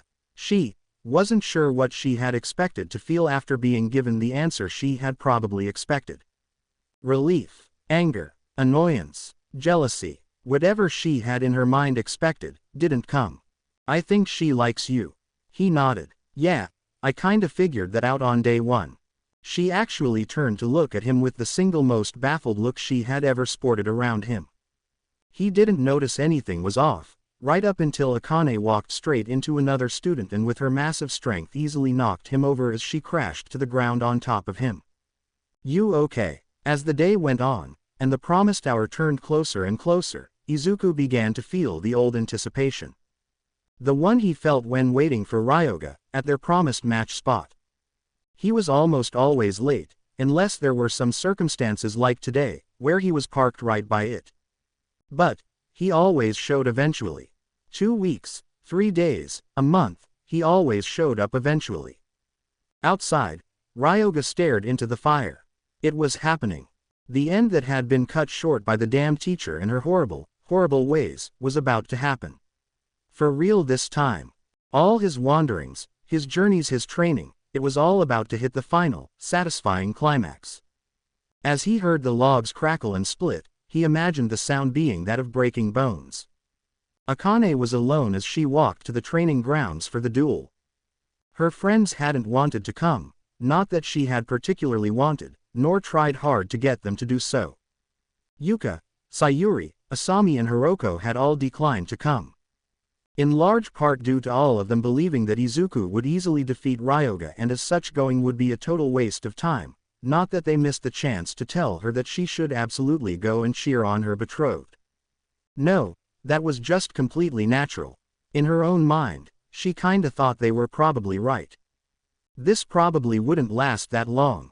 Not that this thought was what was on her mind as she waited for both boys to actually show up and fight. First day, what the hell did that mean? Had this been a case of love at first sight? That would have been romantic in its own way, she supposed, but she just could not see that. Not from Kasumi. And yet, first day, how had he even figured that out? Had she completely misread Izuku? Was he actually a master savant at reading people's emotions? And it was just his awkwardness that kept him from really making that obvious. In her imagination, she conjured up some scene where Kasumi passionately told him she had actually been in love with him since she saw him in the hallway the first time, but she waved that away. Again, she could not see it. She honestly had no idea what the heck had happened. And she'd been there as it did. Apparently she really had not been paying attention to what was going on inside her own home. These thoughts though, were for the moment chased away as Ryoga came onto the field, from the wrong direction, rather down the stairs, but he came nonetheless.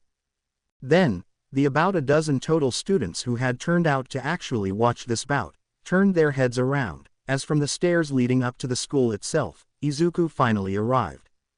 Shirtless, Akane felt herself blushing, but also distinctly annoyed by him so brazenly showing off his muscles, as he stepped down the stairs. Behind him, at the top of said stairs, Hanako stopped to stand, watching down over it all with a neutral expression. As Izuku stepped down, many of the students around had the same feeling wash over them, as they for a moment could have sworn that a long, serpentine dragon descended the stairs down onto the field, where a large, black lion awaited it.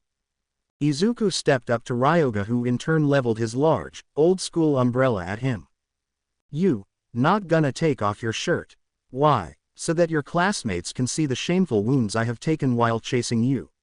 "No, I'm not gonna take off my shirt." Izuku seemed strangely annoyed by that, as if some ancient tradition had been broken.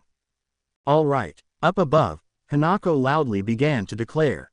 "And the match between Izuku Midoriya and Ryoga begins now." Ryoga moved quicker than anyone there except Izuku, and Akane was able to follow, as with a series of low quicksteps he pivoted forward in short bursts as he tried to bludgeon Izuku to death with a barrage of jabs from his umbrella. Izuku for his part moved even quicker as he backstabbed several times over. Then he sidestepped to the side and with a roundhouse kick, he hit Ryoga in the back of the head with enough force to send him flying through the air. Most of the students didn't realize any of what had happened, only seeing the aftermath as Ryoga sailed through the air, accompanied by a loud crack from Izuku's kick. Ryoga slammed into the ground, hard, then immediately ripped himself off the ground to face Izuku again, completely none the worse for wear. Akane, the only non-combatant who had caught everything that had just happened in full, actually gaped. It wasn't that much faster than her and Izuku's sparring, but the sheer force and energy behind each movement was on a whole different level.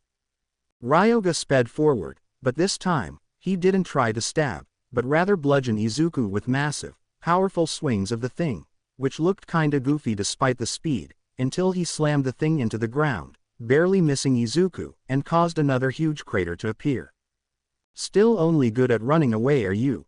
In response, Izuku barreled forward, then as Ryoga slammed forward a fist to greet his face, Izuku dodged under it, and with his own fist in the distinct L-shaped hand, slammed it into Ryoga's gut, causing a massive, booming sound across the field. The boy was stunned for a brief moment by the force of the blow, and his shirt was obliterated by the force, but Izuku wasn't done. Instead, in the brief second as Ryoga was stunned, he suddenly got into a proper boxing stance, and still remaining exactly where he stood, he swirled his upper body from side to side, pivoting on his feet from one side to other foot as he moved in an H-shaped Mobius strip at immense speed. The Dempsey roll's momentum completed, he then used the gathered momentum to hit Ryoga in the face with a blow that sent him flying several times faster than the kick had. He hit the hillside, which exploded into dirt and grass as if an artillery shell had just pounded it. Akane blinked, the sheer, sudden force taking her breath completely away, but rather than staying down, Ryoga instead exploded out of the hillside with a roar, and once more engaged Izuku. A flurry of blows then were traded, with Izuku blocking, or deflecting, until one single, lucky blow got past his guard. He too smashed into the hillside on the other side of the field. Izuku had no more difficulty getting out of the dirt than Ryoga, though he did so less dramatically. What immediately stood out to Akane though, was that to her horror, that one single blow had now given Izuku a clear, big black eye. Holy shit. The tone of horror took Akane completely by surprise. She had been so focused on Izuku and his clear difference in sheer power between the two of them, that she had for a moment stopped looking at Ryoga, who now, stripped of his shirt, found himself the center of attention of every single student there. The thing that immediately struck Akane was the differences between him and Izuku. Both were medium height, skinny guys, but that was where their bodies' similarities ended. Izuku was built strong and solid, with little fat left on his body, clearly showing a training regimen dedicated to maximizing every single bit of muscle power of his entire body. Ryoga by contrast was also a mass of muscles, but he was built more like a prizefighter of old, the boxers before the classic boxing glove was invented. His muscles were big, but not as pronounced, and his stomach was far less athletically molded than Izuku's, lacking the clearly defined all-the-way six-pack abs Nobiki loved so much, instead looking more naturally well-built. However, there was also another thing that set Izuku apart from Ryoga. Izuku didn't really have scars, and those he had were clearly old ones that had almost faded. Not so, Ryoga. On the left side of his chest and upper arm he had massive, circular scars that she, to her shock, recognized as bullet scars, though the fact they weren't on the other side of his body suggested they had lodged themselves into him without penetrating. One scar on both sides of his body was a small line on his stomach, which looked like it could have been the result of a blade being rammed through it. And on the left side of his ribs were 4 massive scars that Akane recognized as wounds from claws, only larger, as if some massive, oversized tiger had tried to disembowel him. He had plenty of smaller scars that, like Izuku's, would probably fade in time as well, but it was clear these 3 were from events that would mark him until the end of his days. Akane was horrified by the sight, her imagination conjured horrible scenarios, and she felt her heart go out to him in pity. She could have saved herself the imagined scarios though, as Ryoga helpfully provided context for all of them. Exploding machine gun fire from the army in the Andes, your blade through my gut in Poland, and the damn claws, and yet Izuku, despite all of that, they all pale in comparison to that accursed valley. Izuku, surprisingly, took this in stride as he cracked his neck as he walked down the slope. You really did not like that valley, did you, Ryoga? What's its name? Ryoga began moving towards him, once more raising his umbrella to stab. Do you think a mere name is enough to convey my suffering? Because of you, I have seen hell. He once more stabbed forward, to which Izuku somersaulted over him, twisting around in the air to face him as he landed. Okay, you're not usually this mad, what happened to you in that valley? Ryoga raised his umbrella, which unfolded, then sent it flying at Izuku, spinning around like a spinning top. Izuku dodged sideways so he wasn't cut by the top, which easily cleaved through the school's gym metal fence, before petering out a bit beyond it. The umbrella though, was only a distraction. Once more, Ryoga stepped forward, but this time rather than punch Izuku, he instead unfurled his bandana, and snapped it around Izuku's wrist where it folded itself into a tight knot like he'd actually tied it himself rather than slapped it. There. This will keep you from running away. Around the two of them, at quite some distance, the students of Furinkan was staring quite slack-jawed at the incredible violence and power ahead of them. Akane for her part suddenly felt an incredible feeling of dread and horror as she realized Izuku had just been effectively handcuffed to a boy who by all accounts seemed way stronger than him. She felt the warning come past her lips, way too late. Izuku, Don't stay close with him. Stay out of his reach. Ryoga had improved a lot. His iron cloth had now reached a point where it vastly surpassed Izuku's, and as he proved by the fact he now still wore a bandana on his head, he'd finally managed to get the hang of hammerspace. It was genuinely impressive growth in less than 2 years. However, one thing he'd not improved on, ironically enough, was his trademark durability. He was not particularly more durable than the last time they fought. Probably hadn't taken that many heavy blows since then. Though that didn't matter so much, if he could somehow get into a position where Izuku couldn't easily escape, and he was able to put his superior raw, brute force to use. Like his hand being shackled to a very short leash on Ryoga's iron grip. It was actually pretty smart. Way more cunning than anything Ryoga usually did. As the two of them danced and traded blow for blow, an exchange Izuku was decisively losing, he couldn't help but admire Ryoga. It was so weird, he wasn't like this with anyone else.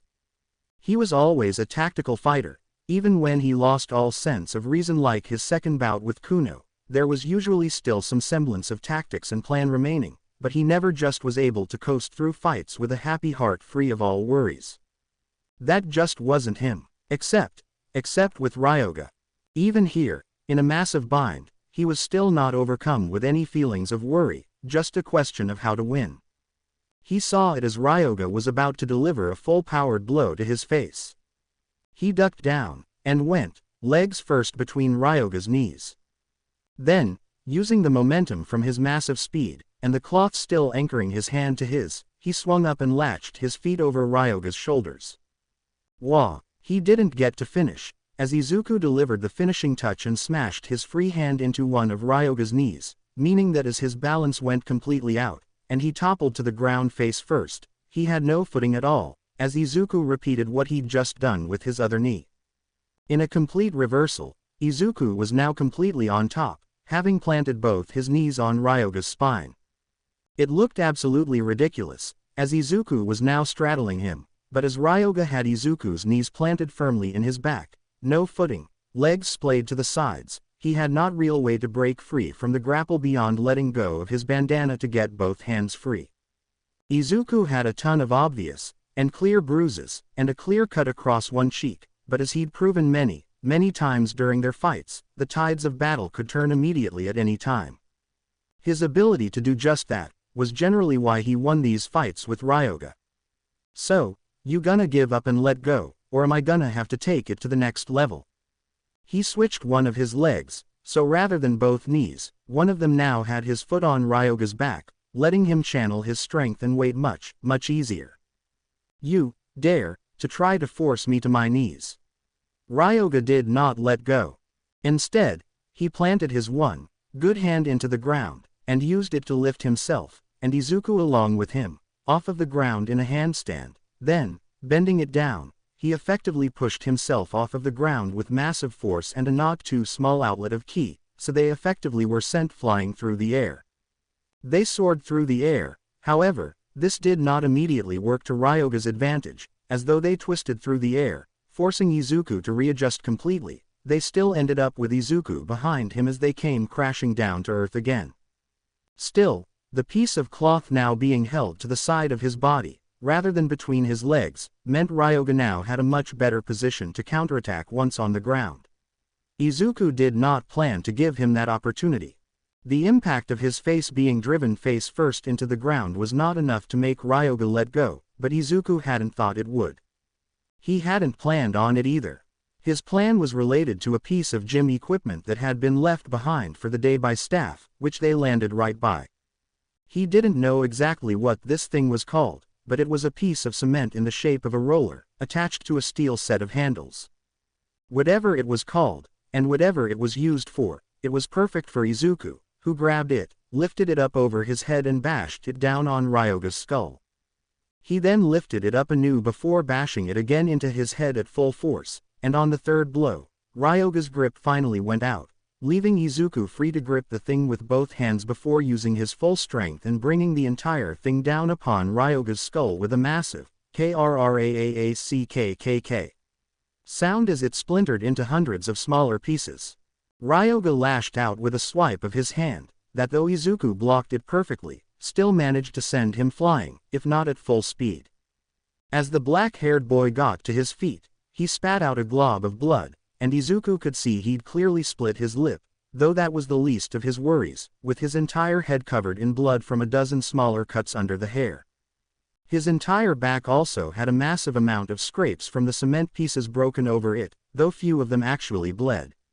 Mostly they were smaller bruises. Izuku wasn't going to win. It was such a weird, yet brutal feeling as she finally realized it. As the dance of brutal violence continued, Akane was seeing clearly that though Ryoga took damage, it was nowhere near the same degree that Izuku did. Ryoga was bleeding profusely from his head, and as Izuku slammed him in the face and made his head ring like a doorbell, he could add a bleeding nose to how beaten up he was, but in terms of bruises she was astonished how few he actually had despite the pounding Izuku was giving him. By contrast, Izuku had a whole host of very obvious, large injuries, huge black bruises and scrapes all across his upper body. The massive black eye was already beginning to swell, and soon Izuku wouldn't be able to see well out of it at all. And yet he kept going. Like an utter maniac, he still traded blows for blows with Ryoga, even when one blow from the black-haired boy was enough to do to him what 20 of his own couldn't do to Ryoga in return. If this kept up, Izuku was going to lose. Badly. Izuku slammed Ryoga through the air, and he smashed into the ground again. The direction though turned out to be a mistake, as Ryoga spotted his trademark umbrella, and before Izuku could stop him, he had grabbed it and stabbed at Izuku once again, an attack Izuku barely managed to twist out of the way out of, as he soared through the air and landed a flying kick to Ryoga's face. He then, before Ryoga recovered, launched another roundhouse kick at Ryoga's head, which he then followed up by grabbing his arm and sending the other boy flying through the sky with an overhead throw. He then followed with a massive jump, and as Ryoga twisted to land on his feet, they engaged in an aerial clash as Izuku pursued, while Ryoga jumped backwards, suddenly on the defensive. "Still haven't gotten good at aerial clashes, have you, Ryoga?" he mused to himself, though truthfully he should have seen it from the way he bungled his escape from Izuku's grapple. Good tactic, but then the follow-up in the air was mediocre. This way of thinking though, didn't get to follow up for much longer though, as Izuku once more prepared a powerful jump kick, which as Ryoga jumped away, meant the kick slammed right into a bit of concrete he'd been standing in front of. The concrete in question being Furinken's water fountain. Ryoga immediately and with immense speed readjusted his umbrella to block the massive amount of water that just exploded in a geyser all around from the pressure, before it subsided. Izuku, however, did not let him rest, as he used the opportunity as he jumped out of said water geyser to flank Ryoga before hitting him square in the lungs while he was blocking the water. It was a perfect blow both in execution and taking Ryoga unprepared. However, Izuku immediately recognized how little damage it actually did. The strength decrease Izuku got as he transformed into his female form didn't usually matter all that much, but against Ryoga, who was able to shrug off most of Izuku's blows anyway, it was an entirely different story. He needed that bit of extra strength to genuinely damage Ryoga. On the other hand, this form did have its own advantages. As his strength decreased, his speed went up a not insignificant amount, but it was not that speed he then used to pummel Ryoga. No, that was a head's worth of additional reach. Ryoga was absolutely shocked by Izuku's new form, but it was the pummeling he then took by arms and legs suddenly considerably longer than his own, which really was what allowed Izuku to lay a brutal smackdown on him. The boy crashed into another fence, a bit stunned, but more than anything else, just shocked and surprised. Izuku didn't wait for him to get back up again. With the sudden massive amount of water all around, it was not hard to conjure the lightning. And so, as Ryoga got back up, and into stance again, the punch that landed on the same spot Izuku had hit Kuno with the same move. It was, in hindsight, one of those big mistakes Kasumi had mentioned yesterday. Izuku's logic was that with Ryoga's complete lack of the same kind of electrical resistance Izuku had, the trade-off would be completely worth it, in exchange for managing to break through his defenses. It was the most obvious way for his female form to do just that. And if they had both been unharmed, it would have been, but Izuku, absolutely pumped on adrenaline and enjoying himself, had not really registered just how badly Ryoga had beaten him up. A massive thunderclap sounded, as two screams echoed across the place, one male and one female. For a second after, they just stood there, Izuku's hand still against Ryoga's ribs, both completely still. Then at almost the exact same time, they both stumbled backwards, Ryoga back into the fence, and Izuku into the remains of the water fountain, where he felt his pants become completely soaked through. That was the least of his problems though. Pain. Everything was pain. Izuku had been damaged worse before, but rarely had he been in such utter, catastrophic pain. On the other hand, Ryoga wasn't doing much better, but his situation was a bit reversed, having taken far more actual damage, but not in quite as much pain as Izuku. Both slowly began to get back on their feet, Ryoga using his umbrella to steady himself on. Two pairs of footsteps echoed in Izuku's ringing ears, but when he finally looked up, he only saw Akane's concerned face. "It's over, let's go home, Izuku." He suddenly felt a rush of energy that managed to make him actually get into a stance, despite the pain. "No, it's fine. We're not done. Not yet anyway."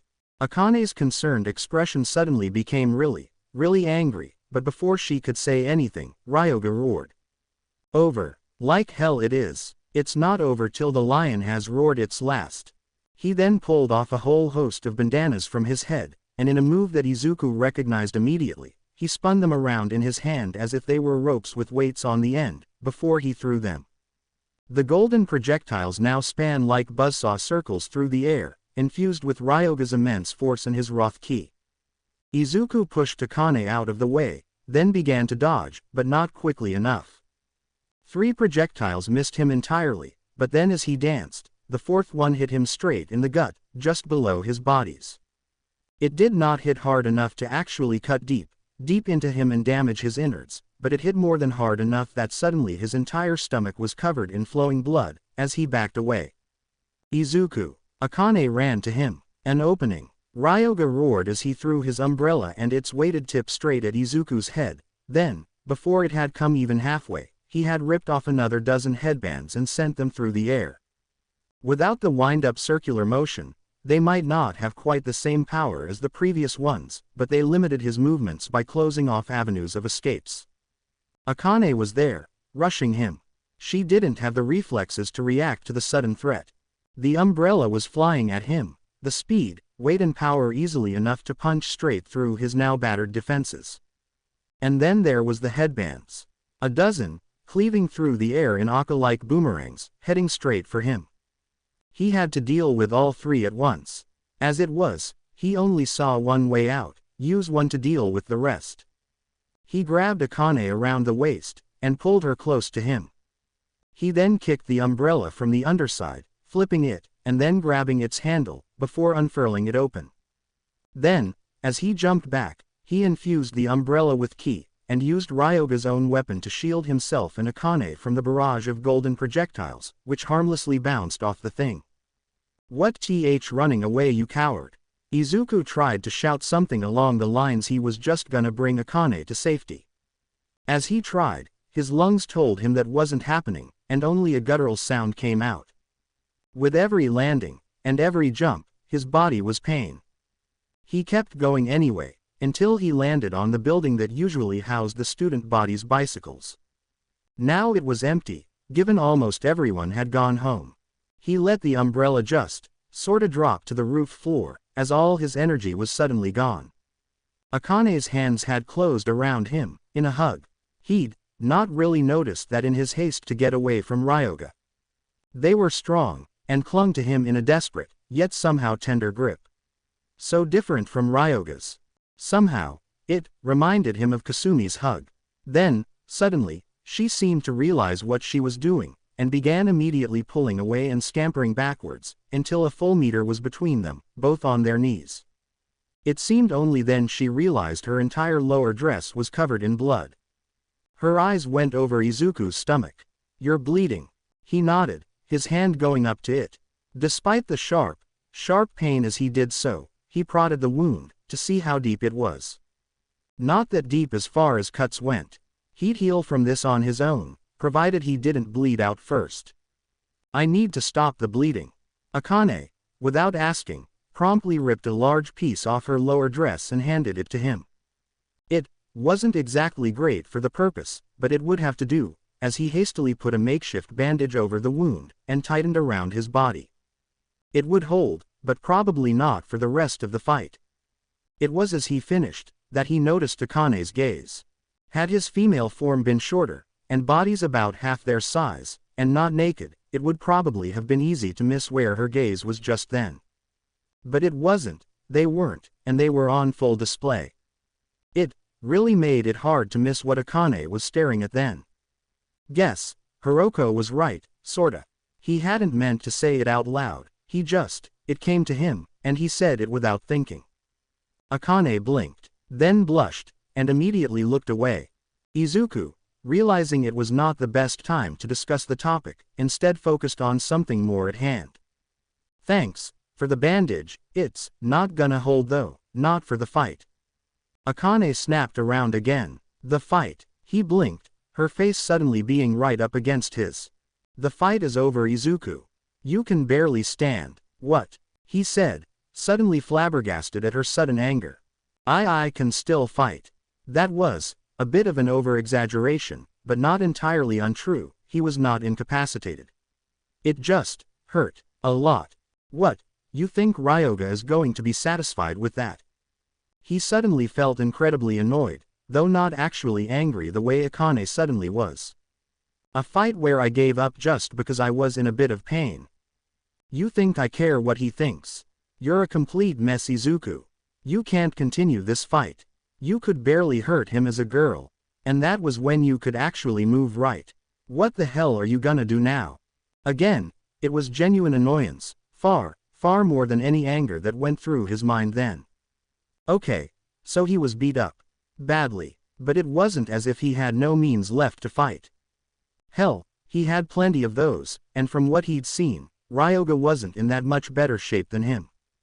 On that estimation, he was right. Ryoga, followed by a set of golden-shoed steps behind him, staggered his way over to follow Izuku and Akane, and finally, he came over to the Baikisht.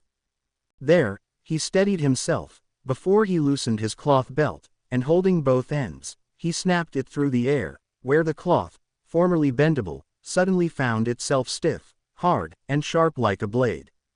Then, with two cuts, he cut down the outer pipe on one side. It wasn't enough to get the whole thing to tumble down on its own, but the added weight of two people on top of it did the job. The entire Baikisht began caving in on itself, leading to Izuku and the other girl yelping, as he grabbed the girl, and Ryoga's own umbrella, and jumped, the force of which was the final nail in the coffin as the entire thing collapsed. Ryoga did not wait for it to happen though. Instead, he jumped. He did not care to listen to what the two of them were screaming at each other. Only Izuku mattered. He raised his cloth blade high, but as it came down, Izuku brought his own umbrella up to block it. Rather than bouncing off though, Ryoga immediately loosened his iron will and the cloth belt loosened and wrapped around the umbrella like a rope instead. He'd meant to rip his trusted umbrella out of Izuku's hand as he wrenched his arm back, but Izuku instead just let the ki flow into its stop, leading to Ryoga neatly ripping his only defense against rain in twain instead. Another sin to add to the ones Izuku had inflicted upon him. Ryoga was about to continue the attack, when sudden pain racked his body. He had pushed it one step too far, and he slammed into the ground on one knee. He did not stop though. Instead, despite the pain, he wrenched his head up to watch Izuku getting slapped. The sight was so surprising that he actually froze for a moment. Izuku felt a massive and fresh pain across the side of his face, where on top of his cut, Akane had left a red, hand-shaped mark. He was stunned. It was only then that he finally realized that Akane, despite an angry expression, actually had tears in the corner of her eyes. Well, if I'm such a nuisance that my thoughts don't matter at all to you, then. She then stomped off. Akane. He turned after her, Ryoga suddenly, completely forgotten.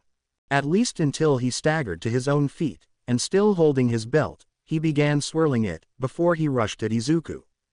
Ignoring me or you. Izuku snapped down under it, and delivered an upwards kick to his wrist, sending the spinning belt flying sky high. He suddenly felt a massive pang of anger and annoyance. Give it a rest, man. He then grabbed him in another overhead throw, and threw him, though this time it had nowhere near as big a distance as last time. He then began, well, running was not a way you could describe his movement. More like a mix between walking fast and shuffling, as he went after Akane.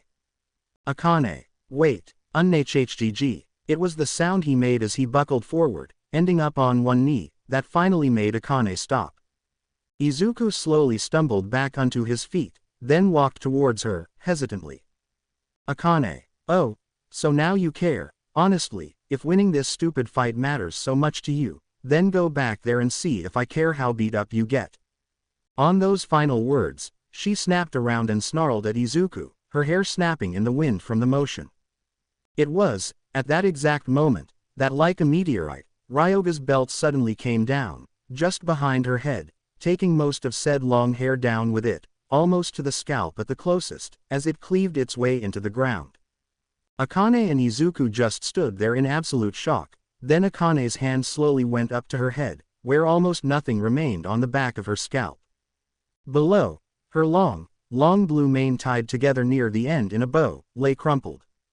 Akane, Izuku, was in equal shock. He just didn't really have anything he could do about it all. Up behind them, dragging a clearly hurt leg, Ryoga came slowly.